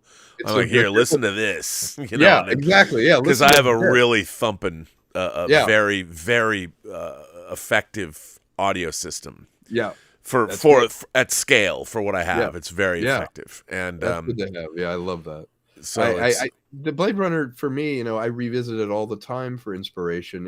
It's almost irrelevant now what the narrative is because it informs so many other things that I love. I love the way he incorporated Sid Mead's work. I love how he worked with Vangelis. I love the look and the lighting that, you know, Jordan Cronenweth, the way the moving lights, like unmotivated, they don't make any sense. It doesn't matter. right. You know, and the look of the sets, the backlighting, that richness that he had in British commercials, that everyone was like, why do these commercials look so freaking fantastic? It's like, because Ridley Scott did them, Yeah. you know, and he took that aesthetic and went, what if we made a noir science fiction movie that looked like that? And we need more of that. We need more. Well, I wish I could quantify why the explosion happened in 81, because we could probably figure out a way to do it again. Well, I don't know, because first of all, I just don't think that we have the kind of people anymore like that. Yeah, You know, maybe. we don't have like Ridley Scott, the British Invasion, Alan Parker, Ridley and Tony Scott, Adrian Lyne, you know, Yeah. all those guys. You know, I go back and watch like I love Angel Heart. Oh yeah, You know, Angel Heart. those movies, and I love Alan Parker's Fame. Like he made Bugsy Malone back in the 70s, and you look at all of these directors, and they had a particular, that sort of hard light, very contrasty very contrasty look, and I love that. And sometimes they just wouldn't light movies the way we lit them. And you go back and you look at a lot of movies. This is such a weird thing to say, but movies seem relatively immature to me these days, comparatively speaking. And this is an old man yelling at clouds. It was that. Sophistication is not there. Yeah. Yeah, there is. I mean, I'll see something like, I was knocked out by Tar. Like some of my favorite movies. I love Decision to Leave. Yeah. Chan-wook Park's movie, and it's like, oh, movies that are about something. Yeah. You know, I love The Handmaiden too. Before that, and it's, you know, we see these movies, and I think that what has been missing is there used to be a lot of diversity in terms of the kind of movies and the way they were made. True. And Yes, you're right. I think it's much more homogenized, and even the way movies are directed, there's not a lot of auteurist work being done. There's a lot of movies that are well directed, but not. But there's often too much money involved to be an auteur. Yeah. That's the problem. You look at these movies and you're like, what am I? A lot of these movies they're very generic. Yep. Well, Rob, you said something though that you just hit the nail on the head. Those movies that you just like now, you said they're about something. If I go back to 1981, I could argue to you, Star Trek Wrath of Khan is about something. You make a science fiction about a middle-aged man, a guy our age, going, am I still relevant? Yeah. What about death? How do I lose my friendship? That movie is about something. It doesn't go, well, it's just science fiction. It's just going to be, we're going to shoot each other and blow up Khan. No, it was about, did I do the right thing? I have a son that hates me that I've never met. I'm confronting the fact that I've cheated myself and patted myself on the back. I've lost my best friend. It's about friendship and loss and all of that.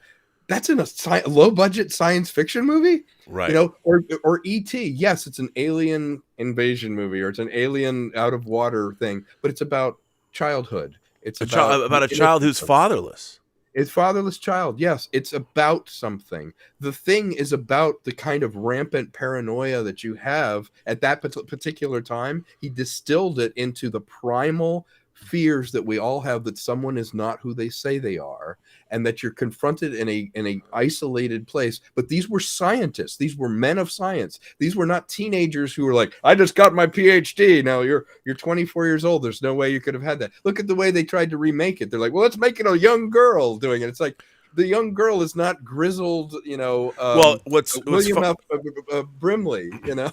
What's funny is this movie that I want to make that, you know, stars Kurt Russell, who's 70, and Richard E. Grant, and Angela Bassett, who's in her 60s. I think one of the problems with movies as well is there is I'm always banging on about verisimilitude. People are like, Rob, don't you ever get tired of, but the whole thing about verisimilitude, it's all about the believability of the make-believe. Yes. You've got to make the make-believe believable. Yes. And the problem that I have is I think very few people know how to do that anymore. I think you're right. I think that there's a casting consideration sometimes where it's like, well, he's the captain of a starship. And it's like, he's 27 years old. Yeah. I mean, that's the thing. The reason people are like, why do you hate J.J. Abrams' Star Trek? It's 2009 so much. And I'm like, I don't believe a shred of that movie. There's not one thing that happens in that movie that I believe. No, I don't believe they don't observe military protocol. It's not naval. It also doesn't look. It doesn't look believable. Nothing about the movie is believable to me at all. None of it. Yeah. And people get, why are you so angry? And then they can't. It's hard for people to grasp going back and looking at the original Star Trek because of they can't see past. Oh, it's the campy sets or the lighting and all that. And it's like, you know what? You could take those. You could recreate the Star Trek sets from 1966. And shoot them in 239, and shoot them with modern lighting, and make them look great, and the bridge would look fantastic with very little, and Balance now of Terror would still be a good story. It would still be a great story. I look at Star Trek Discovery. I'm like, why are these sets so big? Yeah, you're honest. Yeah, the actual rooms on this ship, and they don't. When you see the turbo lifts, and they're all flying through empty space, like what? Yeah, there's so much wasted space. Has anyone ever been on a naval vessel? They don't. No. And when you look at that, economy, fraudulent creators, they don't understand anything. Creators. I think you're right, and it isn't the fact that it's our age. It's the fact that we have lived through so many different eras and moments in it that we have a perspective now that when you're our age, you still feel young on the inside. You're not a different person. Kurt Russell still feels like Kurt Russell. People are not irrelevant just because they're 70 years old. They still have the same feelings and thoughts. A diverse cast. Well, let's face it, Tom. We're not exactly 70. But Kurt Russell. Yeah. And he can still be relevant. And the kind of snobbish attitude of, I don't think Khan could get made, because he'd be like, well, there's a bunch of guys in their 40s and 50s talking about being old, you know? Yeah, I mean, that's the problem. And that's why those movies are resonant. And I think our society as well has, it's not necessarily a criticism of people per se, but look, our educational system is turned around, and we teach for the tests. Right. And I'm amazed that, parents are like, well, you can't give my kid a C. And it's like, I grew up in a world where if you didn't work, you didn't get the grades, man. Yeah. And no one was really worried. It's so weird now how I think our civilization is sort of inverted. Like when we were growing up, I'm like, I want to go out there. Right. I was never very concerned with how I feel. Right. How I feel. I'm like, the world's a tough place. It's hard. So I'm going to go out into the world, Star Trek, boldly go outward and go make, and what's going to happen is not going to be easy, and you're going to get knocked down and beat up, and, you're going to take your lumps, and that's the way it's going to be. And now it's such a weird, like, I hear people that it's so, when I hear people say, certain language is violence, I feel bad. I'm like, who cares? Yeah, you feel bad. I mean, how grateful are you? You don't live in Ukraine, where Russian troops came in and were murdering civilians and just raping teenage girls. You would have a reason to feel bad, and I think the turn inward has a lot to do with, it's married to technology. Yeah, because I remember with my friends, if you went somewhere, you took pictures of the place you were, and you'd have some friends in it. Now when you take it, you take your phone and you take it, and you're blocking Big Ben, and you take a selfie of yourself because you're the center of the universe. Yeah.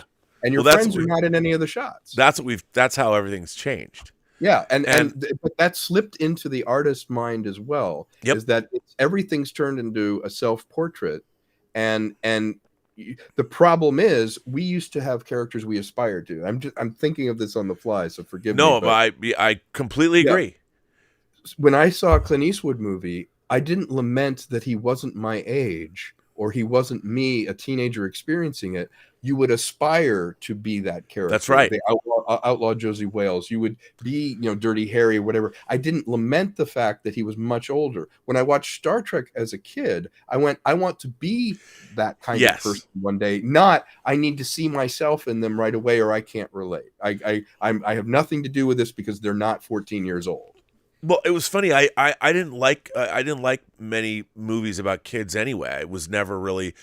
Again, when I was 5 years old, I was watching Star Trek in the Twilight Zone. Right. When I saw Planet of the Apes for the first time. I mean, I didn't. Yeah, much more adult point of view. Yeah, because I was a kid. Yeah, and it was like, what good? Watching movies and shows about other kids didn't do me any good. That's true. Like, I don't. That's interesting. I'm already that kid. Like, I'm already that kid. I mean, I liked it when kids were like, I loved Land of the Lost. Right. I remember Marshall, Will, and Holly. Yeah. And because they went someplace I would want to go. Right. But I liked the dad. I would identify more with the dad. Marshall. Than with the kids. Yeah. And that's my whole point. Is I think the aspirational aspect of character building has fallen by the wayside, because now when I see Hollywood product, it's a Benetton ad, or it's well, you don't want to aspire to someone. You need to see exactly you in this, or there's no relevance. The audience isn't connecting. So the audience is being taught that that's what they need to see. That's what they need to have. So that older movies become even more distant, where they're like, wow, Towering Inferno, that has George Kennedy. He looks old. Charlton Heston looks old. William Holden. It's like, you realize that architects of buildings would be that age. Right. Like firemen were in their 40s and 50s. They weren't all Channing Tatum in his prime, in his 20s. That's not the way it is.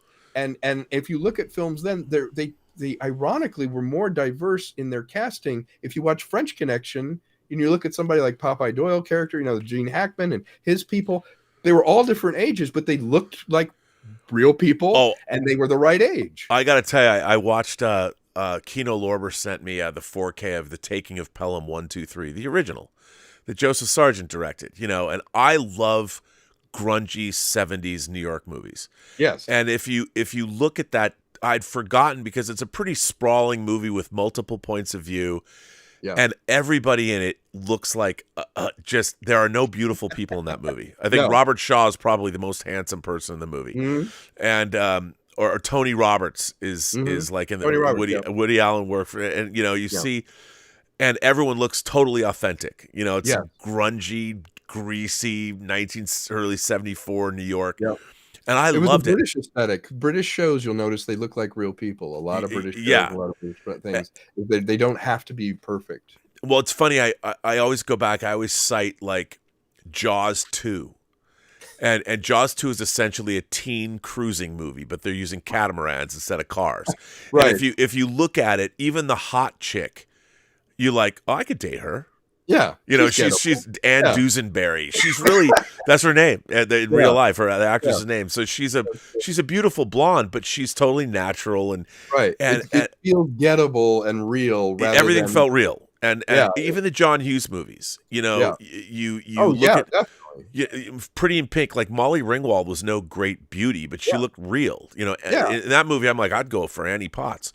Yeah. But and then you've got John Cryer and all Alan, that. Yeah, I mean, just his casting was fantastic, and you have John Candy and stuff. And Andrew McCarthy. I mean, he's a handsome dude, and then James Spader wearing those linen jackets was the most badass motherfucker in town. I loved him as a villain. Let's be honest, they don't make those movies anymore. Well, it's funny. Then you go to like the 90s or something. You watch a movie like She's All That, and like Rachel Lee Cook is supposed to be the ugly girl because she's wearing glasses, right? And like Freddie Prinze Jr. and stuff, and then she's wearing like this one piece, and she's stunning. Yeah, and you're like, she's the ugly girl. It was that Saved by the Bell aesthetic. You're like Lark Voorhees and Tiffany Amber Thiessen, and hot. You're like these, and Elizabeth Berkley's the tall, gawky girl. You're like, really? Exactly. Really? And it's just the world changed, man. Yeah, it was.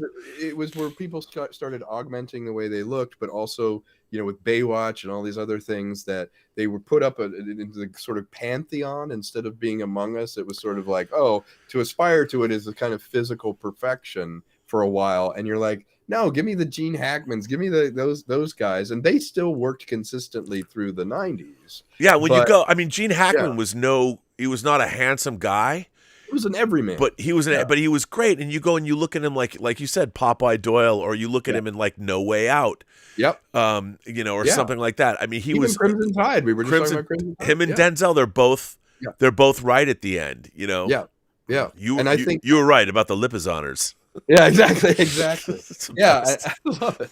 I love it. Well, see, that's the thing, is we need to find a balance again, that the pendulum's gone too far in one direction. And I think from indie film, there's got to be this kind of flowering of talent, and you have to have the opportunity. We need a clearer money path. The struggle right now is like, it's too hard to find the funding. It's too hard to show the money path and get distribution to allow the creative people to go. Because when you worked for Charles Band or you worked for Roger Corman, you knew that film was going to get out. You knew somehow it was going to go. But now everything's a fiefdom. And so most of my day is spent looking for money to do permission to do the stuff that I can do and I love do. But what I love to do has nothing to do with the material you need to get, you know, to do it. And you have to find a deal with a distributor, and you have to find the money. And that's taken up a very large part of indie production, and Hollywood has mirrored it, where Hollywood's like, look, it's an existing property, it needs to already have it, we're going for franchises and sequels, so that just becomes a snake eating its tail. To have a flowering like we had in the 70s and 80s, we'll have to break it where the technology frees us up, but the money path, the what we're doing right now isn't working. But well, even the business. I mean, streamers like, we've lost so much money making this. Why are you spending? I do not understand. $200 million on on a movie that's not going to have an income. Right. And it has no theatrical release. No one ever buys a ticket for it. It's like they're subscribers, so they could watch Night of the Comet and this movie on the same night and spend the same amount of money because it's on the streamer. But more importantly, they don't sell posters. There's no soundtrack. There's no merchandising for any of these movies. No. I remember when that Chris Pratt movie came out, I was like, that came out? If that had been like a regular movie 10 years ago, you would have had creature models from it. You would have had the soundtrack from it. But it came out on a Monday. And it was on Netflix, and it was $200 million, and everybody that already had Netflix saw it, so nobody bought a ticket, and now it's over. It's disposable. Right, and they spent, what I don't understand is, what's the difference between a $100 million Netflix movie and a $200 million Netflix movie? I have no idea. I mean, honestly, and they're talking about, well, we lost so much on streaming because you have no income. Yeah. If you're going to make a $220 million movie, you better damn well put it in the theater with a huge marketing budget behind it. I mean, you know, Glass Onion coming off of Knives Out. I was saying this on the John Campea show, but John didn't agree with me. Wall Street Journal did. They left hundreds of millions of dollars. We're going to release Glass Onion in 600 theaters for a week. What? Why? You're coming on the heels of a franchise that you already bought into. Exactly. The first movie had a $300 million worldwide release. You spent $450 million to make two movies. If you put that movie out for 2 or 3 months in the theater worldwide, you would have made your money back. And then people would want to see it. And then they put it out. And look, Glass Onion, for this week, it's the number one movie on Netflix. Yeah, in 2 weeks, no one will remember it. They're going to watch what's next. They're going to watch the Wednesday dance some more. I mean, exactly. What if someone can't see it in that first week and then it leaves? It's like you left money on the table. I don't know. I mean, that's the thing. I mean, our dumbest business plan I've ever heard of. The value of movies has been, to me, movies were the art form of the 20th century. Yep. They've carried over into the 21st century, and we all still love movies. But the problem is the economics of studio movie making have made movies sort of irrelevant. Yeah. You know, they're thrill rides. You go see them, and then you leave, and you're on to the next. And there's so much content now everywhere that I don't even know if it's possible for movies to exist for people the way they existed before. Simply because there's too much stuff out there. Yeah, and no one's gonna go. Like, I remember going to see Bob Fosse's All That Jazz, which is one of my favorite movies. I saw when I was 12. It changed my life. It was the first time it was the first time I recognized editing as like, I was like, oh my God, I want to learn how to do that. Right. You know, and jump cuts and cutting in between time periods and reality and unreality and all this. I was just blown away by the whole thing. And that movie no one would ever make that today. No, it wouldn't be made. You'd never. And I've been having this like ongoing film festival with Elizabeth's relatives, her mom and her dad and her aunt. And we watched Being There. I just have been pulling out movies from my collection. Love that movie. And Being There is incredible. Never get made today. No. None of The Last Detail. No, none of that would be. Look how old Peter Sellers is. Who'd watch that movie? Oh yeah, he's Can't you cast Chris Pine in that part? Yeah, exactly. Can't he have diminished capacity? You know, it's just that's the problem that I have, is that we speak of all these choices, but we actually have less.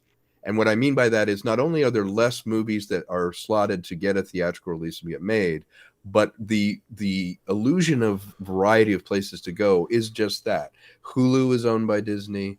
If you go to ABC, that's Disney. So a no from a Disney person is also a no in 5 other places that you used to be able to go. But there's the illusion of choice. Well, and also, there's all these platforms. But actually, now that I'm making movies, I realize there's about 3 places that control everything else. And if you don't go there, it's not going to be seen. Well, and the people that work there don't know very much. No. You know, and they're looking at things that they're looking at analytics, but the analytics can't tell them about movies that people haven't seen yet that they would like. Correct. You cannot quantify art. Yeah, that's exactly right. And you need to have both things. And it's funny, Dave Chappelle talks about, there's a clip of him, I forget which special it's from, but he's talking about the fact that, when he gets criticized by various communities and they bitch about what he said, these communities don't take into account that he is an artist. Yeah. And when he's giving a performance, if you're just listening to if you're going to get mad at exactly what he said, but not take into account the context of the fact that he's a stand-up comic and he's presenting these they're taking it, that's not fair. You're not judging the artistic part of it, and everyone's just getting triggered by whatever community is offended by whatever he's saying. And that's like you're taking offense, but you're taking offense outside of the context that what you're offended by is being presented in, which is in a context of artistic expression. Right. And he said, look, I begin with my artistic expression. And if you're not taking into account the artistic expression that I'm bringing to this presentation, you're missing the point. Right. And everybody, I think a lot of people today are missing the point. They only hear the part. And, I've tried, a lot of people have said to me, they don't appreciate, like, for instance, I've been getting into it a little bit with Doomcock. I don't know if you watched Doomcock on. I've heard of him, yeah. He's a YouTuber, but he's in a costume. He's doing a shtick. He's got this green screen thing. He's in the center of the world. He's like, stay angry. He wants to protect pop culture. Like, he and I might have different opinions about Star Trek Picard Season 3. And people are always like, well, Doomcock's a misogynist. And I'm like, guys, it's an act. He's presenting a character. Right. Like, you can't... You're watching a character that he's performing, and if you're going to get mad at everything he says, he doesn't break character. Right. And don't get like, I don't even know, like, I've heard Doomcock speak in his real voice when he's not playing the character of Doomcock, but it's like, people are like, well, why don't you get mad at him? Like, and I'm like, why would I? Like, he's doing his thing, he's doing his thing, and he's presenting his shtick and a lot of people, well, you get mad at creators and all that. I'm like, why is anyone defending I defend artists and creators, but why are you defending corporate produced product and corporate produced creators? If it's not good, it's not good. And call it out and say it's not good. But and then they, when people go after, like, oh, it's Kathleen Kennedy's fault because she was wearing a Nike T-shirt that said "The Force is female." She didn't even. That's not even merchandise. She was wearing it, and everybody gets angry, and you're like, why are you guys angry? She made your childhood. She's been producing movies for 40 years, and you're going to blame all of this stuff on her. She works for Disney. She does Right. not have autonomy. He works for a big company. Yeah. That has its own agenda. They're not making Star Wars anymore for our enjoyment. They're making Star Wars to expand their marketing reach for a To fill a platform. slot. Yeah, to fill in a budget and a slot. You're absolutely right. And it is an act. It's like getting mad at the end of Romeo and Juliet and going, "These people are a bunch of murderers." You know, I hate them.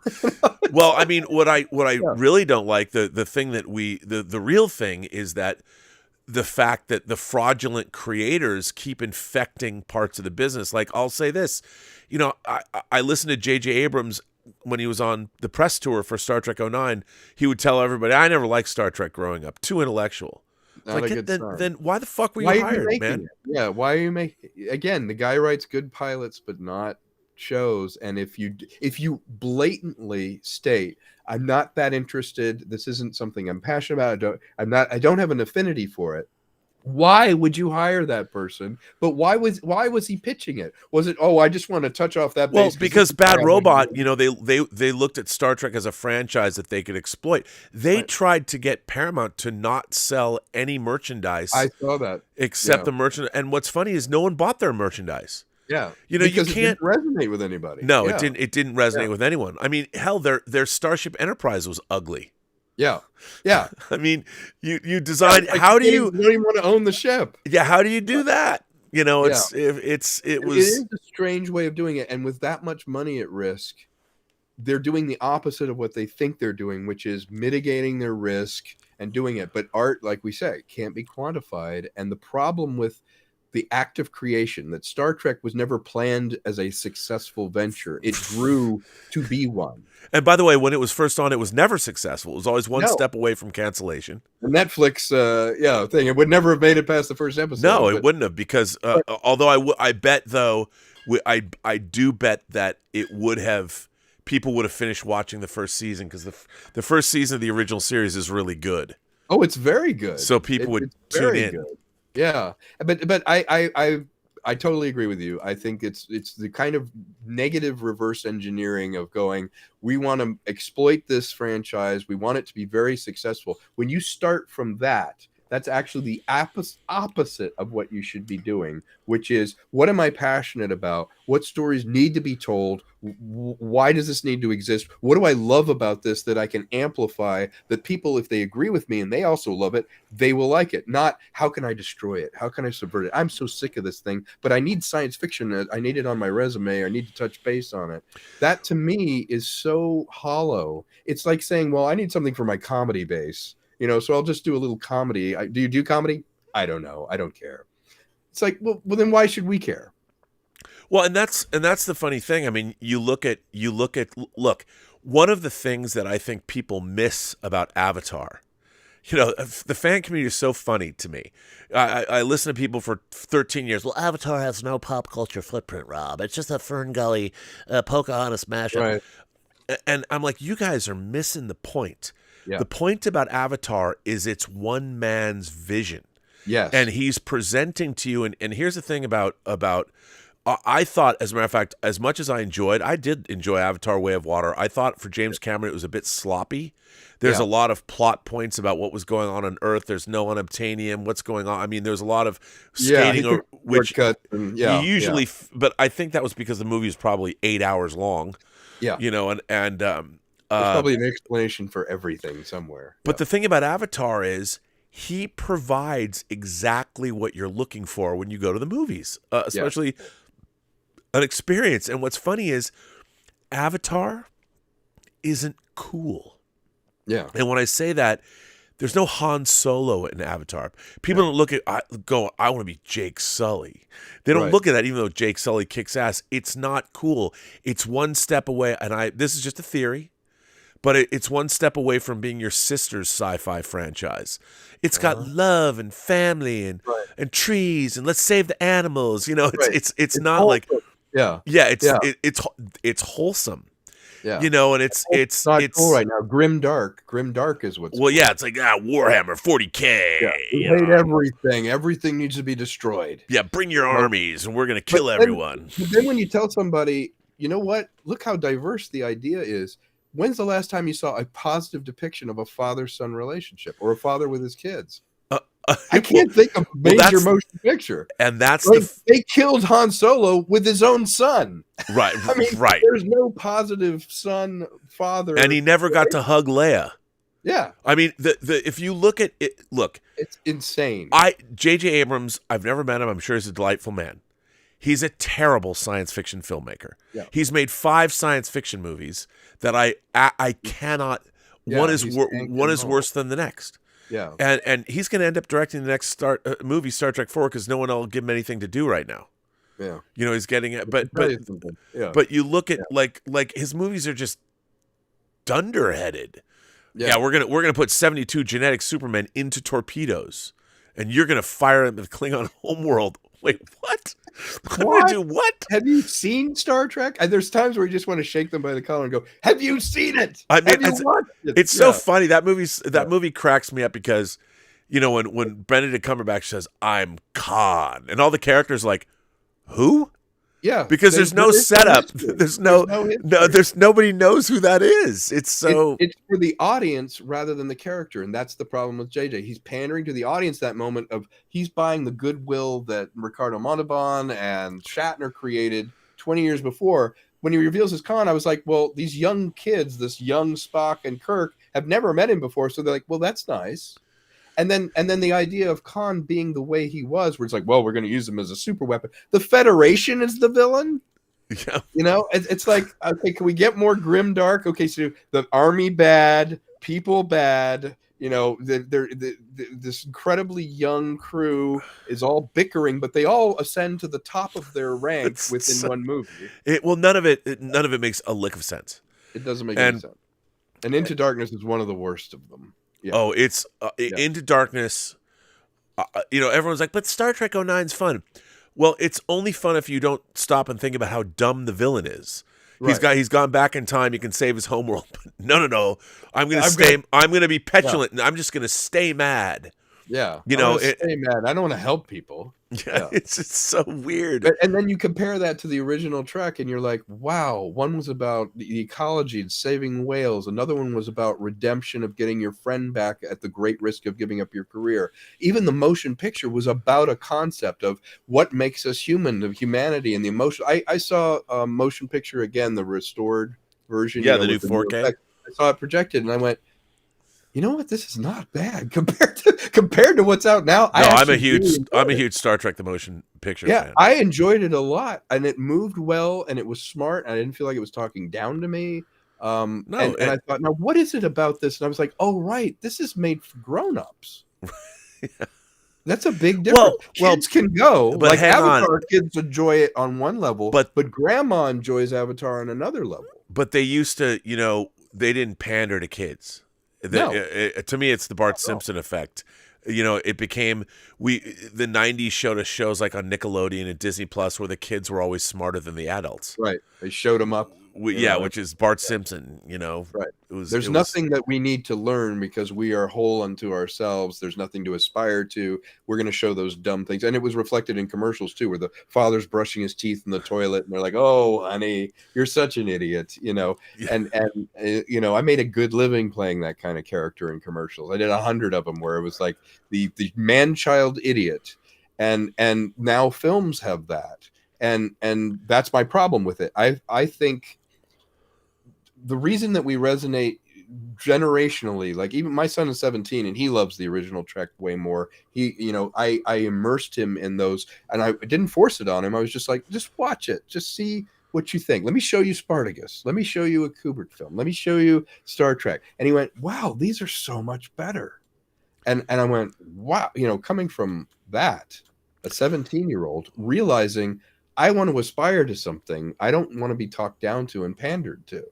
Well, I mean, I think also that again, it even begins with, and by the way, I think this is fairly an American problem in that we see it in our political discourse. I mean, I look today, it's been comical.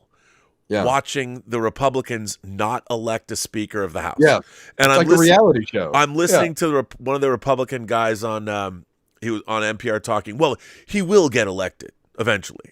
If we keep voting. and it's like okay, these guys, the I guess the MAGA, the real MAGA, hardcore MAGA guys are the ones that are standing in the way of him being elected Speaker of the House. You're like, those people have no interest in governance.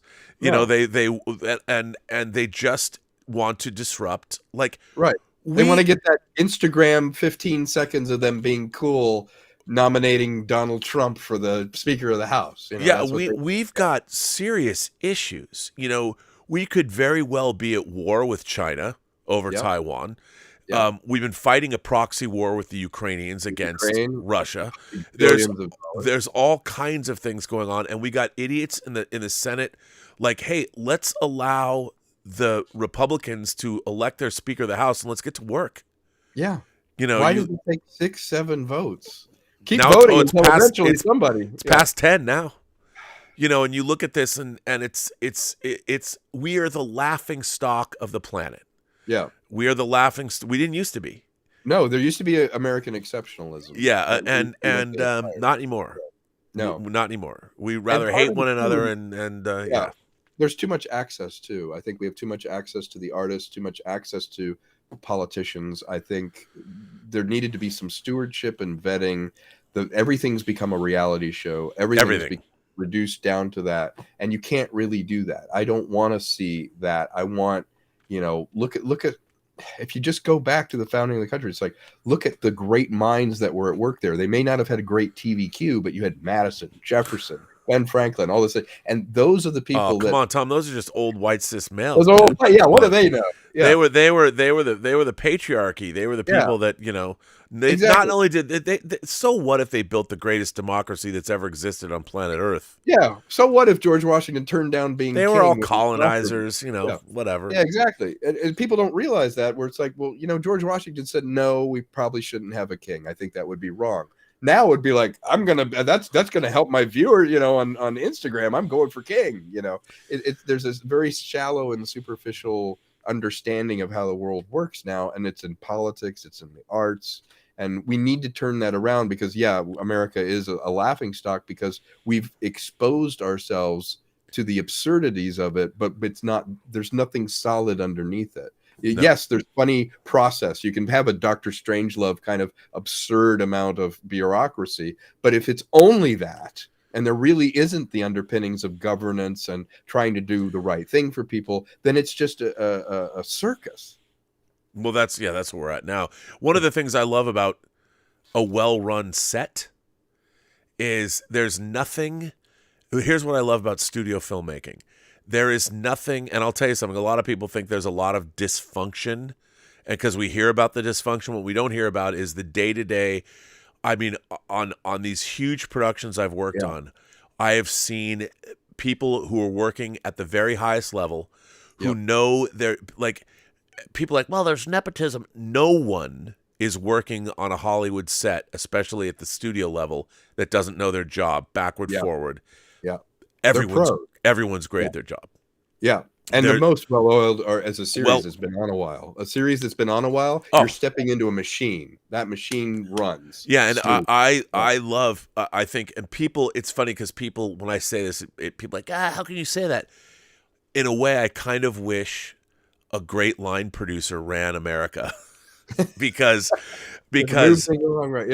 Yeah. If you need, like when I was working on Superman, Gil Adler was there and producing the film, and it's like, okay, well, tomorrow we have 2,000 extras in the middle of downtown Sydney.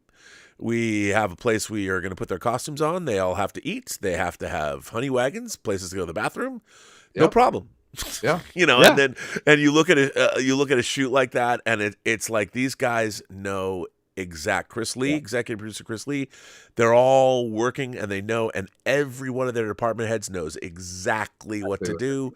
And because every second, I've tried this to tell this to people too, I've said there are a few places in the world where you can put a dollar value to every second and know exactly how much money you're spending on because you have a 12-hour shoot day.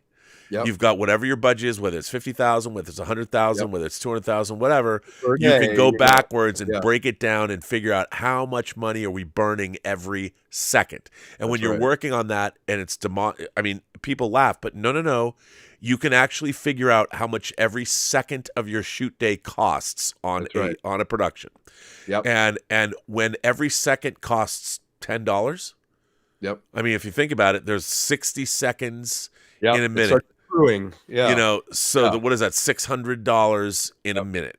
In a minute. And when you in a minute and times 12 hours there, and you can see exactly how much money. People better know what the fuck they're doing, because no one and from the PAs all the way up to no one on a set is anything but the best at their job. Yep. And that is a beautiful thing to behold. And Yeah. there is nothing like being on a big set, and I've been on a lot of big sets watching people do their jobs, because when you're on a $200 million Superman movie, let me tell you, there is not one person that doesn't belong on that set. That's Not right. one. Yeah, there is an economy to that, and it's like a Roman legion. It's like you've got this department head, those people under it, everyone's accountable, and it has to run like a smooth machine. And it costs money whenever you're down or there's a glitch. Yeah. Yeah. Yep. So heads will roll. Yeah. And that's one of the things I wish we had more. Like, when I'm looking at this, like, the Republicans can't elect their own Speaker of the House. And this has gone on for days now. I'm thinking, if this were a Hollywood production, they all would have been fired. Yeah. They would have been replaced. The Speaker would have been elected, and we would have been moving on. And they'd be like, moving on. We can't do this. No, I mean, think about how many trillions of dollars you're wasting, by not doing this. Also, they by not having a Speaker of the House, there's real business that hasn't. Yeah. You've got 10 people, the MAGA department, that's not allowing them to do their jobs. Yep. You've got bills sitting there. You've got appropriations that need to happen, and it's just sitting there. And we're like, okay with it. We just, it's theater. If you can't elect yourself, why should you be allowed to lead? Well, yeah. I don't know. In Hollywood, you'd be gone. Weird world. You would, but you'd be fired. You'd be out. You'd be out the door. Yeah. You're gone. Your paper's at the door. Yeah. There's a few more. Faisal H said he loves our conversation. Well, thank you, Faisal. Oh, great. I did that. too. I thank you again for having me on. This was a blast. And Ghostwriter says, Rob, there are creatives out there that can make movies like that again. Me being one, you being two. Call me. We'll talk about the cinematic. What about me? Revolution. Wait a minute. And Tom, you get to come too. But look, here's the thing. The cinematic revolution is, you also do have to take into consideration who the film is you're going to make. Where's the revolution coming? I mean, the problem with revolutionaries these days is they don't think it through. Yeah. I mean, it's like, we're going to be angry. Yeah. It's all performance activism. I mean, that's great, but if you really want to burn down civilization, you better have something to replace it with. Otherwise, everyone's going to die very quickly. Very good. And you have to have an appeal to your nihilism and your revolution. There has to be something that it answers, that it brings into the fore. It's like, if I want to make a movie, I'm going to make one of these movies. Well, that's for my audience, and I know my audience. I know what they want. You have to target you know who this is supposed to be for. You don't just go, screw them if they don't like it. I'll do whatever I want. It's like, well, you'll make one thing and never work again. Yeah, and that's you'll be Tony Kaye making American History X. Yep. And then fight the studio openly in the trades. Mouth everyone in the trades, and then wonder why no one calls you. Yeah, you can't do that. I did a commercial with him one time. He directed me. Really? He's an angry guy. He is an angry guy. Angry guy. But Ghostwriter, I don't mean to quash your idea about you should go be a cinematic revolutionary. I'm all for that. Yeah, absolutely. But here's the thing: don't call yourself a revolutionary yet. Go out there and make something, and make it the best it can be. Be uncompromising. Be clear of vision, and be motivated and get it done. And don't let anyone get in the way. But remember, when you're making movies, you need to be a politician. You need to be a comedian. You need to be a teacher. You need to be a mentor. You need to be all those things all at once. Because if you're going to direct and you're going to lead your troops into battle, they have to believe in you. Yes. And you're an air traffic controller with all the planes on fire. that's right. That's exactly right. Yeah, But the thing that's about it exactly- is, you have to like all those pilots That's right. and You bring gotta those the planes home. in. Yeah, exactly. And to that end, to his comment, I put in the chat the Australian film that I'm doing. You were talking about John Berkey. I have a John Berkey influenced poster from it, but Screen Hub just did an article on it. That's the kind of film I'm just trying to make a good movie. I don't know. Can you bring up that link? So they Yeah, can the see Screen Hub link. Yeah, Hang it's on. in the live chat. That is the Oh. kind of film where my hook was no one's really done an Australian space opera with Australian culture. And there's such a diverse, from indigenous people to all the, the pros like Sam Neill and Hugo Weaving and Vernon Wells and all these old pros. You could set something in that environment. And what happens if, colonial Australia moved into space? Thousands of years from now, that aesthetic and everyone sort of made it into the Dude, future. that's so John Berkey. Yeah. I had that painted by an artist named Christopher Shy. And Emily Coop is the lead. She's an Australian actress, and then that's Vernon in the background. But yeah, you could share it with the audience. They could see that you have to concept the art, and you have to convince people that you're doing something special. But I wouldn't say it's revolutionary. It's just trying to make it good. Right. Sure. Here, let me. I can get this. I'll get this image up. This is really cool. So hang on. Let me just throw this up. So here is the image, the John Berkey influenced the painting. This is, by the way, this is so cool. So, and the article on Screen Hub says Australian sci-fi film Island of the Stars eyes local talent and cast. Yep. Due to shoot in Australia soon after casting from a wide range of talent. Yeah. Australian-based Lady of the Light Productions Company has joined forces with U.S. production houses Lumen Actus and Molly Mooch Productions on a new sci-fi film, Island in the Stars. The film is about a space pirate who crashes outside a young woman's home carrying a star map to a hidden planet. Together they embark on a dangerous expedition across space to unravel the mystery of the map, as well as the fate of the woman's missing father. Mm-hmm. And all right. Lumen Actus is my company. Molly Mooch is Vernon's company, and Lady of the Light is a woman named Lucinda Bruce. I love it. She's based there in Melbourne. Yeah, so this is the kind of disruptive thing I'm trying to do, where it's an ambitious space opera. It's done like a pulp science fiction, but the hook is that it's an Australian production. Yeah, no, that's great. And Australia has actually a pretty long history of Ausploitation. Yes, it's you go back and you watch. There's a great biker movie called Stone. Oh, an yes. Australian movie called Stone, and then of course all of Peter Weir's movies, his early movies like The Cars That Ate Paris. Yes, Cars. I was going to bring up Cars That Ate Paris. Cars That Ate Paris, and then George Miller making, of course, Mad Max, the Mad Max movies, and yep.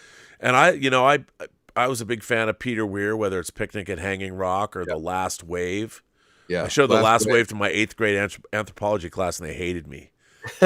We were studying the Aboriginal Dreamtime. I'm like, I know what we should watch. Watch that. Yeah, Picnic at Hanging Rock. Let's watch that. Well, that my thesis when I was in college, I went to American University in DC, and mine was on the Australian New Wave back in the 80s. So I wrote a paper, and I got to meet a lot of those people. The Road Warrior was the first beta I ever bought, so it's weird to be working with Vernon. But through him, I've met people like Tony Bonner, who did the Light Horseman. Oh, Tony's I love that. He's in this movie. He plays the Squire in Island in the Stars. And so I'm bringing in a lot of the old school Australian guys. And there was this whole flowering going on there, just as there was here in the U.S. And it was because, availability of equipment, but also just there was a freedom, an artistic freedom. It's like when you got a Mad Max and that just made a ton of money and it was made for nothing. People are like, hey, there's money to be made here, and we can make Hollywood genre style films, but with our own spin on it. Yep. And then that got lost somehow, in the late 90s, early 2000s.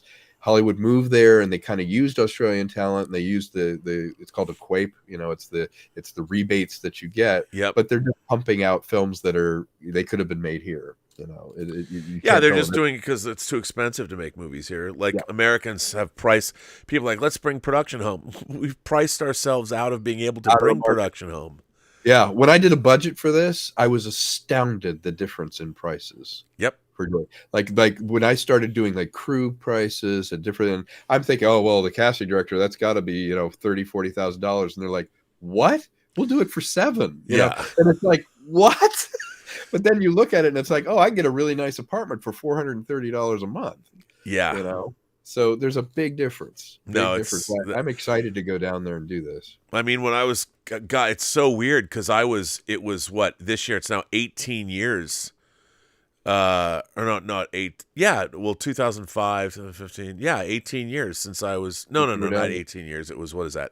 17. 2005. Yeah. So yeah. Since I was down in Australia for, Superman, I was there. It was interesting because I was on Chronicles of Narnia in 2014, where we were in country in New Zealand for 14 months.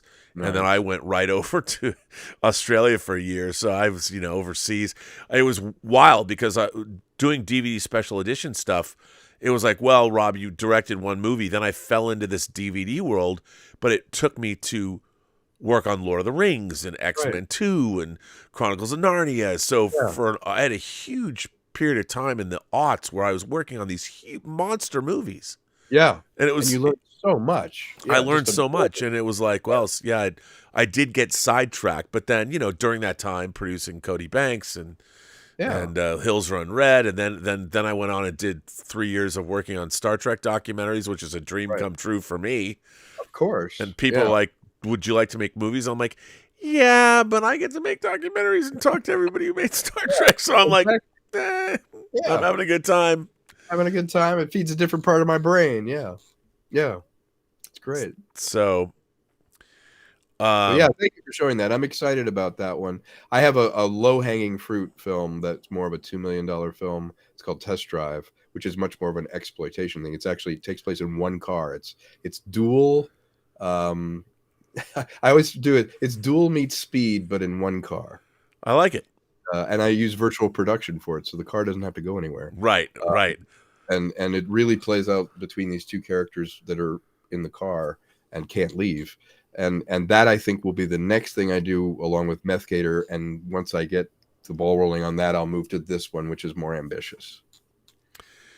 Yeah, I'd love to see that. By the way, speaking of that, Ghost Rider says, we need new entertainment studios to compete with those big corporations that aren't willing to risk creative cinematic art. And I'm working on that. I have a plan. I've thought it out. You know and love the things I've made. I was exiled from the industry for calling out powerful individuals. My revolution is more of showing a better way. Well, I like that. I'm all for that. The thing about that is, and I do think that it's possible to, if you're going to self-distribute. We've seen what I thought was really interesting, and people got pissed at me for calling this out, but like Ben Shapiro and the Daily Wire. Do you know Ben Shapiro? I know some of the guys that Dallas, the guy. Dallas Saunier. Yeah, I've pitched him. Yeah, so they teamed up, and for me, people got all mad like when they made Run Hide Fight, or they acquired Run Hide Fight, and then they made it, and now they What Is a Woman, the Matt Walsh documentary and all that. Right. Politics aside, I'm looking at them as a distribution entity that makes those films available to their subscribers first, and when they have access to millions of subscribers, if they're going to acquire it, like let's say you make a movie for $5 million, right? And let's say, just for the sake of argument, let's say they want to acquire your movie, and they give you $8 million, right? You made it for $5 million, they'll buy it, take it off your hands for $8 million. That's a win. Yeah, you made a profit. You give, now it might not come out in theaters, or you might get mad about, well, you've made Run, Hide, Fight. You think the people who made Run, Hide, Fight are going, well, I don't believe Ben Shapiro's politics. I don't like what, blah, blah, blah. I don't like. No, they're not. And Dallas Saunier, they made Dragged Across Concrete. That movie fucking rules. Yeah. And they made. I love that. I love that movie. It's like 3 hours long, and it's fucking great. And Block one, there's one, the fight with. That's Vince Vaughn's movie. Yeah. Battle in Cell Block 99 or whatever. Yeah. And then they made Bone Tomahawk with Kurt Russell. With Kurt Russell. And you look at these movies. On that, the costumes on Trouble, by the way. I heard lots of stories about it. Oh, wow. Again, that's so cool. And so you find all these people, and you look at this and you're like, okay, well, the point is, how are we going to make these movies, and how are we going to get them distributed? and how are we going to make it economically feasible? Because unfortunately, movies cost what they cost. Right.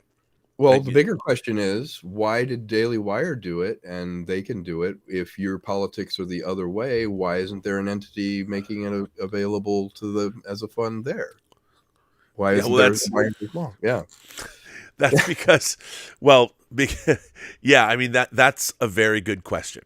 Yeah, a small niche, Corman-sized production company that serves leftist or left wing or whatever you want to say, centrist things. Why doesn't that exist?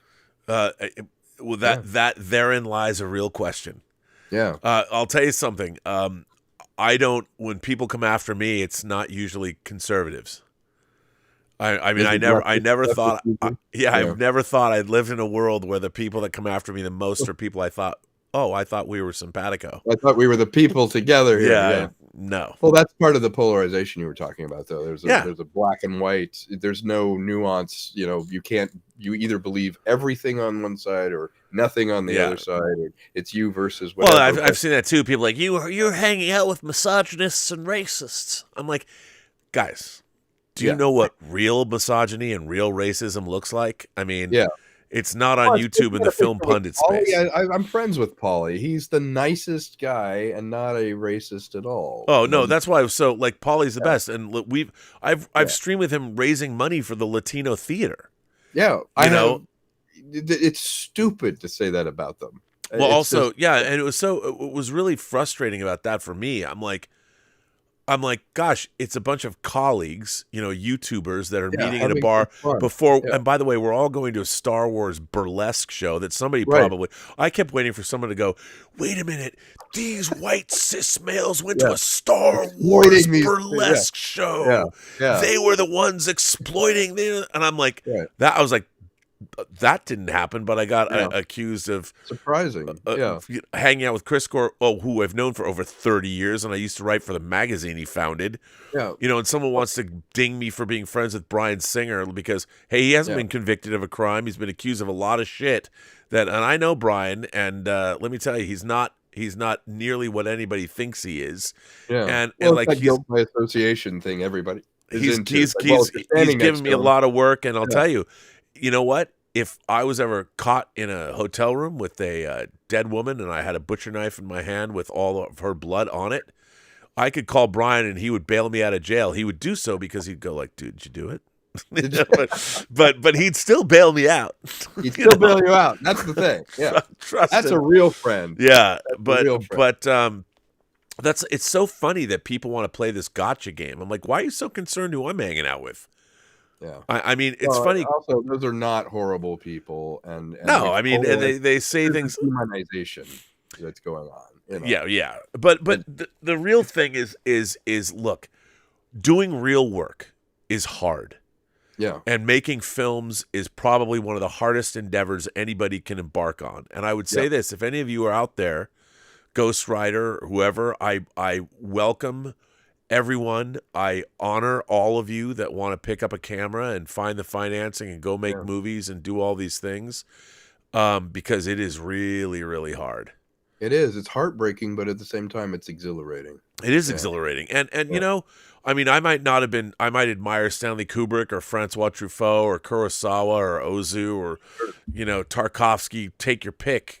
Saji Ray, whatever. I admire all those people, and while I might not have created something that rivals anything that they've done, I'm still out there doing the work I'm doing, trying to, do what I'm doing, and hope for, and it's out of our control. Beyond that, they had opportunities that you haven't had or I haven't had. It doesn't mean we still don't have the flowering of.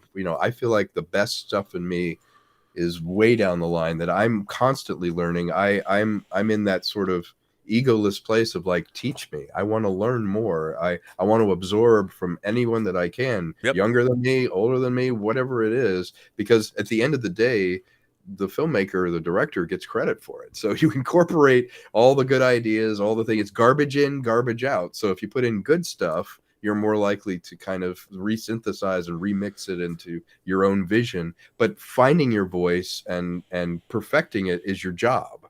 That's what you're supposed to do. Yeah. That's my approach, and that's why I think indie film is so relevant.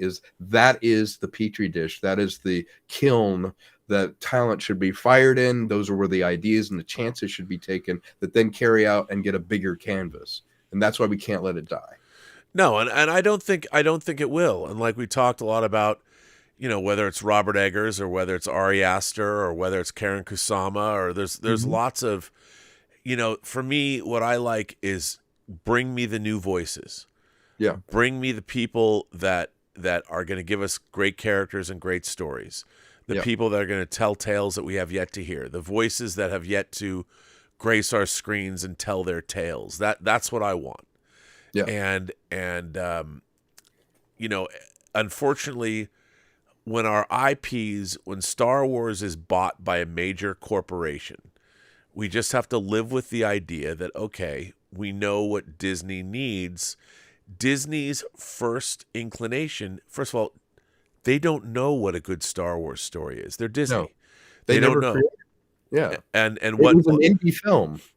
It was an indie film. Yeah, Star Wars was an indie film. It was financed by Fox, but it was an indie dude that was in charge. Yeah, it was an indie film. There's one guy in charge. It's called Lucasfilm for a reason. Empire was indie too. So was Jedi, because he was financing it by that point. That was not generated as an idea where someone went, I think I want to do this. And then they put it out to a committee and they did it. No, it was George going, well, I'm going to do Star Wars. I'm going to convince Alan Ladd Jr. to pay for it. Then I'm going to take it. Because my own studio that I just made a bunch of money with American Graffiti doesn't want to make it.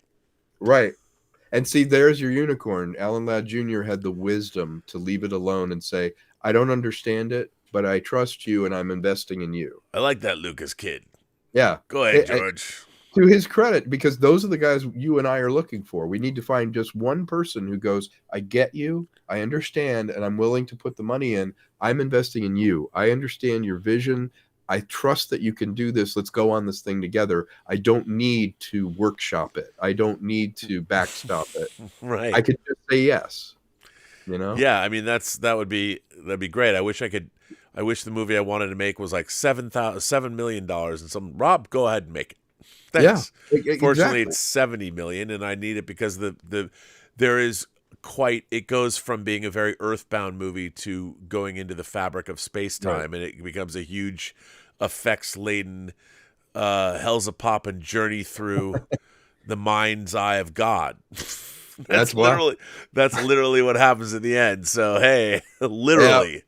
Well, one way you could mitigate that from 70 is I would propose, there's Luminactus is my company, and we Mike and I do visual effects. One thing you can do is if you vertically integrate the production, where the cost comes, as you know, is going to a third party, and every time you need an effect shot revised, you get billed. Every time you need a revision, you go out.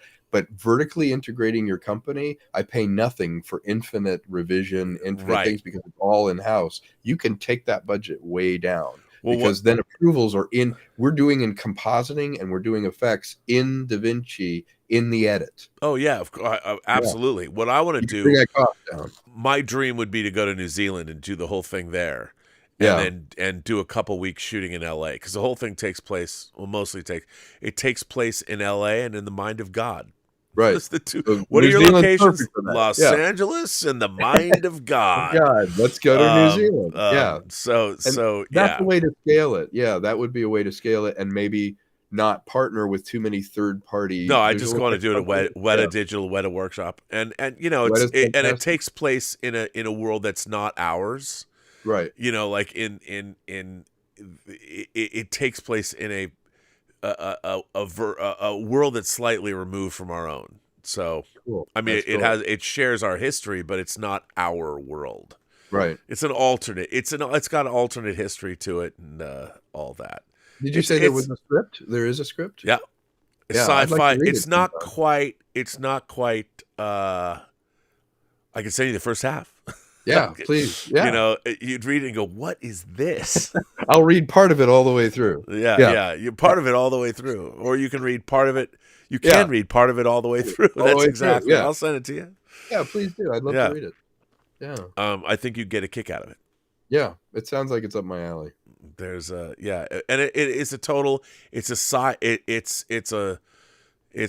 sci-fi horror fantasy. Nice. That's perfect. Yeah. It's crazy. I love blending genres together. That I love that. Oh, and by the way, I should say through the lens of a noir character. Even better. Yeah. Yeah. That looks really good. So Yeah. Send it. I'd love to read it. I would love to read it. Well, listen, man, we've been streaming for 5 hours. It doesn't seem like it. No. And I haven't been to the restroom once. I haven't either. And I'm like, wow. Wow. It was a really good conversation. I'm really honored. I'm such a fan of you and your show. I know it took us a while to get here, but I knew we'd have a really fruitful, intense conversation, which I hope can evolve and we can continue. Blood I feel Beach, like man. Come on, let's do it. Yeah, let's do it. Blood Beach. One shot. The great thing I'm about gonna that surprise you. I'm going to contact you and I'm going to be, guess what? We're making this. Oh, it's very funny. So, you know what? Now that you make me, now that I want, it's very fun. I got to look this up because I don't know who owns the rights, and I don't even know if anybody would be interested. Oh, there it is. Because people think I'm crazy.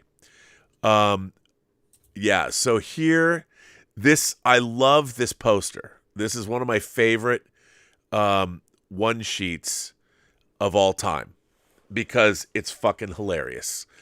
And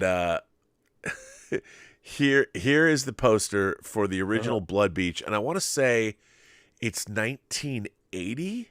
Is Blood Beach 1980? I have to look. I just looked it up on IMDb Pro. It's 1980. Yeah. It is 80. It came out on Compass International Pictures. Yeah. Yep. Yeah. Here, everybody. Here is Blood Beach. Here's the one sheet for Blood Beach. 5 people believed to have drowned here, never even made it past the sand. So that's all you need to know. Just when you thought it was safe to go back in the water, you can't get to it. And I think Compass they're the company that also released Halloween. I think they were the first pass of it. Yeah. Yeah. Yeah. And did they also do I Spit on Your Grave or one of those? They might have. They might have. And so the question would be, who owns the IP? Yeah, now? who owns the underlying rights? Somebody's already out there going, well, we're going to get the rights. No, there's going to be a one-shot thing. Okay. I mean, hey, more power to you if you can go out and do that. If you can make this, if you can pull it off as good as we would make it, more power to you. Because I think it'd be hilarious to do it. And I don't know why that movie. It was just that poster. It was one of the. By the way, the original Blood Beach is not good. Yeah, I mean, it's not good.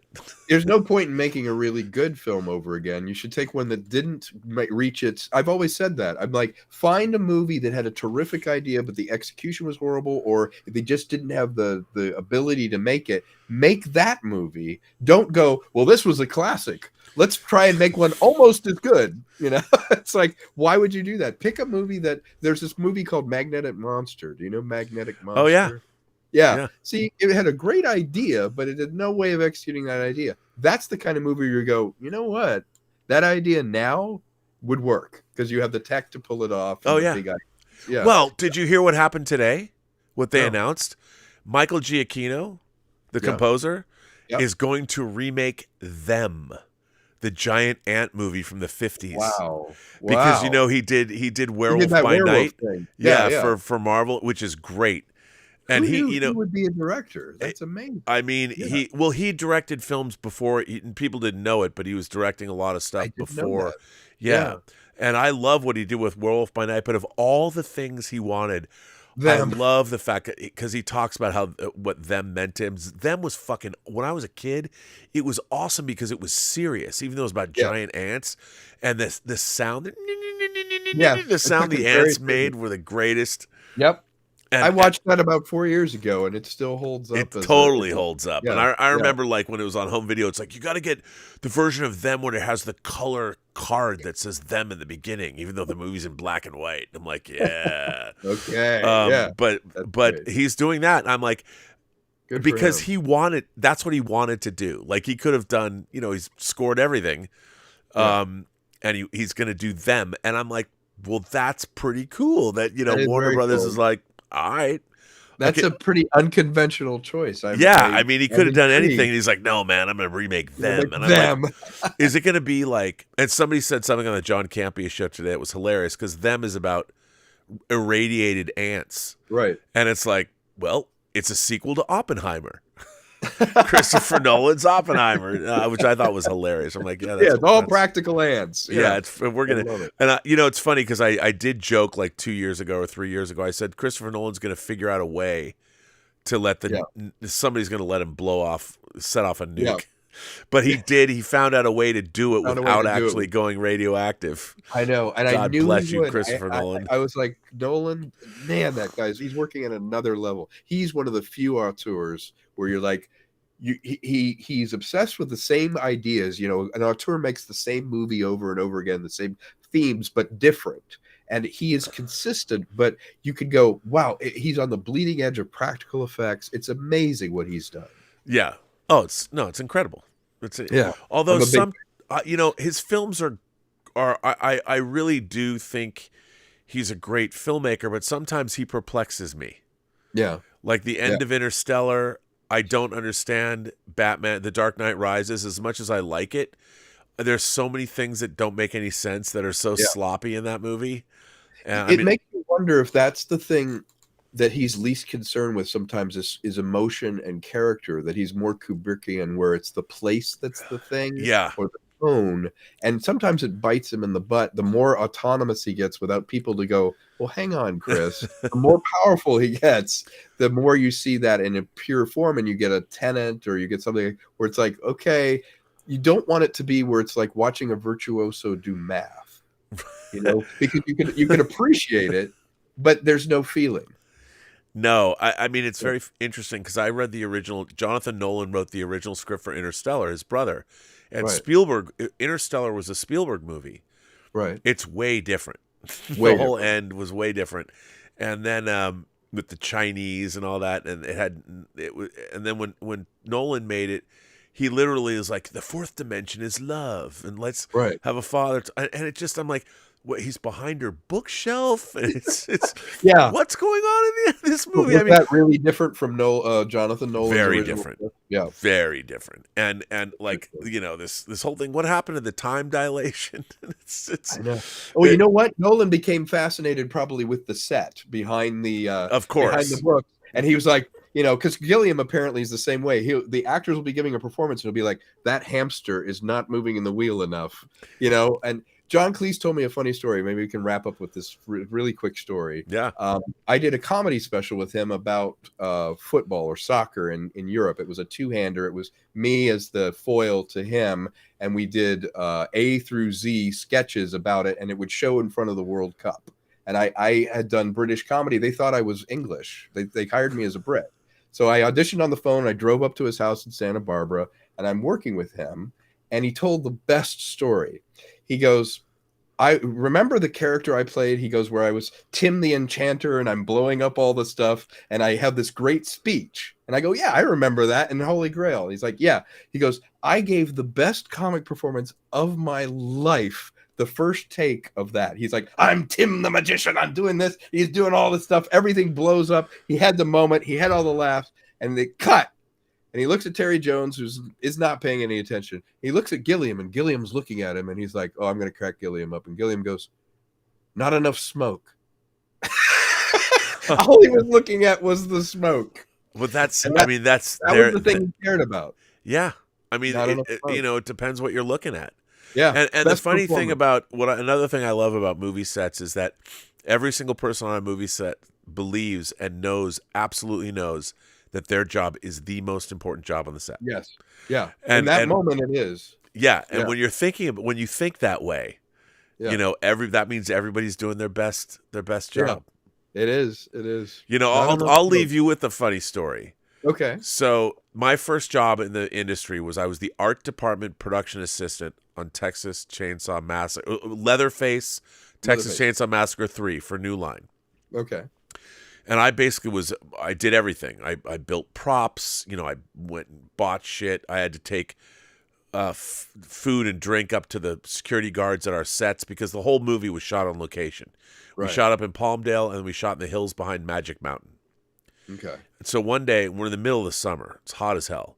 So one day, I drive up to go give the security guard at the farmhouse set, you know, water and stuff. And I'm up there, and we're behind Magic Mountain, and there's a brush fire. And it's our one set. Yeah. And literally, we're both looking at each other, like the brush fire, and in the hills, it's really, it's just underbrush. Yeah. It's all burning toward us. Now, I never felt that my life was threatened, Right. but I was not going to let our farmhouse set burn down because I was working for the, art department. This was our set. Right. And all I had was a jug of water, to put in a water dispenser. It was just a jug of water. That's it. There was no spigot. There was no, and I'm looking at this guy, and I'm telling the security guard, and he's looking at me like I'm some crazy kid. I'm 22 years old, and I'm like, I'm holding on to this jug of water, and I'm like, I am not going to let this set burn down, and that's all I've got is one jug, and the flames are coming closer and closer and closer, and I'm about to like run out and like make a perimeter of water that would have evaporated in 10 seconds. There's no way I could have. And as the fire is getting closer, there I am, and the flames are coming toward me. And like a fire helicopter comes and just comes, dun dun dun dun dun dun dun dun dun, and drops water, drops the retardant, like, whoosh, and puts out all of the brush fire. And there I was, like, standing there. I smelled like smoke, I smelled like burning smoke. And there I was with my jug of water. Ready. And I felt like I was robbed. I'm robbed of my moment. I'm going to stop it here. God damn it. They would have sung songs about me in the hallowed halls of New Line as I saved the farmhouse. I saved the farmhouse with this jug. And it was so funny because nobody knew that this happened except me and the security guard. Right. And and it didn't matter who I told. They were like, really? That's interesting. Because nobody saw it. There was nobody there. There was nobody to witness it. So that's kind of my career in a nutshell. I've been doing all these things where I felt so important doing what I do.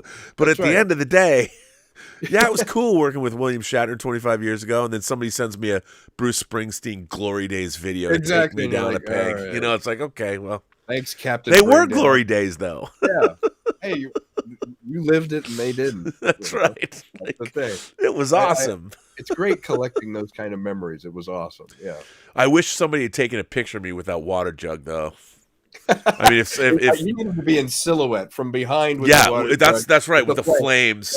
Yeah. And you'd see the spout of the thing and the back of the thing, and your clenched fist. Yeah.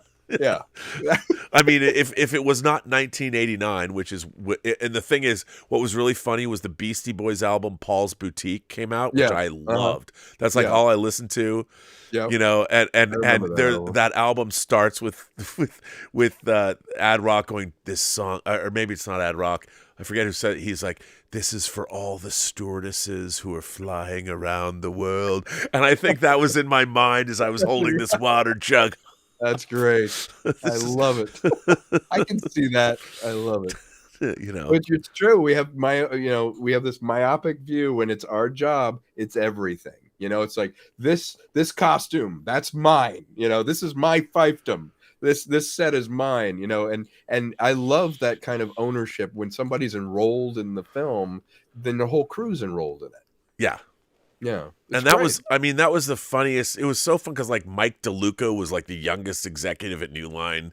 Yeah. He was just a couple years older than me coming to the set. I remember that little upstart. Yeah. Yeah. That's great. Mike DeLuca. And, it's funny. I'll tell one last story because I'm thinking about it now. So one of my favorite movies of all time is George Romero's Dawn of the Dead. Mm-hmm. This is an important lesson about Hollywood and actors.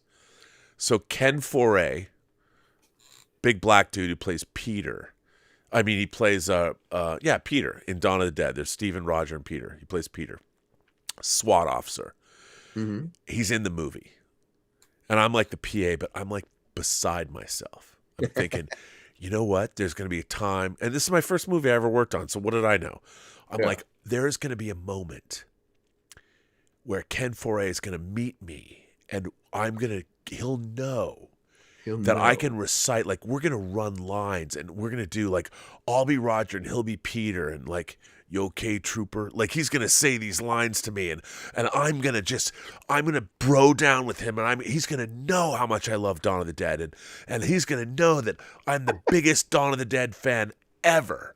and he's and I'm working on this movie with him, so we're like colleagues now, and it's gonna happen, man. We're gonna hang out. We're gonna hang out. And he's gonna know because, Dawn of the Dead came out 10 years before we made this movie, a whole decade before, but my moment is gonna come. And I figured when he realizes what a Dawn of the Dead fan I am, we're gonna go out for drinks. We're gonna go to the smokehouse and have their bread. It's gonna be the greatest thing ever.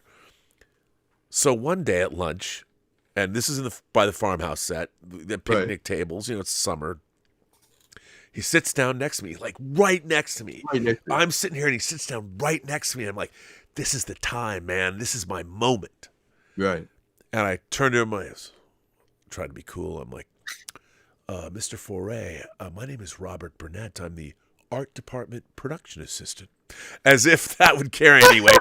But, he turns to me and he's like, "Oh, hey, how you doing? I mean, your art department, you've done a great farmhouse." And I'm like, "Well, thank you. I have to say that I'm a great fan of the work that you did in Pittsburgh with the legendary director George A. Romero. Of course, Night Riders, which is just terrific, and Dawn of the Dead." And that's exactly the way I kind of said it. He's smiling inside. And I'm just like, I'm like, and he goes, "Yeah, man, that's great. I'm glad you like that. Dawn of the Dead, man, it was really cold making that movie."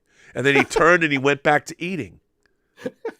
And I'm sitting there going, "What? That's what you remember?" I'm like, that's it? Yeah. That's all I get?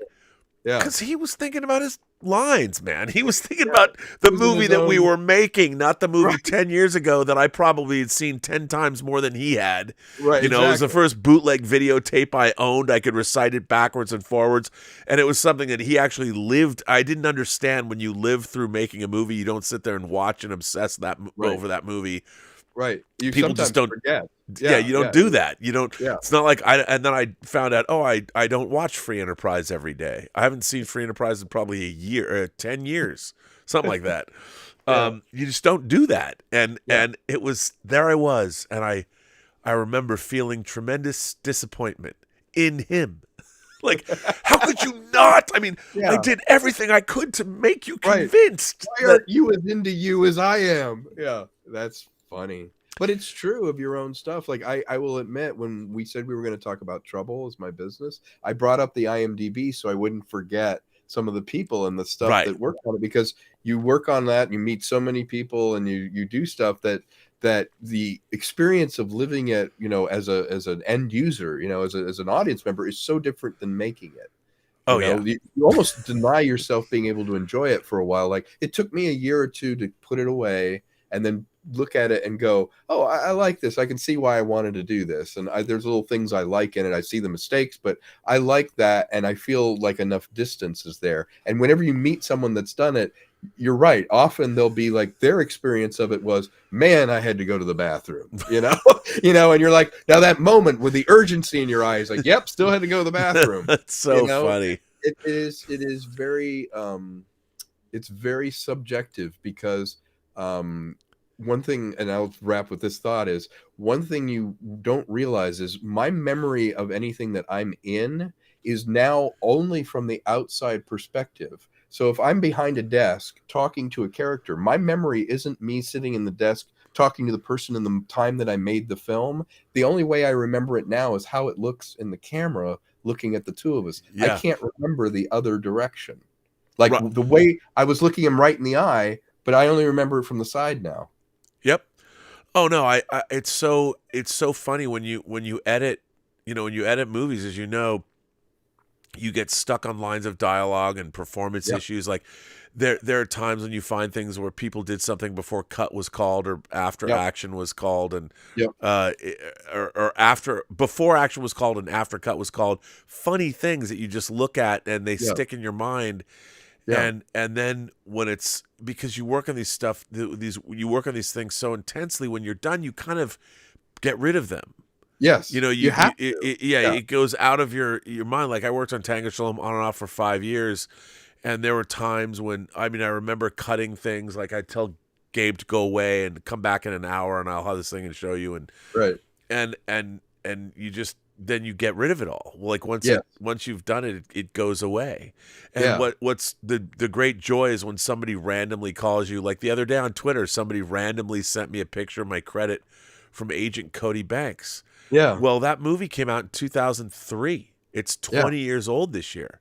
Yeah. And it that's feels like a different person made it. Yeah. Yeah. Yeah. Yeah.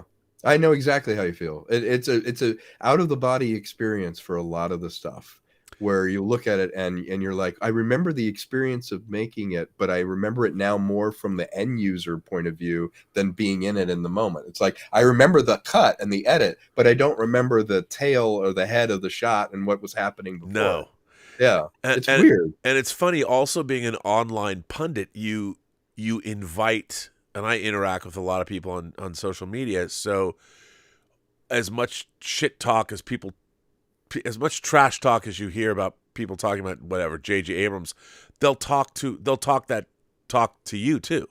They'll totally trash you. And so like when somebody, but for me, it's just funny because I've lived it. So I'm very happy with my career. If I only ever made one movie in my life, I made it with my childhood idol who started my favorite TV show ever. Exactly. And I got to write. Yeah, I could have stopped right then and there. That's the 0.0001% right there. And when somebody sends me like it's to be disparaging as if your glory days were long, they were 25 years ago. The funny thing is that somebody actually, that's how they chose to interact with me. Like I didn't even know this person. And they send the video, and I looked at it, and I'm like, it was funny because on one hand, they were glory days. I'm like, that was good, but the meaning that he was trying to convey to me was one of disparagement, right? And I'm like, it's kind of because I don't feel disparagement. I mean. Well, nor should you. There's no indication that marker, that signpost, is no indication that you have nothing else to offer. Well, it's funny because when I went to film school or when I went to any film festival and met any filmmaker, I don't care if they make a movie I like or a movie I didn't like. You would always show them respect and have conversations with them, Right. And I've even talked to people like I interviewed John Carpenter for Sci-Fi Universe magazine after I'd seen Escape from LA, and I hated Escape from LA. Yeah. I was so disappointed in it. And missed him, and because I was such a Carpenter fan, and it didn't give me any pleasure to not love it, and I'm trying to hold on to something when you're talking to them. Yeah. But nowadays people like to take others down. Like there's a like when I get mad at someone like J.J. Abrams, who's richer than God, who has every opportunity in the world, he grew up knowing Steven Spielberg and cataloging his own film at 16 or whatever. That's why when I look at Star Trek 09, I get so pissed because it should be good and it's not.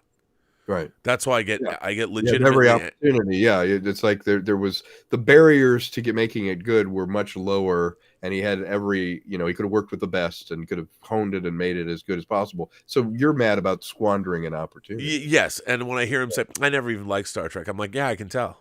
Yeah. So why did you do this? I mean, and then some people are like, well, Rob, Nicholas Meyer didn't know anything about. No, Nicholas Meyer didn't know anything about Star Trek, but he learned.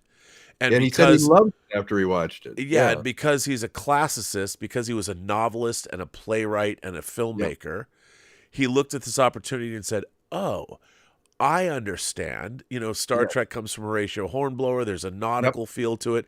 This whole idea about men going into middle age. Like, you could tell the entire... You could take Star Trek 2 and set it on the water on Earth. And it would work. And tell the exact same story. Just tweak the dialogue a little bit, you know. It's still at the end of the day about something. It's about the human experience of being that age and friendship. And Meyer, the first thing he did, he went and got all the episodes and sat down and watched it with them and immersed himself in it and respected it. And he respected it enough that he came back and wrote some of the other movies. Yeah, Star Trek 4, and he wrote and directed Star Trek 6. So that's not really an answer to this. Saying that it's like, no. There's a difference between a person who just comes in and does a workmanlike job, doesn't really care about it, or a person who goes, you know what, I'm going to seat myself in this and be part of the creation of it. That is a very different place to start with. where you don't have contempt for the material, or worse, dispassionate about it. No opinion of it. I'm not that big a fan, but I'll do it. I don't have sci-fi on my resume. It's like, oh my God, I met George Romero. If you listen to the old tracks on the DVD of Tales from the Dark Side, that's me. Yeah. That's me interviewing him. Oh, wow. I got to meet him, and my first film was Shocker. I was with Wes Craven. I was to say the Wes Craven movie. Yeah, that was the first thing I ever did out here. Wow. And so I got to sit down, and he's a professor. I mean, he's steeped in literature, and he understood horror completely. So I had great teachers about that. And just talking to Romero and his recollections of, how he wrote and what he did, it was fascinating. Did he tell you that Making Dawn of the Dead was really cold? No, he didn't mention the weather, but it's really cold in that mall. It was very cold in it. The Monroeville Mall. I think we should be grateful for anything that we've met, done, experienced, to be judged by anyone who hasn't done it or is following their own path. It's like the anonymity of the internet is, to me, analogous to, we're much more polite when we run into someone on the street than when we're in the car. When you're in a car, you're anonymous. Yeah, exactly. But when you're face to face in the street, you're a lot more polite when someone cuts in front of you, or you cut in front of someone, or something happens. The internet has that sort of buffer of anonymity, so somebody can come after me or come after you, and they're just angry person, doing whatever. Our job is to not put any value on it. Right. I don't believe the good, and I don't believe the bad. So it's very easy to just kind of go, okay, well, cool. I'm glad you liked it. I'm not the best thing ever, but I'm glad you thought that was really good. Or if somebody says, Tom, you've just made The Room, I'm like, well, I'm glad this is your room. I'm glad you think it's the worst film ever made, which is, what someone on Letterboxd said about me. And I was like, wow, but between those two, it's irrelevant to what you and I want to create, because at the end of the day, we want to see stuff that we want to see. Yeah, I want to make cool stuff that people like. Yep. That's what indie film can do really well. And the funny thing is a lot of the time you don't get to pick and choose what it is you make. Like, I literally, earlier in the night, someone asked me, told me their film needed an editor, and here's the director's number, and then 5 years later I have Tango Shalom come out. It's like, I didn't know. I was standing at the Roosevelt Hotel. I'm like, okay. Yeah. Sure. How do you plan that? That's crazy. Yeah. Rob, it's been a pleasure.